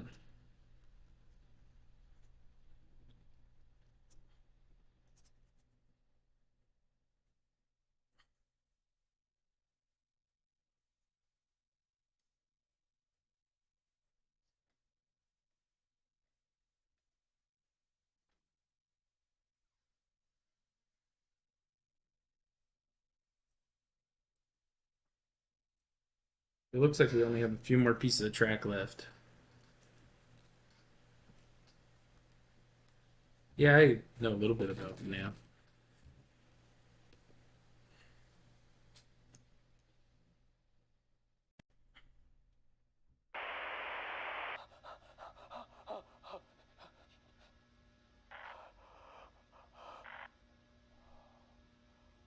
Yeah, I've seen enough. Send it. Shut him down. Hello, Internet! Welcome to Film Theory, the show that's been lost in the Backrooms for over a year now. Please send help. At this point, I'm sure we all know what the Backrooms is, right? This creepypasta turned analog horror series created by indie filmmaker Kane Pixels absolutely took YouTube by storm last year. With its haunting aesthetics, its mysterious story, and its deep lore just begging to be uncovered. And that has actually become a big part of the franchise, something that Kane talked about in a recent interview with my friend Anthony Padilla. You have people dissecting your videos. You have the film. Long enough, I know. Maybe It's like getting 5 there. videos dissecting the I think I've Backrooms. Does spent any 3 hours of on this their stupid thing. analyses dictate where you take your series? No. Hear that, Matt? Pat, you do not have No, any 4 hours, power yeah. over this man. Oh, is that so? Then why did your characters follow my advice as I pointed out in a recent YouTube short? I'm not just coping here, am I? Yeah. Thank you, Matthew, for all your coverage, but no, sadly, you do not influence the series. Well, poop. But then again, I can't blame him. What Kane's been doing with the series so far has worked really well. Well enough that it's caught the attention of people well beyond our little corner of internet analog horror. Yeah, in case you didn't hear this one, Kane has actually teamed up with movie studio A24 to make a feature-length, big-budget adaptation of his Backrooms series, with Kane himself directing. That right there, that is a big deal. A24 are the people behind instant classics, like Everything Everywhere All at Once, Ex Machina, The Witch, Midsummer, Hereditary. My first thought after hearing this news, whoa! Congratulations to Kane. I am so excited to see how this thing turns out. My second thought after hearing the news, though, are they allowed to do this? See, while Kane's series is really original in and of itself, it's based on a viral meme. Kane didn't come up with the original idea of the Backrooms, and he's openly admitted to that fact. I was vaguely aware of the Backrooms. I was aware of it in terms of the original image and the caption that I saw on Instagram 2 years before. So it got me to thinking, who actually owns the copyright to the Backrooms? See, this is an interesting question because we don't actually know who came up with the Backrooms. We know when and where it was invented, but not who made it. The idea originated in a thread on 4chan's paranormal-themed X image board on May 12, 2019, asking users to post images that felt off in some way or another. One reply posted this picture of a large room with yellow wallpaper, which first appeared in another thread back in 2018. Someone else replied to this image, writing the caption that would then go on to set the tone for the entire idea of the Backrooms from that point forward. The stink of old moist carpet, the madness of mono yellow, the endless background noise of fluorescent lights. But here's the thing, by default, all of 4chan's posters are anonymous, so we have no idea who first posted the image and who first wrote the caption. So the whole idea kinda just transcended into internet creepypasta folklore, where Kane eventually found it and then used it as an inspiration for his own series. Now, all of that in and of itself is really cool, and it's made for an incredible community-driven writing project as hundreds of people contribute to the lore of the Backrooms. But the introduction of a film into the mix by an actual Oscar-winning movie studio like A24, that right there, that changes things. Because the Backrooms is no longer the territory of the internet Wild West. It's now in a more traditional setting. And as Kane himself has pointed out, all of this unofficial, unlicensed content can start to become a problem. In like a normal film setting, that would just be copyright infringement. That would be the theft of IP. But on the internet, everyone owns everything, even if legally they don't. He's definitely not wrong, and this problem becomes a lot more tricky when you realize that Kane's series could qualify as the same sort of unofficial, unlicensed content. So today, I want to dive into this issue and see if we can work out what's what. If those original posts were in fact anonymous, who actually owns the Backrooms? Does anyone own the Backrooms? And is Kane's series and this big budget movie all at risk of copyright infringement? Is all of this the end of the Backrooms as we know it? Put on your hazmat suits, loyal theorists, because we're headed to the most terrifying and endless labyrinth of them all, copyright law. Before we get started, at this point I feel like it goes without saying, but just to be clear, I am not a lawyer. This is not legal advice. These are just the findings that I was able to dig up during my research. Also, we're only going to be talking about copyright law as it pertains to the US, not because other countries and their laws are unimportant, but more because the person Kane and the company A24 that we're talking about here are in the US. Cool, cool. So I think the first question we need to answer here is, can an anonymous work be copyrighted? I mean, might be kind of hard to just stroll down to the US Copyright Office wearing a disguise and then filling out some forms without listing names, right? No, actually, you can absolutely file for copyright protection without filling in any sort of author's name. But even so, you wouldn't need to in the first place. You don't actually need to formally register a creative work with the government to get that copyright protection. You actually get that protection the moment that your work is created, whether or not you're known to be the creator of the work. The highest profile example of this in recent years has got to be the anonymous graffiti artist Banksy, who defended their artwork from being used by a greeting card company by using the copyright protection on said artwork. Now, to be fair, this case happened over in Europe, but this sort of anonymous copyright protection works exactly the same way in the US. We actually go into a lot of detail about copyrights, trademarks, and how films like Winnie the Pooh, Blood and Honey are Disney's worst nightmare in another video, but the long and short of it, under the Copyright Term Extension Act for an anonymous work, anything created in the US has copyright protection for 95 years after it's first published, or 120 years after its first creation, whichever comes first. All of this together then should mean bad news for Kane and the Backrooms movie, right? Since the original 4chan post was published in 2019, the copyright for it shouldn't expire until 2114. So, if that's the case, Kane might want to take down his videos for the next couple of decades, right? Well, maybe not. We've established that anonymous works are protected by copyright, but our next question here is whether or not this sort of 4chan post can even be copyrightable in the first place. Short answer, yes. Long answer, yeah. It's complicated. Copyright protects original works fixed in any tangible medium of expression. Basically, if you make something original and creative, you own the copyright for it. Book, movie, music, architecture, YouTube video, or my personal favorite, pantomime.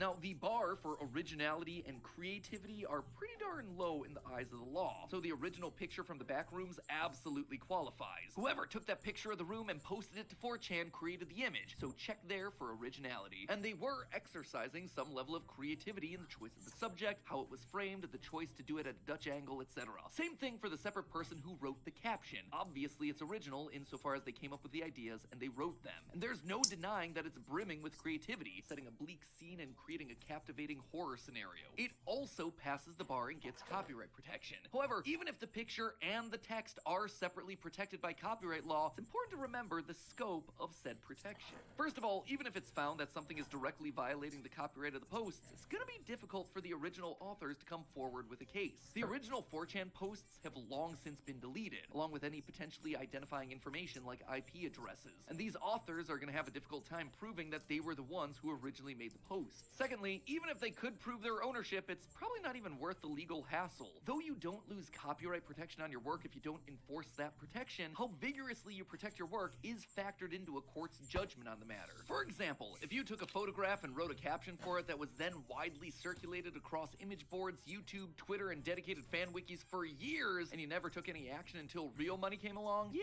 the judge is gonna take that into consideration. Anything you might win in damages might not even be enough to cover the legal fees. Thirdly, sure, you can copyright individual works, but you can't copyright ideas. Just because someone takes a picture of a creepy room with fluorescent lights and yellow wallpaper doesn't mean that they're the only one with copyright to that aesthetic, and that no one can ever take another picture of a creepy room with fluorescent lights and yellow wallpaper. The copyright protection of this original Backrooms photograph is limited to this single photograph. So yeah, if Kane wants to use this exact specific image in his series or movie, sure, that might be a problem, but he clearly hasn't done that. He's created entirely new imagery for his videos. And as for the text, sure, these two sentences and the way that they express their ideas are protected by copyright, but the ideas themselves, they're not protected. Even something specific like the word Backrooms, which Kane took from the post to use as the name of the series, wouldn't be protected here. Why? Well, you can't copyright names, titles, words, or short phrases. That kind of stuff falls under the domain of trademarks. Another thing that we cover in more detail over in that Winnie the Pooh video. Additionally, the word and idea of a back room, you know, a room in the back of a business or office or whatever, has existed long before that 4chan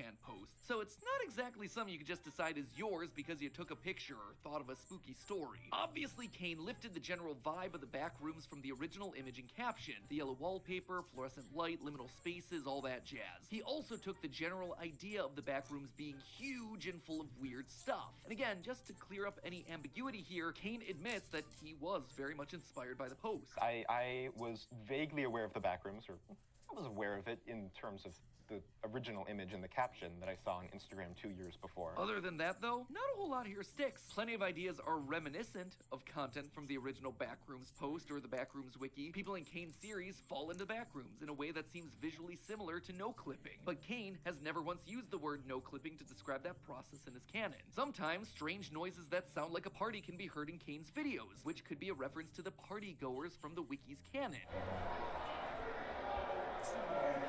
But again, Kane has never brought the actual partygoers or their lore into his world. Even ideas like the size of the Backrooms in Kane's series aren't one-to-one with the original post. Sure, Kane's Backrooms are big, but it's never once specifically mentioned to be 600 million square miles like the original post described it. Pretty much the only things that Kane took from that original post are the yellow vibe, the idea of falling into and getting lost, and the words, the Backrooms. Most everything else in these videos are entirely original creations of Kane's. The organization Async and their goals, Project KV-31 and the portal into the Backrooms, the bacteria monster. Lifeform Fellow. Lifeform Fellow. Yeah. Sorry, guys, you gotta update the wiki. Sorry, the Lifeform Fellow? Sure. Well, anyway, that was still Kane's. The long and short of it is that he's more than in the clear to make a film about the original story that he's crafted. But see, Kane's not the person I'm worried about in this episode. After all of this research into copyright law, the quirks of anonymity, and who owns what in this circumstance, he's gonna be fine. He's well within his legal rights to partner with A24 and make this movie, and I'm excited to see what comes of it.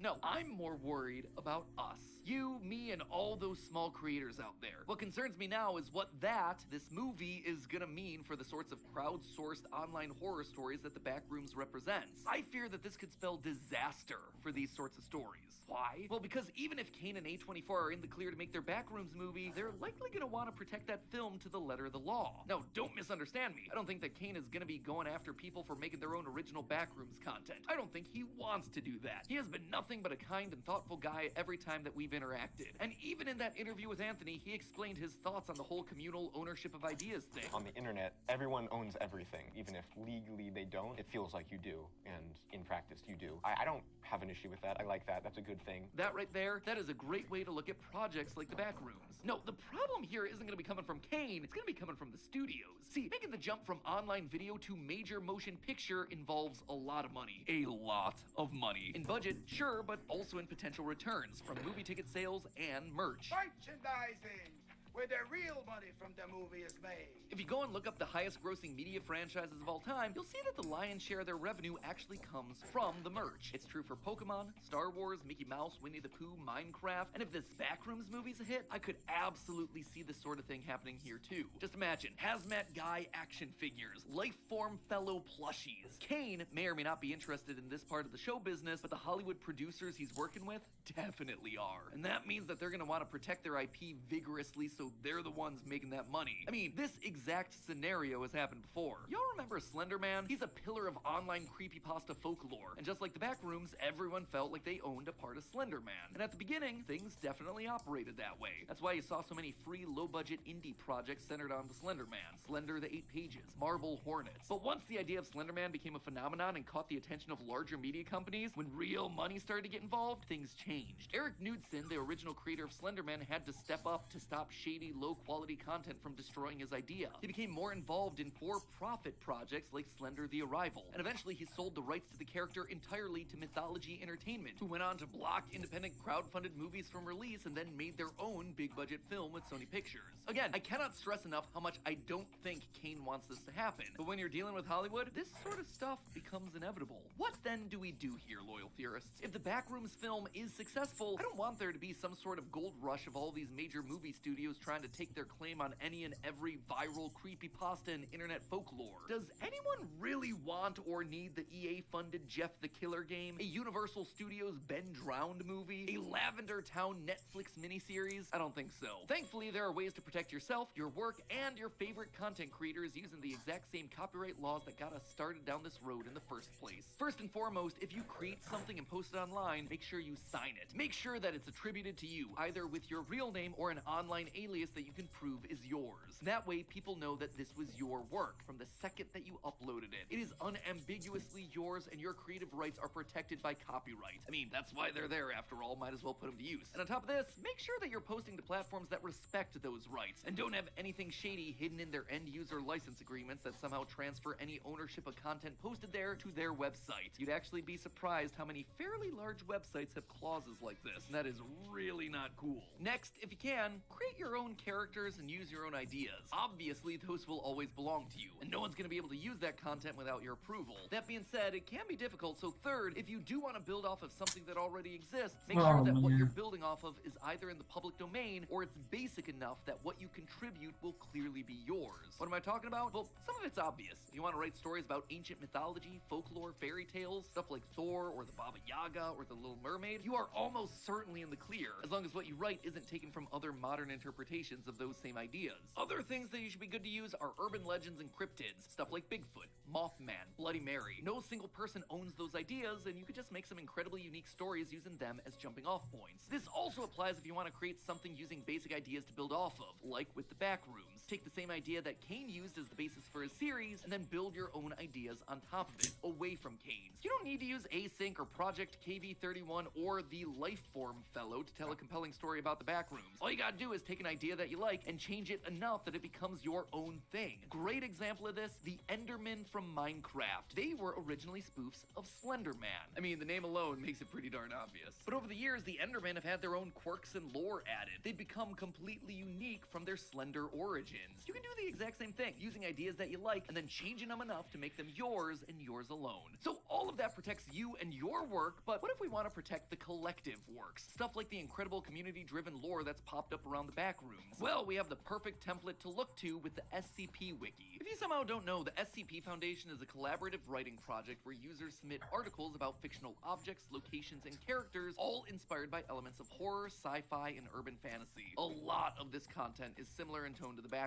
Once Once an article is approved to go up on the website, though, anyone is free to take the ideas from that article and add it to their own work, both on and off the SCP website. Everything published on the SCP Wiki is done through the Creative Commons Attribution Sharealike 3.0 license, or CC BY-SA for short. That means that anyone is free to make content based on SCPs. They can even make money, but they have to credit the original authors, and then also publish their work under that same Sharealike license. That means that yes, anyone from an indie game dev to a major movie studio can profit from the SCP Wiki and their articles, but the ideas that they add to the SCP must also be free for anyone else to use, publish, and profit from. Though this might not work for everything, this is an awesome system for these sorts of collaborative projects. And maybe the single most important thing to keep in mind about all of this: support the independent writers and artists that you love so they can keep creating. Read the work of these creators, share them with your friends, help spread the word. One of my particular favorites that I haven't seen reach the same level of success as the Backrooms or SCP yet are the short stories by the Reddit user Search and Rescue Woods. They have a series about these mysterious staircases just appearing out in the woods and their connections to missing persons. It is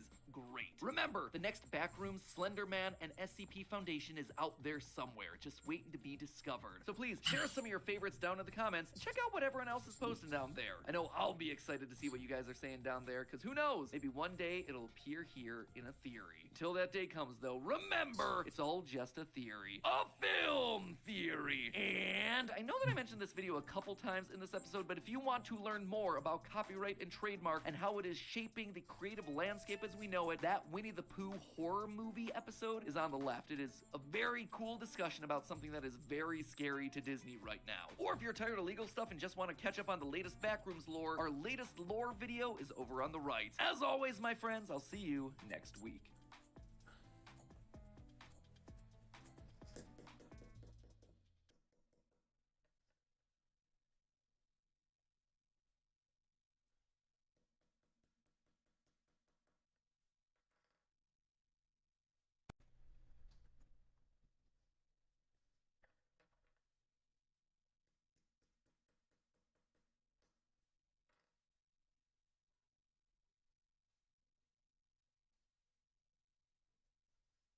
Hello, hello. What's up? ¿Qué onda? ¿Cómo anda, brother? What's going on? Todo bien. What? I don't know. What's up, guys? How are you? Hang on to what? What are we hanging on to? It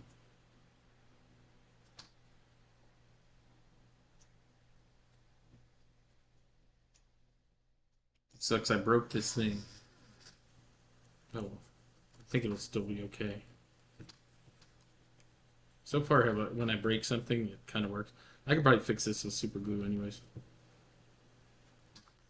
What's up, guys? How is everybody? Thanks for coming in.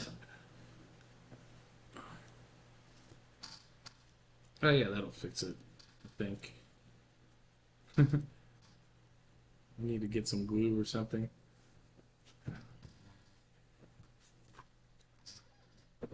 Man, I'm missing a piece. Is that what you're doing here? You guys decided to make me lose a piece? How's everybody? Welcome to my live. The most boring live I've had ever. I'm just kidding. Where is the thing? I'm missing a piece. Oh well, I'm just gonna keep going. I want to get this done. I'm almost done, but I am missing a piece, which kind of sucks. I'll find it though. I'll find it running around.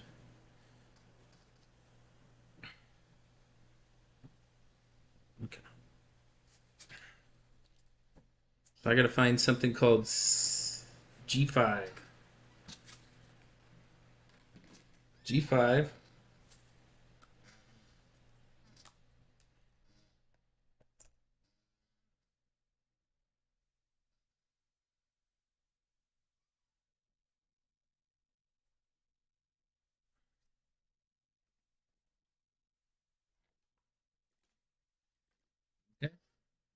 What's up, guys? Thank you for the gift. I appreciate you guys. Let's see.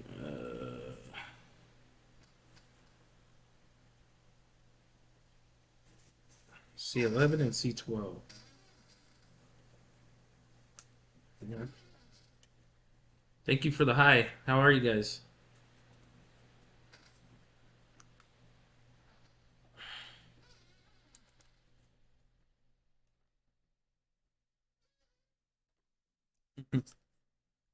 This thing is a lot harder than I thought it would be. Okay, so this is going to be here.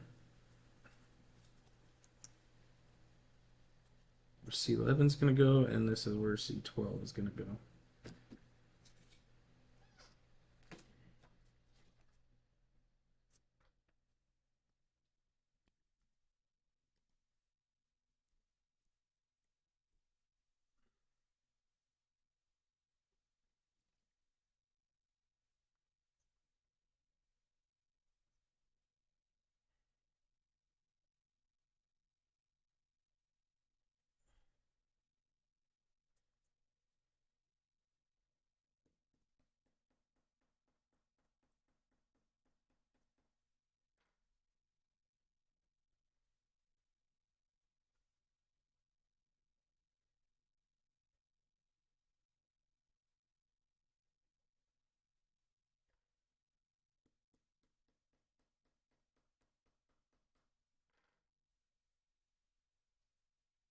I am the fastest person on TikTok.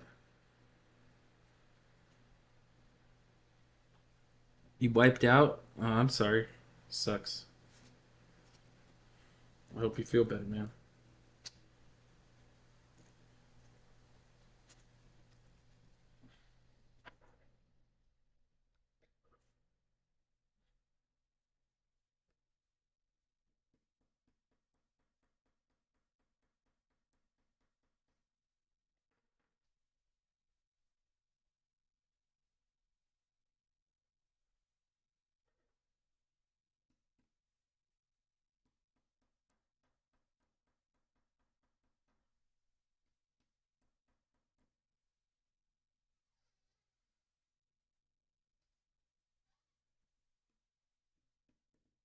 Hi, how are you guys?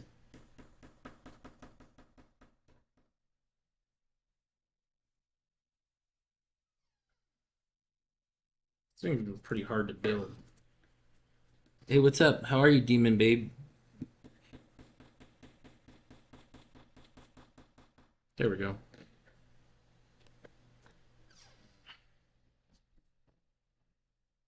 Thanks to Google for sponsoring a portion of today's video.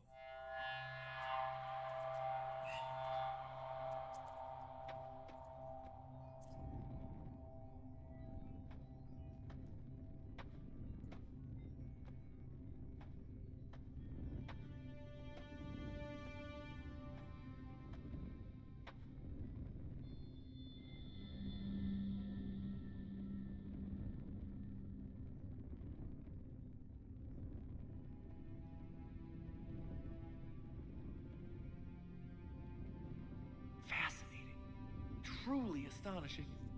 This could rewrite everything we know about Egyptian society. The world has to know. Hello, Internet. Welcome to Film Theory, the show that goes on weekly archaeological digs to look for that buried Thank you, Demon Girl. I appreciate we're that. doing Thanks for something a watching my little bit different. videos. We're taking the script and throwing it out the window. I appreciate See, it. Normally, when we do a lore theory, they all build off the previous videos in the series like a wobbly Jenga stack. That way, bit by bit, piece by piece, we get closer to the truth. And if something's wrong, well, we go back and course correct before moving on from Thank there. you for watching What my if videos. Someone else has it all figured out. What if we are so completely off base that already Okay, G6 wobbly and stack of G7. lore is also built on, like, I don't know, rubber band legs while an earthquake is going on? I am talking about bad theories, friends. I mean, it's not like we've ever had any of those before, but seriously, there's always more than one way to analyze a franchise, and Kane Pixels' Backrooms is the perfect example of this. Now, in case you don't know, the Backrooms is a massively popular analog horror web series found right here on YouTube, created by the visual effects artist Kane Pixels. It's all about a creepy alternate dimension of endless office hallways that people keep no-clipping into and then getting trapped in, as well as the scientific research company Async, who keeps trying to figure out what the Backrooms are all about. Right now, our working lore theory is that the world of the Backrooms is actually one big simulation. Async's experiments have broken part of the game engine that's running said simulation, thereby allowing people to no-clip into areas with cut content or unused ideas. And because they've broken it, now everything is glitched, putting the world in danger. But you see, ours isn't the only popular theory that's that's been floating around for the series. In the fan community, there's been another very popular solution to what we see throughout these uploads. See, several popular fan theories have made a connection between Kane Pixels' Backrooms and ancient Egyptian mythology. Yeah, you heard that one right. Ancient Egypt, complete with mummies and Anubis and the Field of Reeds. If that sounds wild to you, well, you're not alone. It did to me too. On a surface level, the yellow hallways of the Backrooms don't really seem like they'd share all that much of anything in common with the shifting sands of ancient Egypt. And yet, there's a community of theorists out there who appear to have found a surprising number of parallels between the two. So that's why we're here, to review their evidence and go further, give more, and ultimately render a verdict. Are the Backrooms secretly connected to ancient Egypt? Ladies and gentlemen, strap in. It's Morty time. Leave your theories in the comments below. I'll pick my favorites in the next episode of Morty. So the oldest example I could find of someone calling out the potential Backrooms Egypt connection was this Reddit thread by Alex Miho was taken on March 23rd, 2022. Given the flurry of posts in the aftermath of Kane's first video though, I may have missed something earlier, so apologies if I did. Since that first post though, a ton of other theorists have flooded in to analyze the connections. The most in-depth example is this massive 6-page analysis from Zach Gardner on the entire Backrooms storyline. Now, this thread is long, so I'm just gonna touch on the highlights here. First, and most importantly, the name, KV-31. In the Backrooms, KV-31 is the project designation that Async gives to their low proximity magnetic distortion system, aka their portal into the Backrooms. At first, KV-31 might just seem like a couple of random letters and numbers that got slapped together, but it actually shares its name with a real-world location, a tomb in Egypt's Valley of the Kings, also named KV-31. Interesting. Let's dive deeper. Literally, the topmost shaft of this tomb was discovered all the way back in October of 1817, but the rest of the complex remained undiscovered until about 2010. Then, in January of that year, archaeologists discovered that the complex actually went much deeper than they first believed. Now, just on a surface level, that already seems somewhat similar to the Backrooms, right? Our world exists on top of an undiscovered tomb, which remained undisturbed for thousands of years, exactly how the Backrooms was underneath the real world until Async's discovery. Egyptologists were also shocked to discover that the KV-31 tomb kept going down deeper than they initially expected. There were hidden layers, new floors to unearth as you got deeper, exactly what we see Async uncovering in the Backrooms. But the connections between the two go beyond merely the name and the general idea of secret tomb go down. As archaeologists worked their way through the KV-31 tomb, they discovered the remains of 5 mummies from Egypt's 18th dynasty. And now, look at the Backrooms. How many missing persons posters are we shown? 5.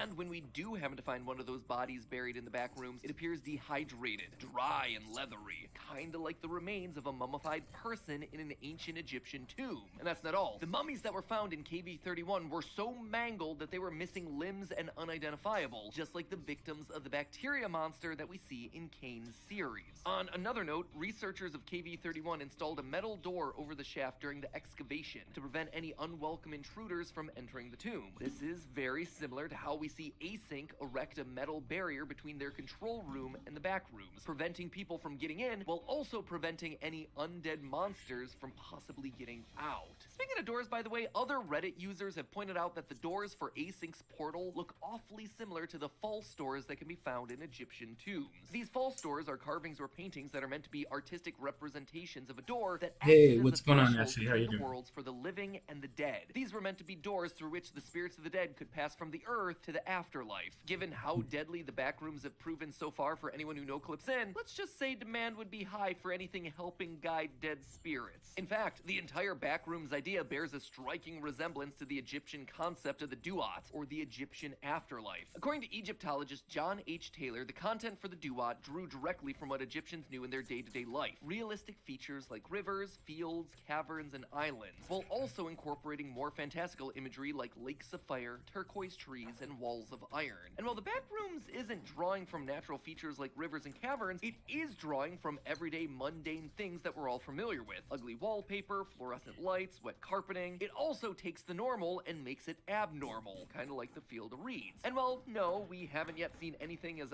outright fantastical as a lake of fire, we have seen farmhouses hidden inside the walls, giant chairs, and homes full of backwards road signs. All things that we're used to seeing in our day-to-day lives, but combined with other ideas that they shouldn't be mixed with. So that's pretty much the main points the fan-created Backrooms is actually Egypt theory. What's my take on it? Well, before we get to that, let's pause for a moment to thank our sponsor for this portion of today's video, Google. Have you noticed that Google recently added all these little badges across search, maps, and shopping to let you know at a glance that you're supporting diversely owned local businesses? Because honestly, if I hadn't been sponsored by them, I wouldn't have. And you know what? I love it. I am so glad that they've partnered with me to tell you about this because I think it's an awesome new tool that more people should be aware of. Google has always been about sorting the world's information, right? Well, these new badges empower you with the information that you need to support businesses that fit with your unique set of values. Suddenly, identifying women, Black, Latino, and veteran-owned businesses is super simple. It's literally at a glance. And this is just the beginning of how Google plans to support local communities. They've also made it easy for businesses on Google Search, Maps, and Shopping to mark themselves as safe for people all across the LGBTQ spectrum. That means that if you're looking for a gender-neutral bathroom, a transgender-friendly bar, or you just want to support LGBTQ-friendly businesses, you can now quickly identify those places. Our team is incredibly diverse. Even though all you tend to see is me in front of the camera, we have people from an entire spectrum of different backgrounds. As a result, we see firsthand how important this push towards inclusion is. Everyone deserves a place where they're accepted, where they can be themselves. Personally, I want to live in a world that's made for everyone. And features like this are a massive step in that direction. Hopefully one day we'll get to a place in society where labels like this aren't necessary and everyone is just like, woo, let's all succeed together. But until then, Google's doing its best to make that information as accessible as possible. If you want to find out more about how Google's helping to build that world where everyone is welcome and everyone belongs, you can find out more at belonging.google.com. Thanks again to Google for sponsoring that portion of the video, and now let's no-clip back into the Backrooms. Having laid out all the evidence, what do you think? Seriously, let me know down in the comments. I'd love to have your thoughts on this theory, because here's the way I see it. I'm not buying it. I love a good off-the-wall theory, and there have been plenty of times where I've been known to stretch real hard to get some evidence. But looking at the whole Egypt connection thing, what's here is circumstantial at best, and even worse, doesn't really add up to all that much. Let's start here with the biggie. The point to me that's the most compelling. The name, KV-31. Yes, the fact that the async project name and this tomb in Egypt line up is a fascinating coincidence, but we just don't have enough evidence to call it anything beyond that. First of all, KV-31 is an entirely unremarkable tomb. It's not very big like the seemingly endless Backrooms, and it didn't contribute anything significant to Egyptian archaeology. But more importantly, there are hundreds of tombs all around Egypt. It's easy to hear a phrase like ancient Egyptian tomb and think something grand and mysterious like the pyramids, but in reality, they were just like fancy basements for burials. When I visited Egypt 10 years ago, I went to a few that were literally in the middle of some guy's backyard. No joke. We in the West have this mystique and allure attached to Egyptian tombs, but they're more common than the media would have you believe. Going back to KV-31, the KV stands for Valley of the Kings. It's on the west bank of the Nile, right across from Luxor.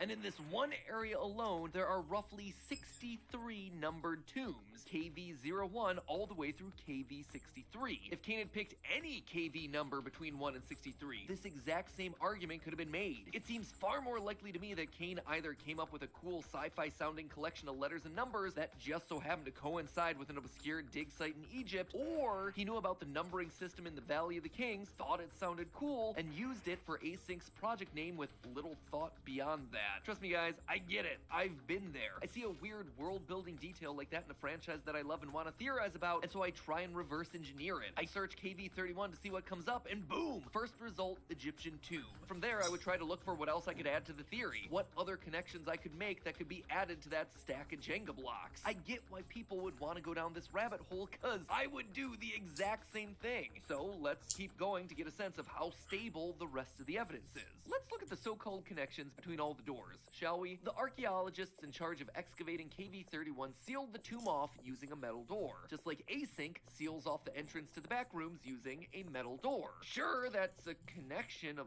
sorts, but probably doesn't mean all that much of anything. It's far more likely that the metal doors were chosen in both circumstances because they're common building materials that provide strong protection. That is just what happens when you're trying to build a secure door in modern times. And the idea that Async's portal looks like an Egyptian false door? I mean, they're both multi-tiered rectangular entranceways, but that's because they're doors. More importantly, though, the theorists that are drawing the connection here overlook a major point. Mom's done. Hey, what's up? Part of the Egyptian false door. They're fake. They were etchings used to simulate real doors. Kane's design for the Backrooms door, meanwhile, appears to be entirely functional. There's the main entryway, and it's surrounded by cabinets that appear to have the necessary wires and electronics to make the main door function. This comparison also ignores that false door carvings were typically taller and thinner, while Kane's design is short and squat. As for the 5 mummies found within the KV-31 tomb compared to the 5 missing people that we see called out in Kane's series, that right there on the surface seems like it'd be a really solid piece of evidence. Until, of course, you do the research for yourself. There aren't just 5 missing people that are called out in Kane's series, there's actually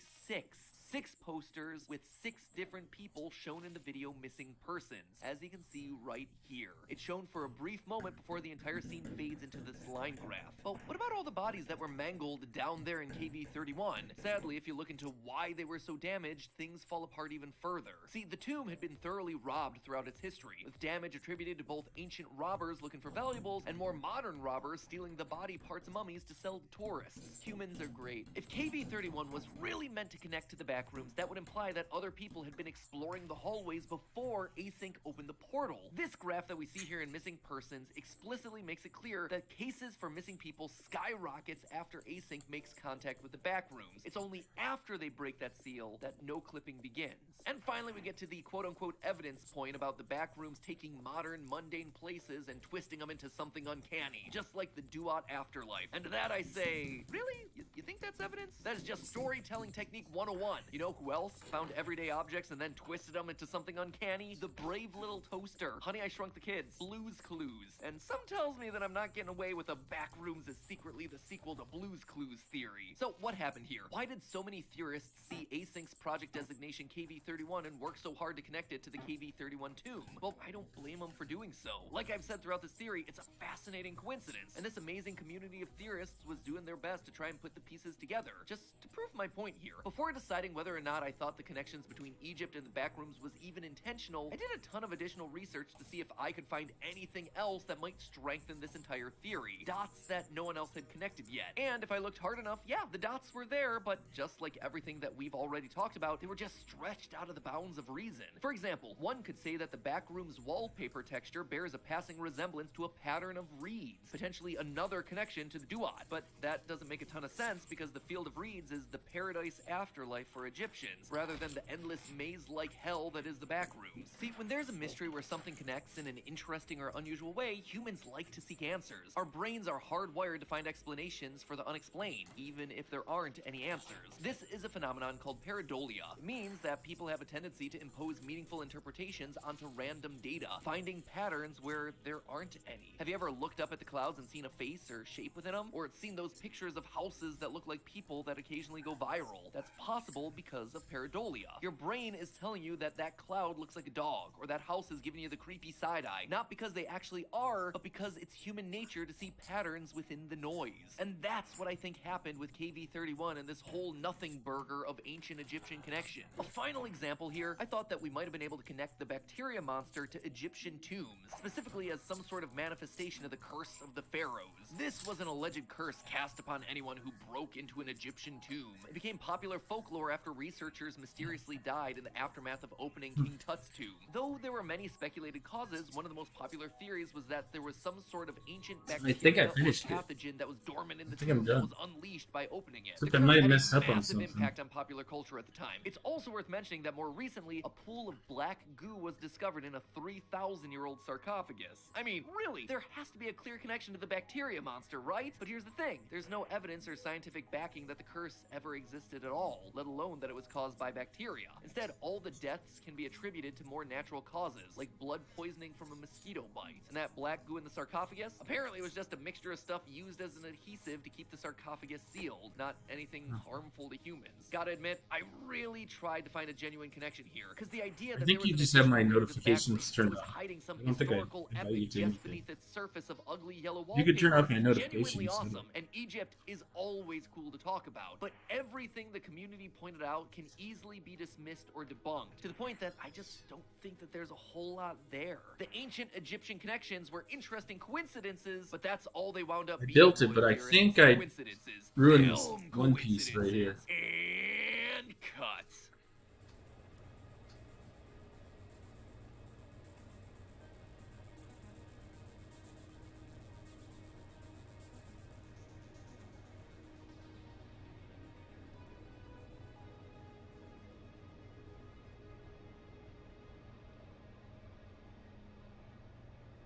See, it's supposed to go up like that, and then come down here, but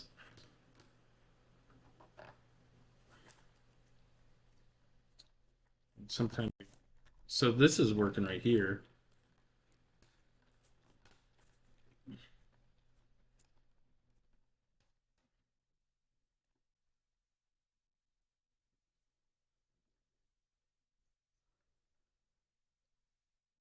Is this supposed to be on the other side? Is that what the problem is? That, I think, is what the problem is. I think I can fix it. And it's going to be hard, though. Let's pull this off. The voice? Which one? Whatever you do! That one?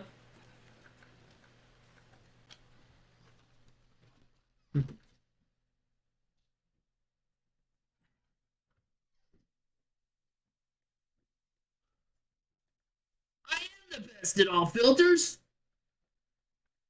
I think I screwed this up right here. I'm gonna fix it though, because I am the best at all filters.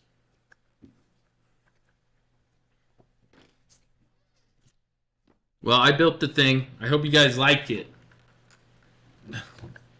Let me get off.